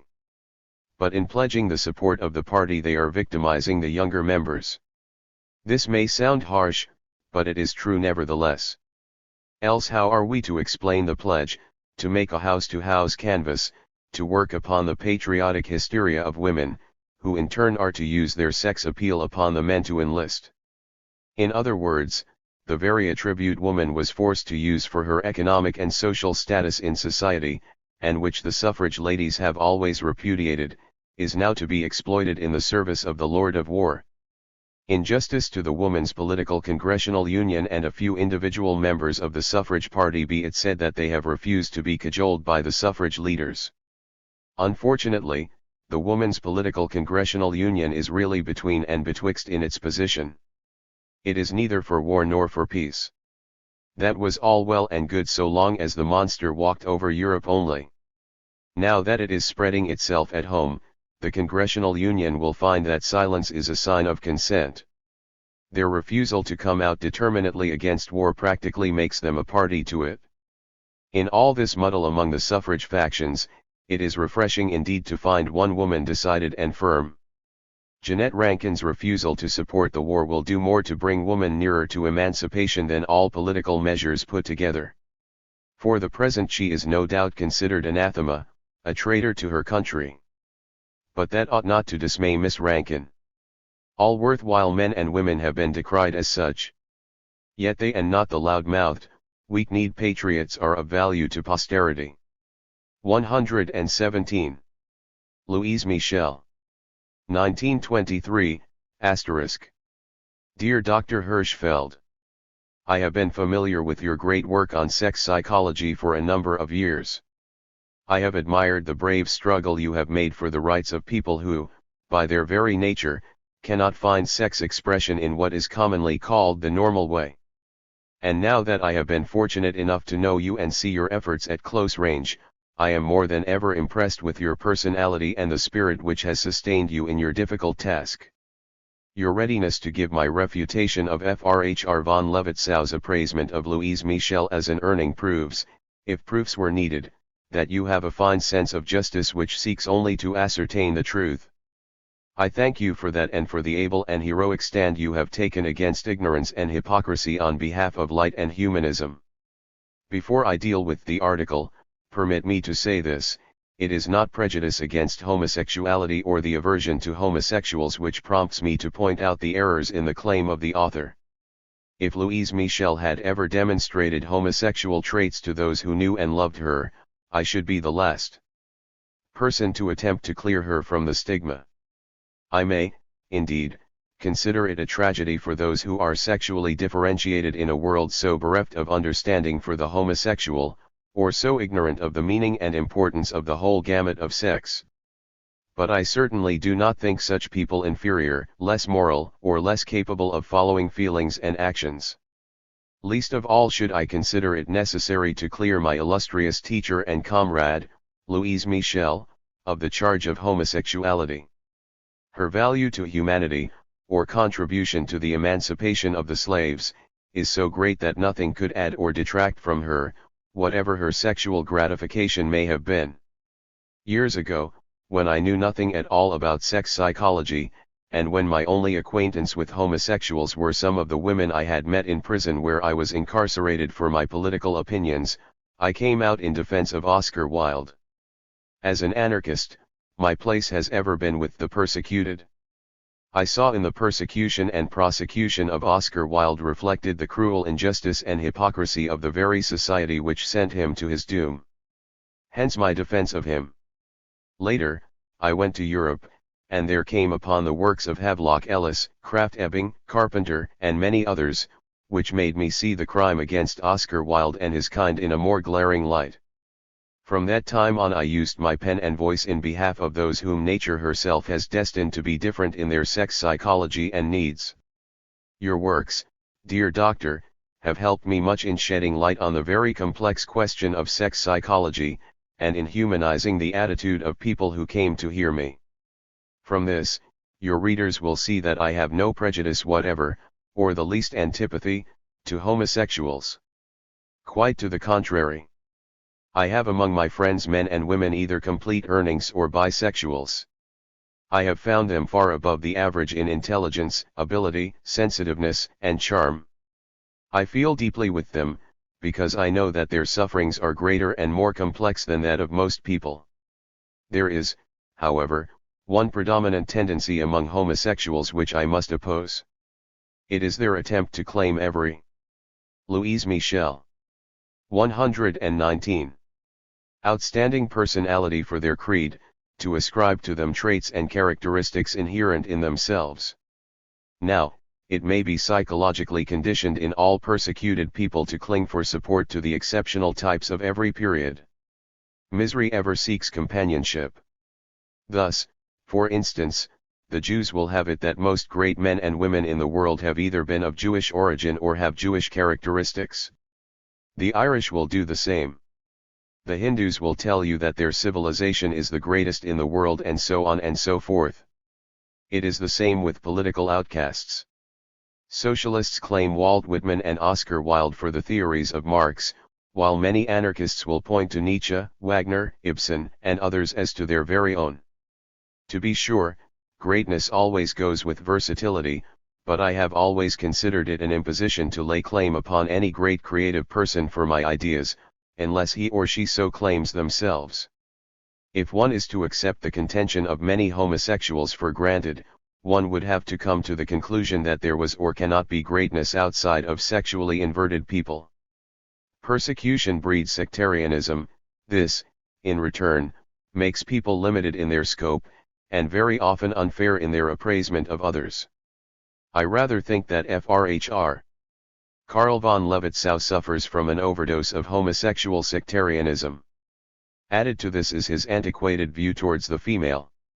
He sees in woman only the charmer of men, the bearer of children, and, in a more vulgar sense, the general cook and bottle washer of the household. Any woman who lacks these time-worn requisites for femininity, the author will immediately claim as an earning. In the light of modern woman's achievements in every domain of human thought and social endeavor, this view of the conventional male towards the female hardly merits a moment's consideration.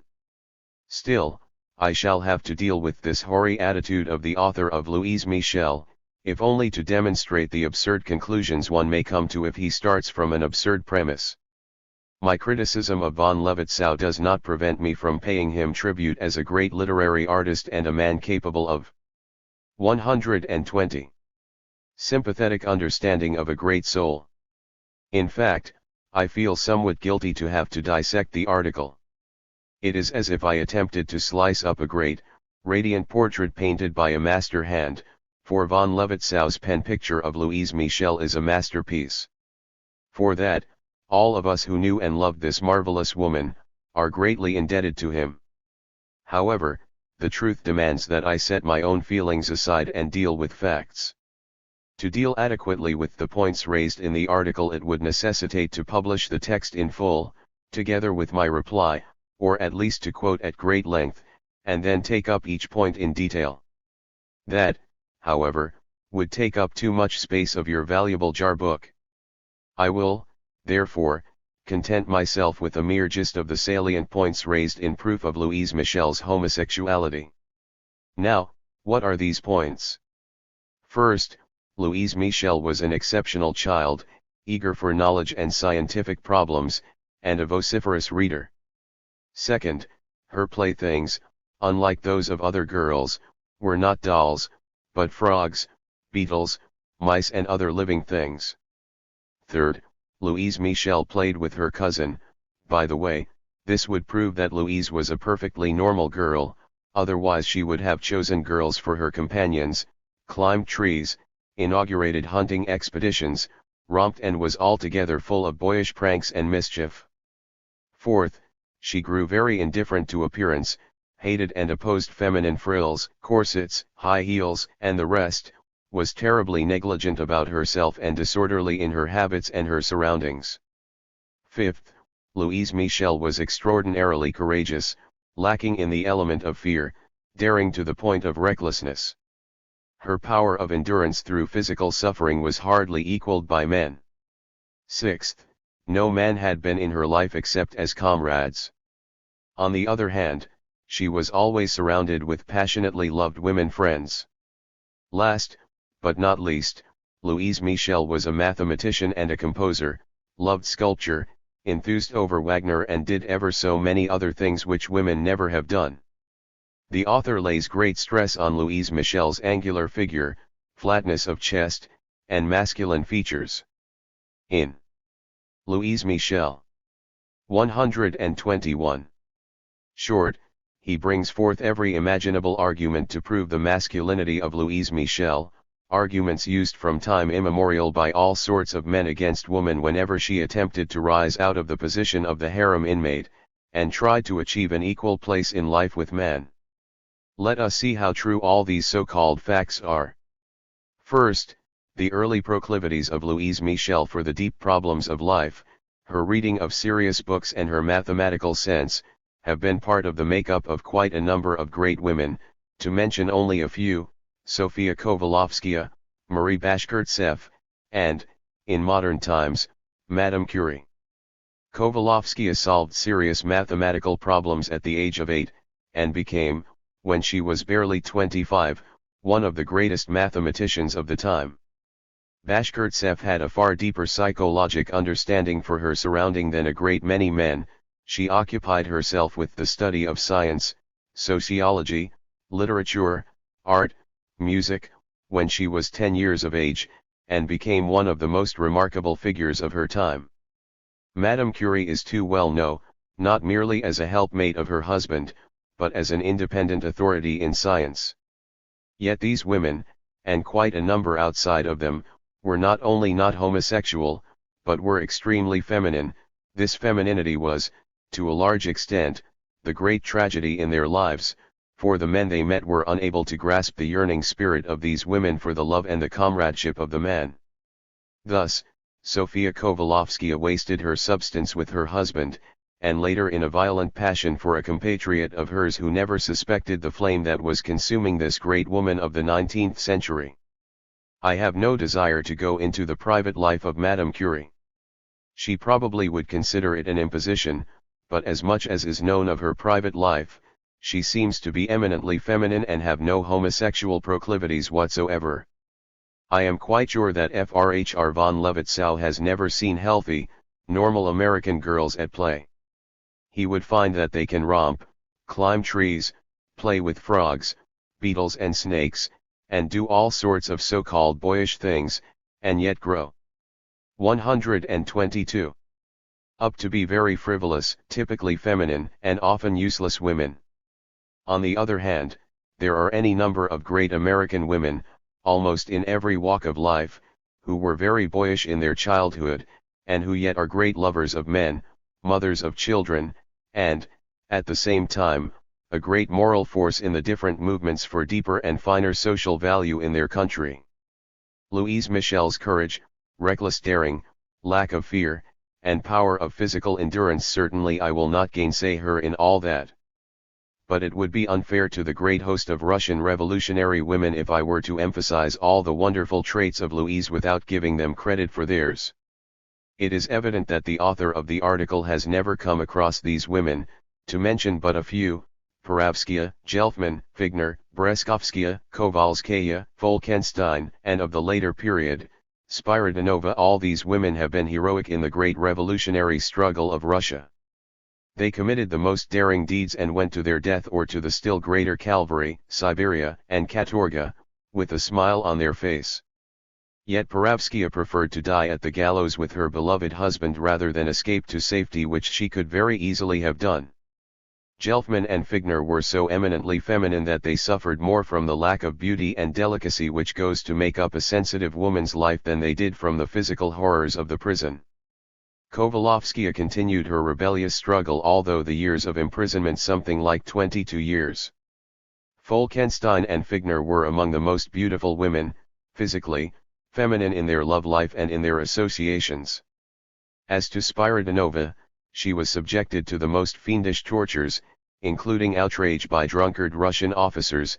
Her naked body was burned with lighted cigars, but never a sound could be heard from her.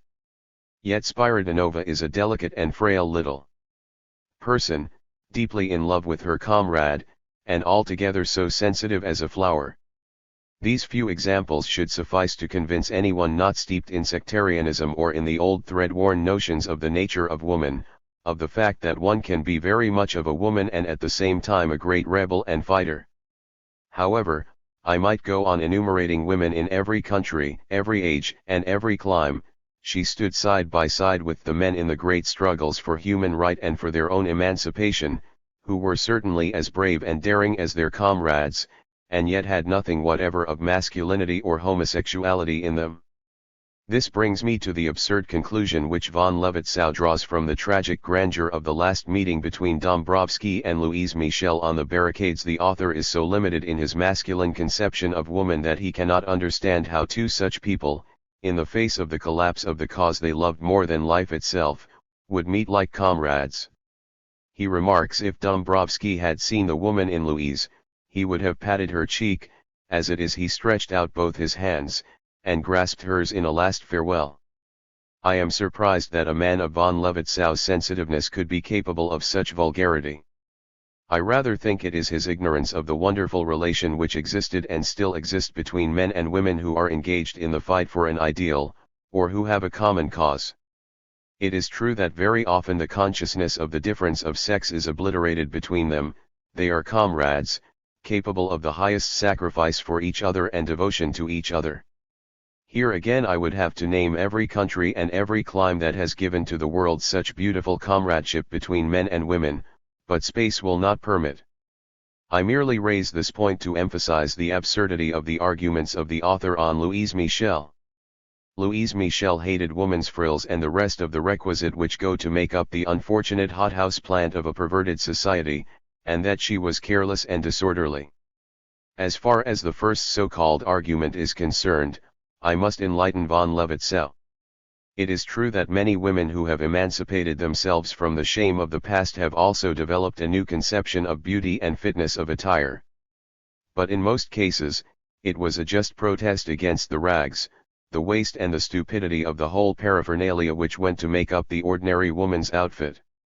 From a scientific, a sociological, and a moral point of view, these women have insisted that the mark of enslavement for their sex has been her clothes, and that she cannot really be free unless she transvalues the value of the things which held her to bondage.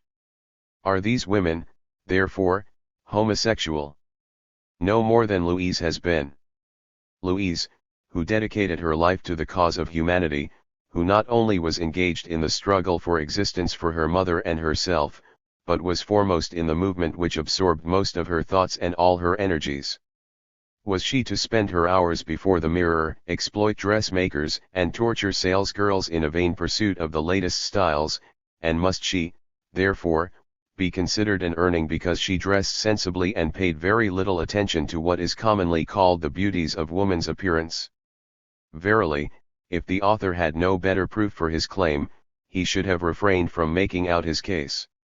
Louise Michel has an angular figure, she had masculine features. It is not true, as the author will have it, that she had a masculine voice. I heard her speak when she was 66 years of age. Her voice was a beautiful contralto, deep and melodious, and went straight to the heart of her hearers. With that was a remarkable simplicity which explains the great power she had over her audiences.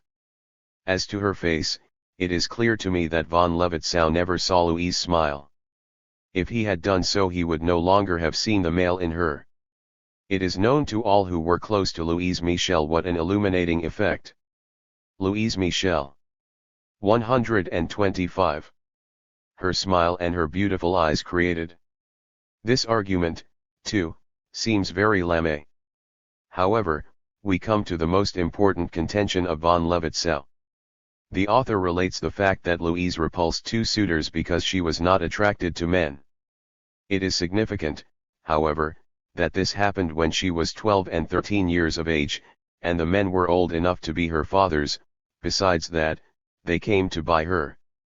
She, herself, expresses her indignation and repulsion against such men, on page 330. Also her attitude towards the marriage institution is very significant, page 332. Louise resents marriage without love, as every self-respecting woman should.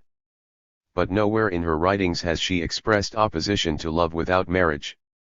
Nor has she ever written about the necessity of announcing from the housetops that so intimate and private an experience as the love life between two people should become common property. Proof for that is the following: Louise Michel had a love experience with a teacher when she, herself, was quite a young girl, and was supporting herself as a teacher. Later, after her return from New Caledonia, she lived for a time with a Belgian comrade of hers. And if she did not have more experiences of that sort, it is probably because, as she herself stated, I had given my heart to the revolution. Yes, that was Louise's lover. All her life she was dedicated to that love. Types like Louise Michel can have no personal love which in any way interferes with their one great passion for an ideal, and Louise's passion for her ideal was the most overpowering element in her life, and went with her to her grave. It is true she had a number of women friends whom she loved, not in the way von Levetzow will have it.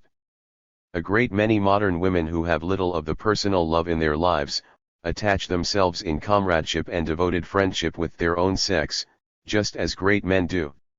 The reason for that, in the case of the women, is that they find better understanding with members of their own sex than they do with the men of their time. The fact of the matter is that the modern man is still very much in the skin of his forebear. 126. Adam, not very much different in his attitude towards woman than the average man. On the other hand, the modern woman is no longer satisfied with merely the lover, she wants understanding, comradeship, she wants to be treated as a human being, and not as an object for sex gratification.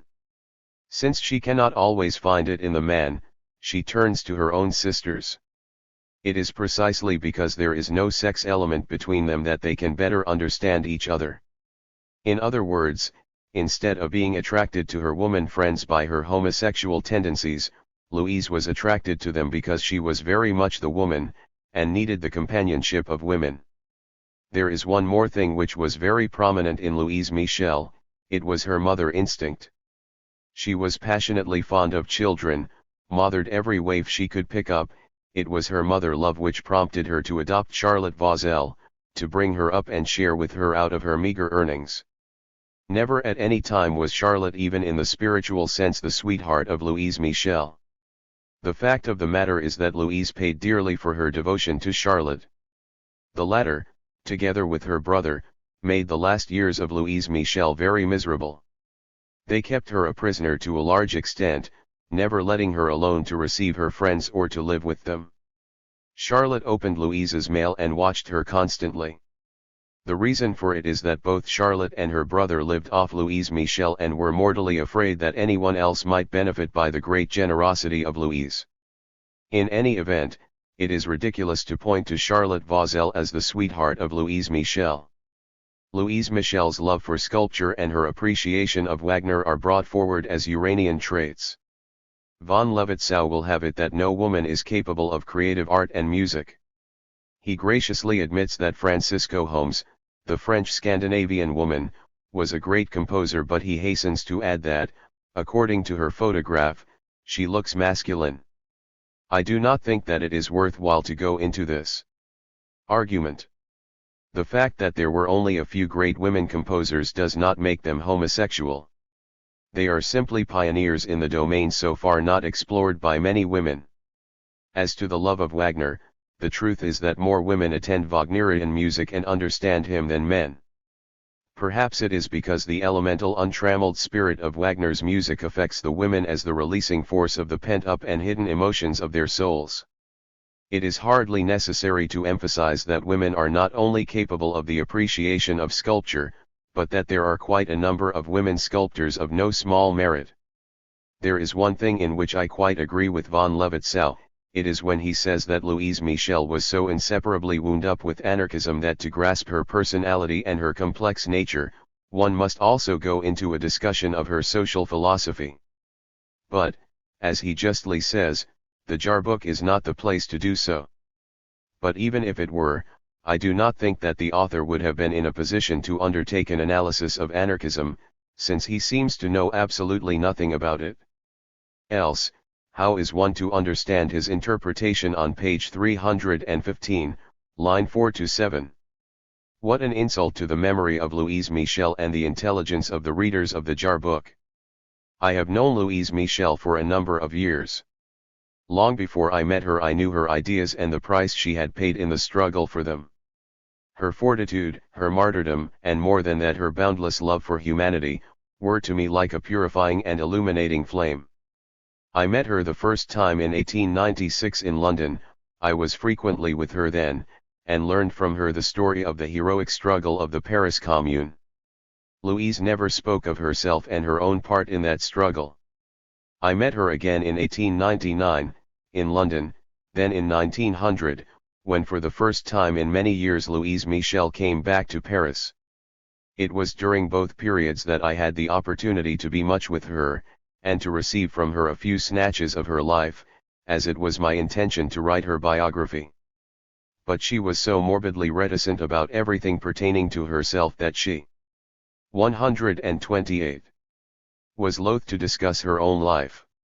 Always, however, she would become radiant, her face would light up by a divine fire when she would come to speak of others, her comrades, whom she nursed and cared for in New Caledonia, or, if she would speak of dumb creatures. For among other traits of Louise Michel was her great sympathy for animals. The little cottage she lived in London was a perfect menagerie of stray cats and dogs that she picked up at night on her way home. Especially, her love for cats was certainly anything but masculine. It is true that von Levetzow relates the fact that Louise, standing on the barricades and surrounded by bullets, rescued a cat which had pressed close to the wall paralyzed with fright. History has never yet mentioned any man who, in time of danger, would do such a thing. I don't mean to say that he would not rescue a child or even a dog, but certainly never a cat. The so-called masculine Louise Michel, who was disorderly, and could do nothing to keep herself tidy, in short, who was not domestic, yet learned to knit, darn, wash and cook for her fellow exiles in New Caledonia, besides nursing them with the tenderness of her great mother heart, and to keep up their spirit when the dreadful of their lives would overcome them. I remember one wonderful evening in Paris. Anarchist friends of ours arranged a little dinner party for Louise and invited me to it. Louise, dressed in her usual black, with only a white lace collar and cuffs to give it relief, her face flushed like the roses on the table, and framed by her curly silvery hair, was radiant with the joy of being back in the city of her dreams and her struggles, and surrounded by intimate comrades. She was more talkative than I had ever heard her before, more willing to let us look into her soul. Never a moment did Louise show even the remotest masculine characteristic or homosexual tendencies. I am sure that they would not have escaped me had there been anything of that in Louise Michel, for, as I said, in the beginning of my article, I have made a study of all the best literature on homosexuality, had known many homosexuals and easily detected homosexual leanings in people. There was no trace of that in Louise Michel. Louise Michel. 129. But among the friends of Louise Michel are the greatest men of her time: Peter Kropotkin, Malatesta, Elisee Reclus, Malato, Rocker. Some of them lived close to her, were almost in daily contact. Had there been the slightest indication of homosexuality, they would have seen it, it would certainly have been known among her comrades. I have recently spoken to my friend and comrade, Rudolf Rocker, about this phase treated in the article of von Levitzel. He, too, assured me that never at any time has any one of the intimate friends of Louise Michel seen the slightest indication of homosexual leanings. I might say in passing that Rudolf Rocker, like myself, is perfectly free of any prejudice towards homosexuals. Our only desire is to prove Louise Michel as she really was: an exceptional woman, a great mind, and a wonderful spirit. She represented the new type of womanhood, yet as old as the race, as wise as time, and with the soul of an all-embracing and all-understanding love for mankind. In short, a complete woman, freed from the prejudice and the tradition which for centuries past have held woman in bondage and have condemned her to the position of a domestic and sexual slave. In Louise Michel there has risen a new woman who is capable of the most heroic deeds, yet at the same time remains the woman in her passion and love life. Dear Dr. Hirschfeld, I have attempted in as concise a manner as possible, to analyze critically the contentions of Friedrich von Levitzel. You will agree with me, I am sure, that neither the question of homosexuality or of the homosexuals can gain anything by a misstatement of facts. For this reason, I have undertaken to prove the errors in the article, and for no other reason. I hope you will find my criticism convincing, and that you will not only, as you have kindly offered, publish my reply, but will also take off the photograph of Louise Michel from your gallery of earnings. Faithfully, Emma Goldman. 130. Emma's Love Views. 1926.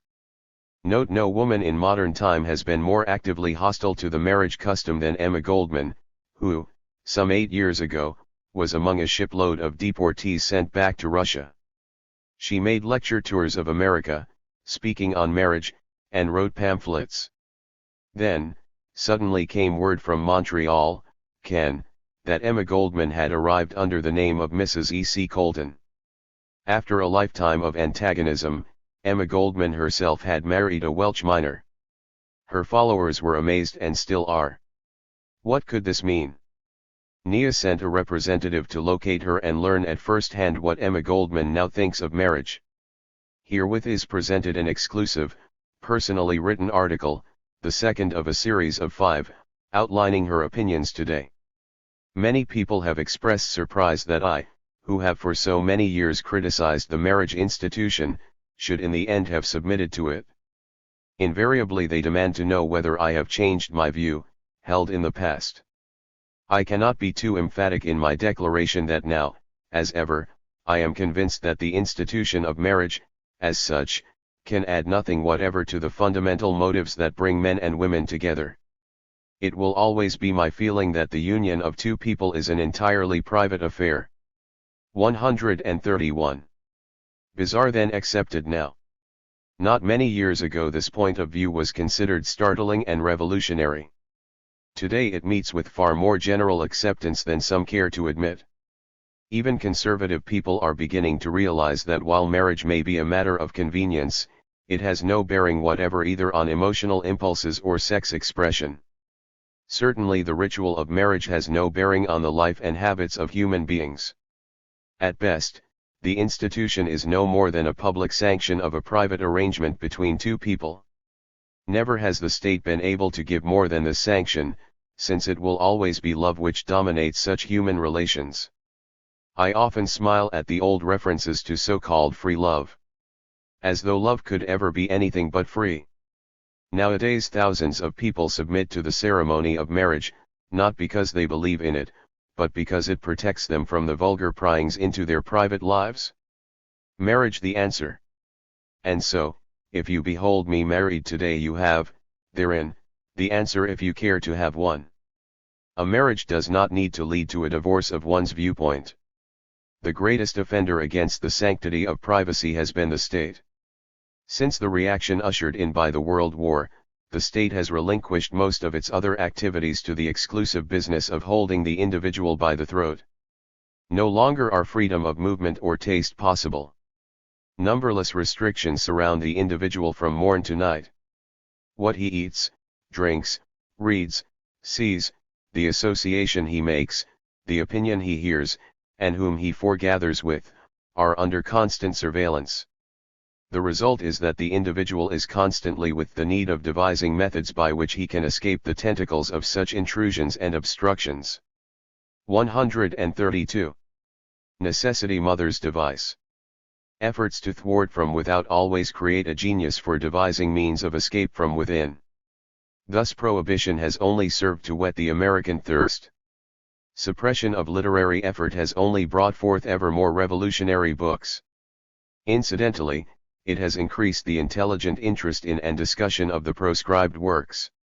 In the matter of travel, with the everlasting interference of movement imposed by passport and visa, the state forces people to exercise all their craft to break through the Chinese wall built around the whole world since the war.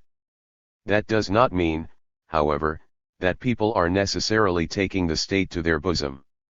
The same in a measure holds true of marriage. No one with brains goes on believing that it is made in heaven, or should be made on earth by anyone outside of those immediately concerned, but they go through with the process in the same spirit as one takes out a passport or secures a visa to obtain breathing space and to protect the privacy of human personality. 133. Feminism's fight not in vain. 1926. Note Emma Goldman's varied career has veered from violent denunciation of America and of marriage to her present position in Montreal, Canada, where, as a married woman, she asks to be readmitted to the United States. There is still another paradoxical phase of her life's development. From her old position of militant feminism, she has come to take a coolly critical view of woman suffrage. In this article, the third of a series of 5, are presented her opinions on this subject of abounding interest, written exclusively for NIA Service and Journal Standard. If one bears in mind the sweeping prophecies of the women's rights women as to the miracles feminism was going to perform, once woman had the right of suffrage and equality in the professions, one would have to admit that the results of feminism are anything but commensurate with the brave fight made by women for their emancipation. It is not long ago that we were assured by leading feminists that their creed would purify politics, abolish war, do away with all social evils, and create entirely new relations between the sexes. Today, no intelligent feminist would indulge in such silly talk. They have learned first that age-long abuses cannot be done away with by the casting of a vote. And what is more important, they have learned that women's economic and social emancipation is closely bound. 134. Up with the general struggle for human emancipation, that complete independence for man as well as woman will come only with the entire change of our present social structure and a proper and collective worth. Nevertheless, the heroic struggle made by women for so many years in America and Europe has certainly not been in vain. If she is denied equal remuneration for the work she is doing, she has been able nevertheless to prove that she can make good. There is no profession or trade, not even swimming across the English Channel, which is alien to woman. Finer dexterity. Thus I learned while in Germany that women in the metal industry during the war showed finer dexterity in the making of delicate instruments than men. That women during the world cataclysm not only could but did perform the most difficult tasks while the men were bleeding on the battlefield need hardly be emphasized at this late date. Yes, women have made good. No longer will anyone dare to insist that her only place is in the home, to waste her substance as domestic drudge or sex commodity. She has broken through her gilded cage and is now out in the world to take her share of responsibility as well as to demand her right to its achievements. Advanced American women have done that long before the war, but it is only since then that the women abroad are coming into their own. There are very few Gretchens, clinging, yielding, obedient and submissive, in Germany today. Nor are women in England learning of life and social conditions by means of secrecy and subterfuge. Openly and frankly do they declare their right to whatever knowledge and experience there is in the world.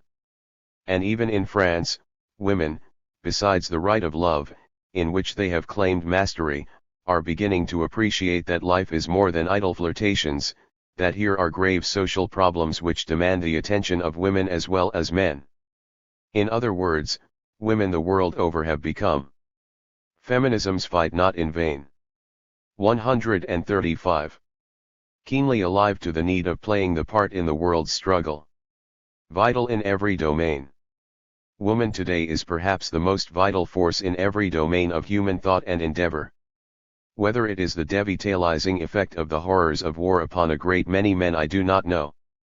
I only know that most men of the professional middle class in Europe have lost their grip on life.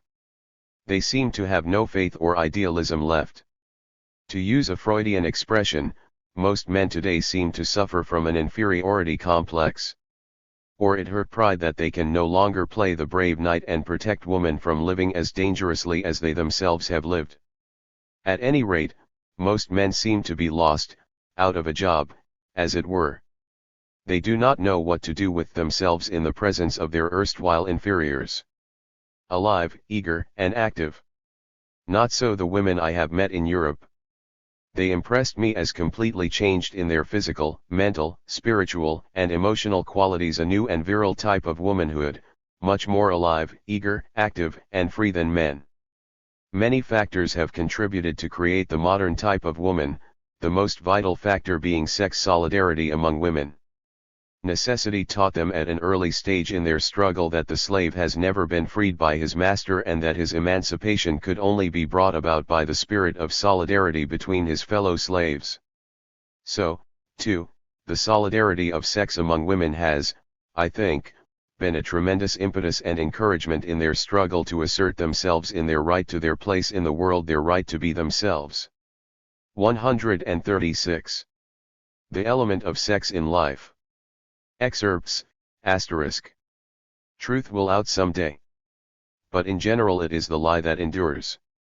Truth is naked, straightforward. It will have no smirking, subterfuge or compromise. See lies adorned in silk and jewels. They are smooth, ingratiating and deceptive. The many, all too many, are dazzled by the pomp and self-importance of lies and follow gladly, unaware of the grinning face beneath the fancy mask. It is, therefore, not surprising that the most elemental force in human life, sex, should still be degraded and denied.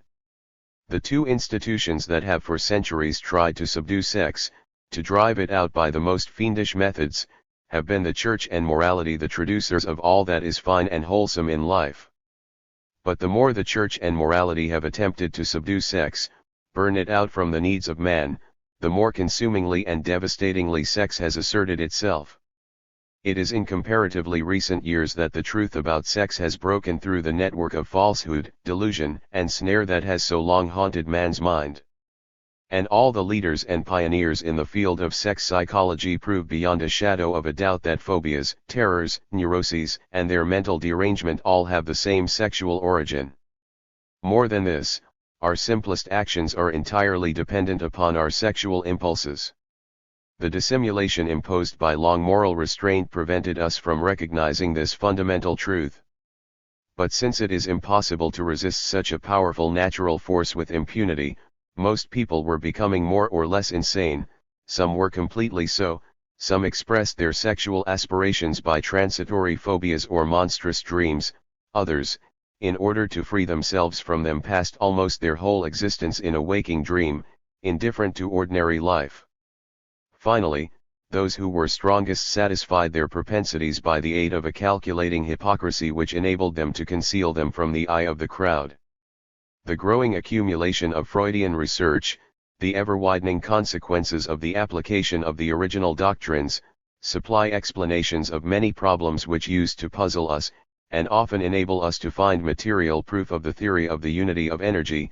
We thus see that dream, sleep, normal state of consciousness and psychoses form an integral part of human personality, which reacts by one or the other of these manifestations to an external influence, according to the actual phase. In the evolution of this force, we note that among these forces acting upon us, the most important, if not the only one, which we can almost always find under the most varied disguises, is the sex impulse. We have to admit that we cannot deny an actual fact, even if we do not like it, and it is therefore indispensable to recognize this much maligned sex impulse as the great psychological motive force of humanity. The late Professor Dorsey, in Why We Behave Like Human Beings, pointed out that psychology has diagnosed the impurity complex and shows us what is back of the blatant prude. 138. Who advertises his or her purity? It has also shown that the purity of the ignorant, when purchased at a price of a stifled natural curiosity, is not safe and sane. Professor Dorsey went on to say that, on the other hand, the study of biology has begun to break down this impurity complex and the unholy, unnatural doctrine begun by early Christian monks that the sex impulse is man's sign of degradation and the source of his most devilish energy. Nature knows better. Sex is a primary biological function of all life above the lowest. Its characters and qualities have an ancient lineage. Its impulse is as real as is the force which makes the tides to ebb and flow. It has profoundly influenced structure and behavior.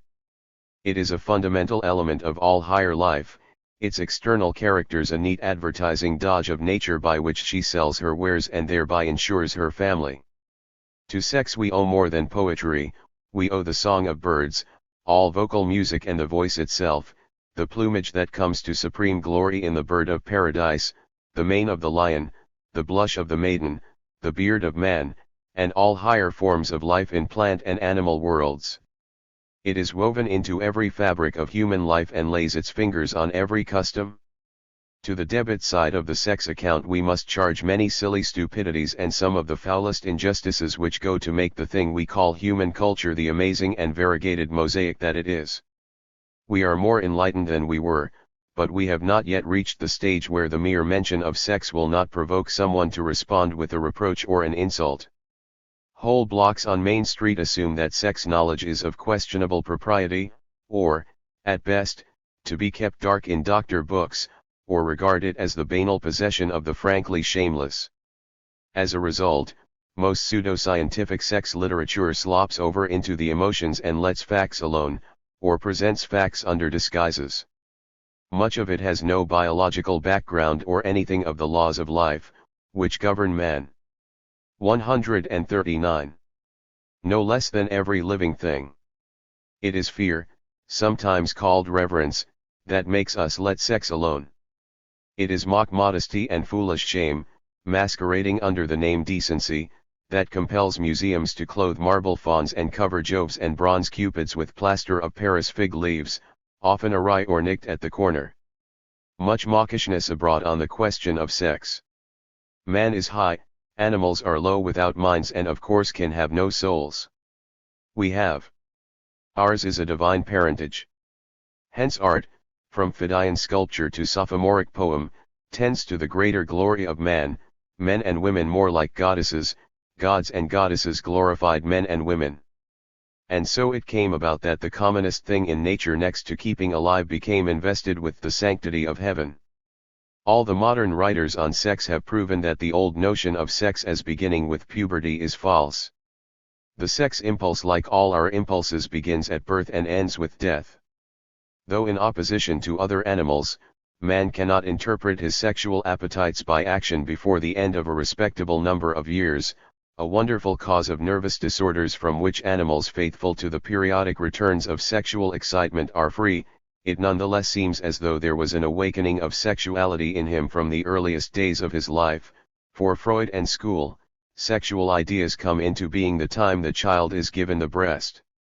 It seems it is not alone the sensation of the satisfaction of appetite which impels the newborn child to seize the breast of his mother or nurse. In this little shapeless ball, in whom the whole range of sensations has not yet come into being, a special, anticipatory imagination causes the pleasure of satisfied appetites to be already complicated by a more specialized enjoyment. And late it will be from the earliest years that the child's imagination is turned towards sexual images. Isolated from 140.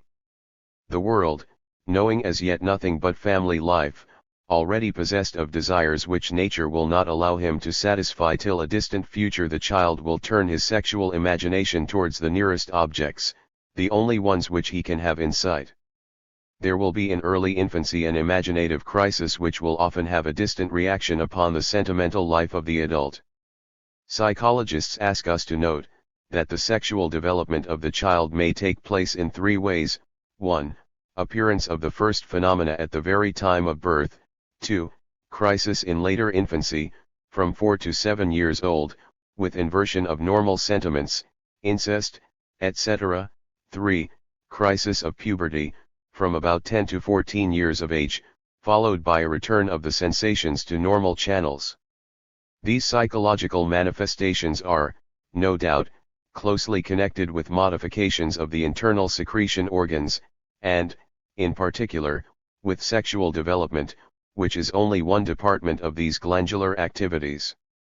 Formerly all these manifestations were met with dense ignorance and stupidity. Over and over again, mothers have whipped and still whip their hapless children when they see the least manifestation of sex.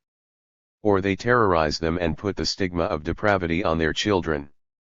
I could cite hundreds of examples from my own experience as a trained nurse. Society demands that the young adult man and woman, especially woman, shall repress the sex impulse for a number of years, often for the whole of their life. The thwarting of such an instinctive urge cannot be achieved in the normal person without interference with health. All sorts of mental and physical disorders may result, and often the impulse, too strong to be thwarted, finds an outlet in some infantile and perverse channel. 141. In point of truth, many wives dare not give themselves to the uttermost for fear that their husbands would find them too aggressive, lacking in the right kind of femininity. Most men are brought up to believe that woman must be taken and not give herself gladly and joyously in love and passion. That also prevents the more sensitive of the male species to give themselves freely. They are afraid to outrage and shock the sensibilities and innocence of their wives. You would be surprised how frequent wives do feel shocked and outraged. Laura, the wife of the captain in Strindberg's Father, gives us the key to the thoughts and feelings of a great many women. She tells her husband, "When I first came into your life I was like a second mother to you. I loved you like my child. But when the nature of your feelings changed and you appeared as my lover, I blushed, and your embrace was joy that was followed by remorseful conscience as if my blood were ashamed." That is the tragedy of many women.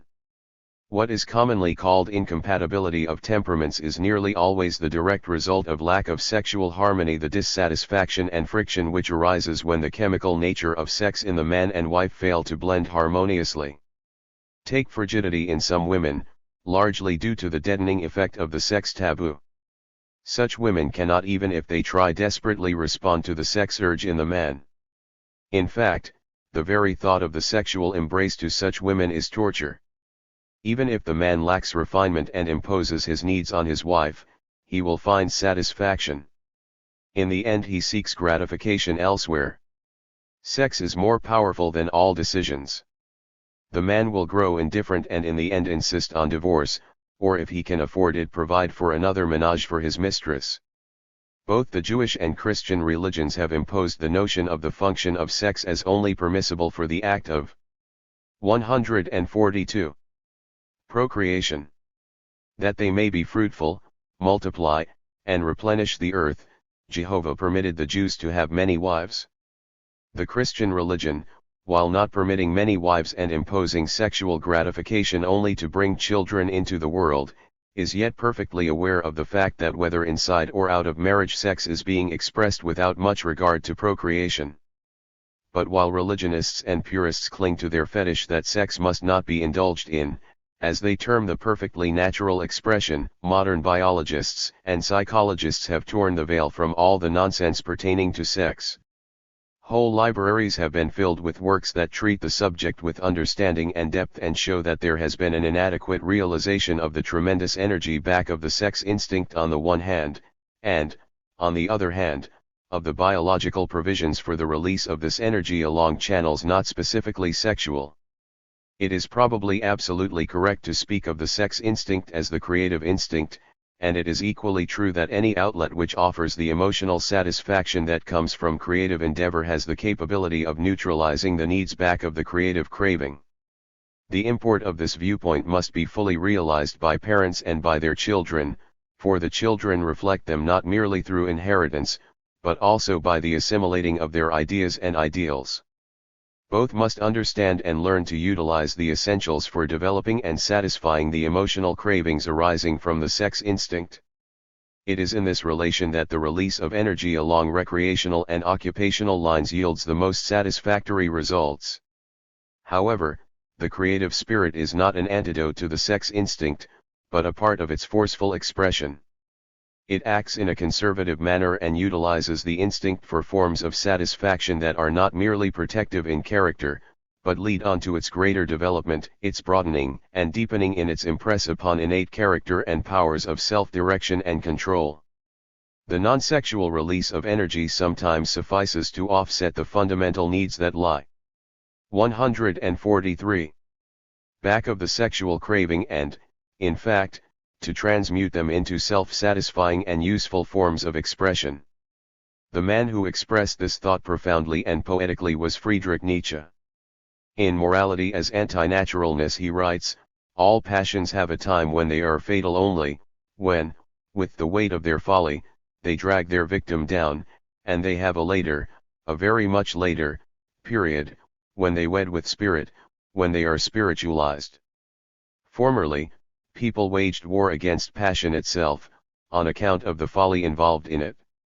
They conspired for its annihilation. The most notable formula for that view stands in the New Testament, in the Sermon on the Mount, where, let us say in passing, things are not at all regarded from an elevated point of view. For example, it is there said with application to sexuality, "If thine eye offend thee, pluck it out." Fortunately, no Christian acts according to this precept. To annihilate passions and desires merely in order to obviate their folly and its unpleasant results appears to us at present as an acute form of folly. The Church fights against passion with excision in every sense, its practice, its cure, its caste rations. It never asks, how to spiritualize, beautify and deify a desire. It has, at all times, laid the emphasis of discipline upon extermination, of sensuality, of pride and ambition. But to attack the passions at the root means to attack life itself at the root. The praxis of the Church is inimical to life. This truism is already recognized by the thinking. But one phase has remained, namely, that sex, though a potent factor, must not be held in leash by the unmarried. Fortunately, this prejudice too is being demolished. A recent symposium on the element of sex in the life of the unmarried adult gives clear and astounding facts of this subject. To quote only a few given by Dr. Ira Weil in his contribution: the unmarried possess the potentials of the married group, to which they are definitely related by interest and participation in all the phases of life that affect the well-beings. 144. Of the married group. Their sex life, in its various forms, is vital to social welfare, just as it is significant for their own personal growth and development. Admittedly, to study this phase of sex is to explore one of the uncharted areas of our civilization in which the residua of barbaric ignorance and fear still retard progress. Over its depths appears an uninviting, miasmatic haze of doubt and uncertainty. Few organized explorations have been made of this state of unmarriage. Hence this effort to make a survey of the field from various angles represents an effort to chart facts, to trace causal influences, to determine the validity and worth of current views, and to establish data and hypotheses which may be of service in interpreting our age. For more than 2,000 years the official gratification of procreative urges has been relegated to the socially recognized state of marriage. The assumption of society has been that its authoritative prohibition of the biologic mating urge would postpone its utilization until such a time as the requisite civil or religious right gave sanction to its usage. If society expected external regulations to subjugate physiologic urges and psychologic impulses, have these regulations been effective? Do those living in unmarriage live in chastity and celibacy? If not, wherein and how do their sexual behaviors differ from those exhibited by fellow beings similar in all else except for living in marriage? Sexual activity is not an isolated act, it is a general experience motivating and affecting personality. Out of the total personal reaction emerge ideas of romance and beauty, exaltation and peacefulness, devotion and slavish idealization, or a sense of sacrifice, tumult, humiliation, shame, anxiety, a desire for self-punishment, or a self-accepted weakness, failure, and inadequacy. 145. To interpret the sex life of the unmarried one must recognize that there are two functions of sex: 1. The biologic, which has procreation as a goal involving some intellectual but more emotional processes in the interest of race preservations. The other function consists of the promotion of social growth through human relationships. This involves the play function and erotic activity, without a procreative goal. There are two bases for the energy of the sexual drive: one, conscious, directed, guided, subjected to ethical controls; the other, unconscious, instinctual, impulsive, reacting to stimuli, but not subject to reason. Numerous studies have disclosed that the unmarried, like the married, have varied sex experiences. Dr. Klatt found that 18% of women had some active form of experience under 18 years. Among Dr. Hamilton's selected professional group, 59% of the men and 47% of the women had had coitus before marriage, and 20% of the males and 16% of the females, before 21 years of age. Catherine B. Davis, studying the sex life of 1,200 unmarried college women, reported 61% admitting masturbation, of whom 57% began before age 15 years. Sex feelings and desire were experienced with some periodicity in 70% of the group reporting on this. The unmarried, no less than the married, reported various forms of sexual phenomena. It is interesting to note that homosexual relations were reported more frequently for the unmarried group. This is significant even though, socially, homosexuality is regarded as more dangerous among men than among women. Much homosexuality among males ceases with confidence in heterosexual potency, as confirmed in mating followed by marriage. Lesbianism is common and its prevalence is important, though it does not always involve remaining single. The single group regretted the lack of children more than the 146. Lack of husbands.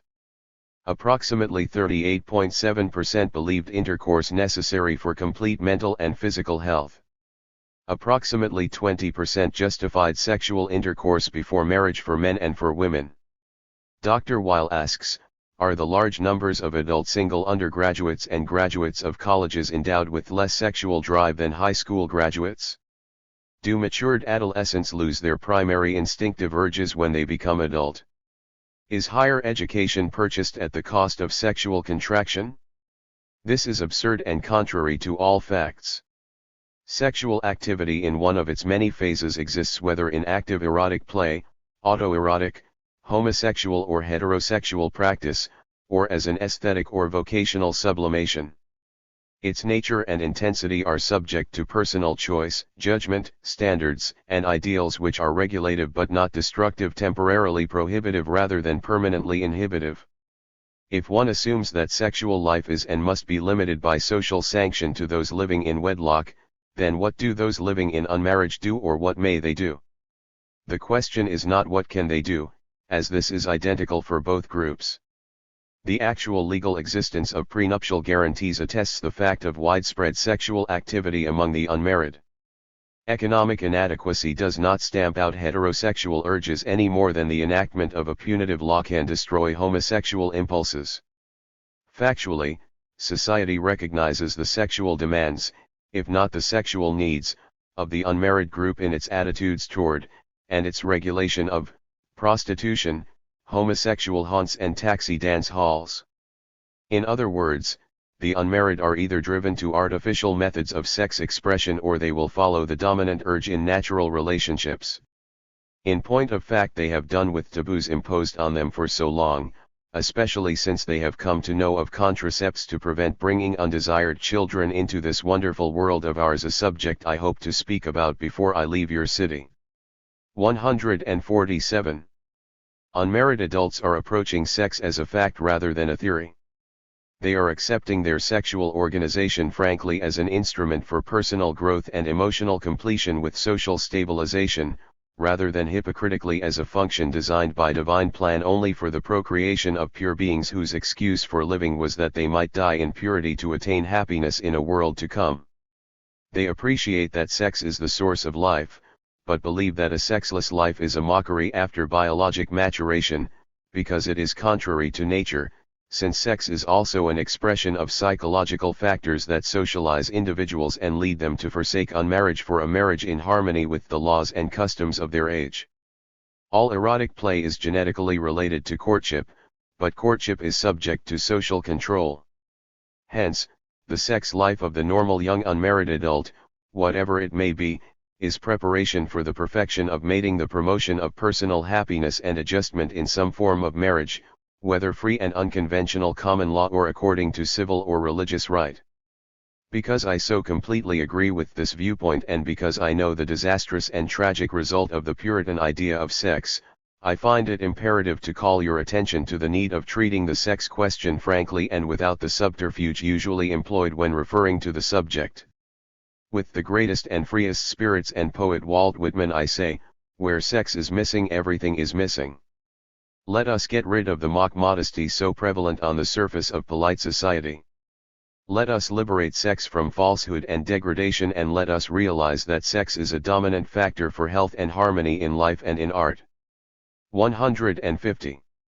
Emma Goldman, 1869–1940, emigrated from Russia to the United States in 1885, just as the international anarchist movement was forming, and soon became among the best-known figures associated with anarchism. The remainder of her life was speaking, writing, publishing, and agitating, despite legal harassment, imprisonment, and deportation.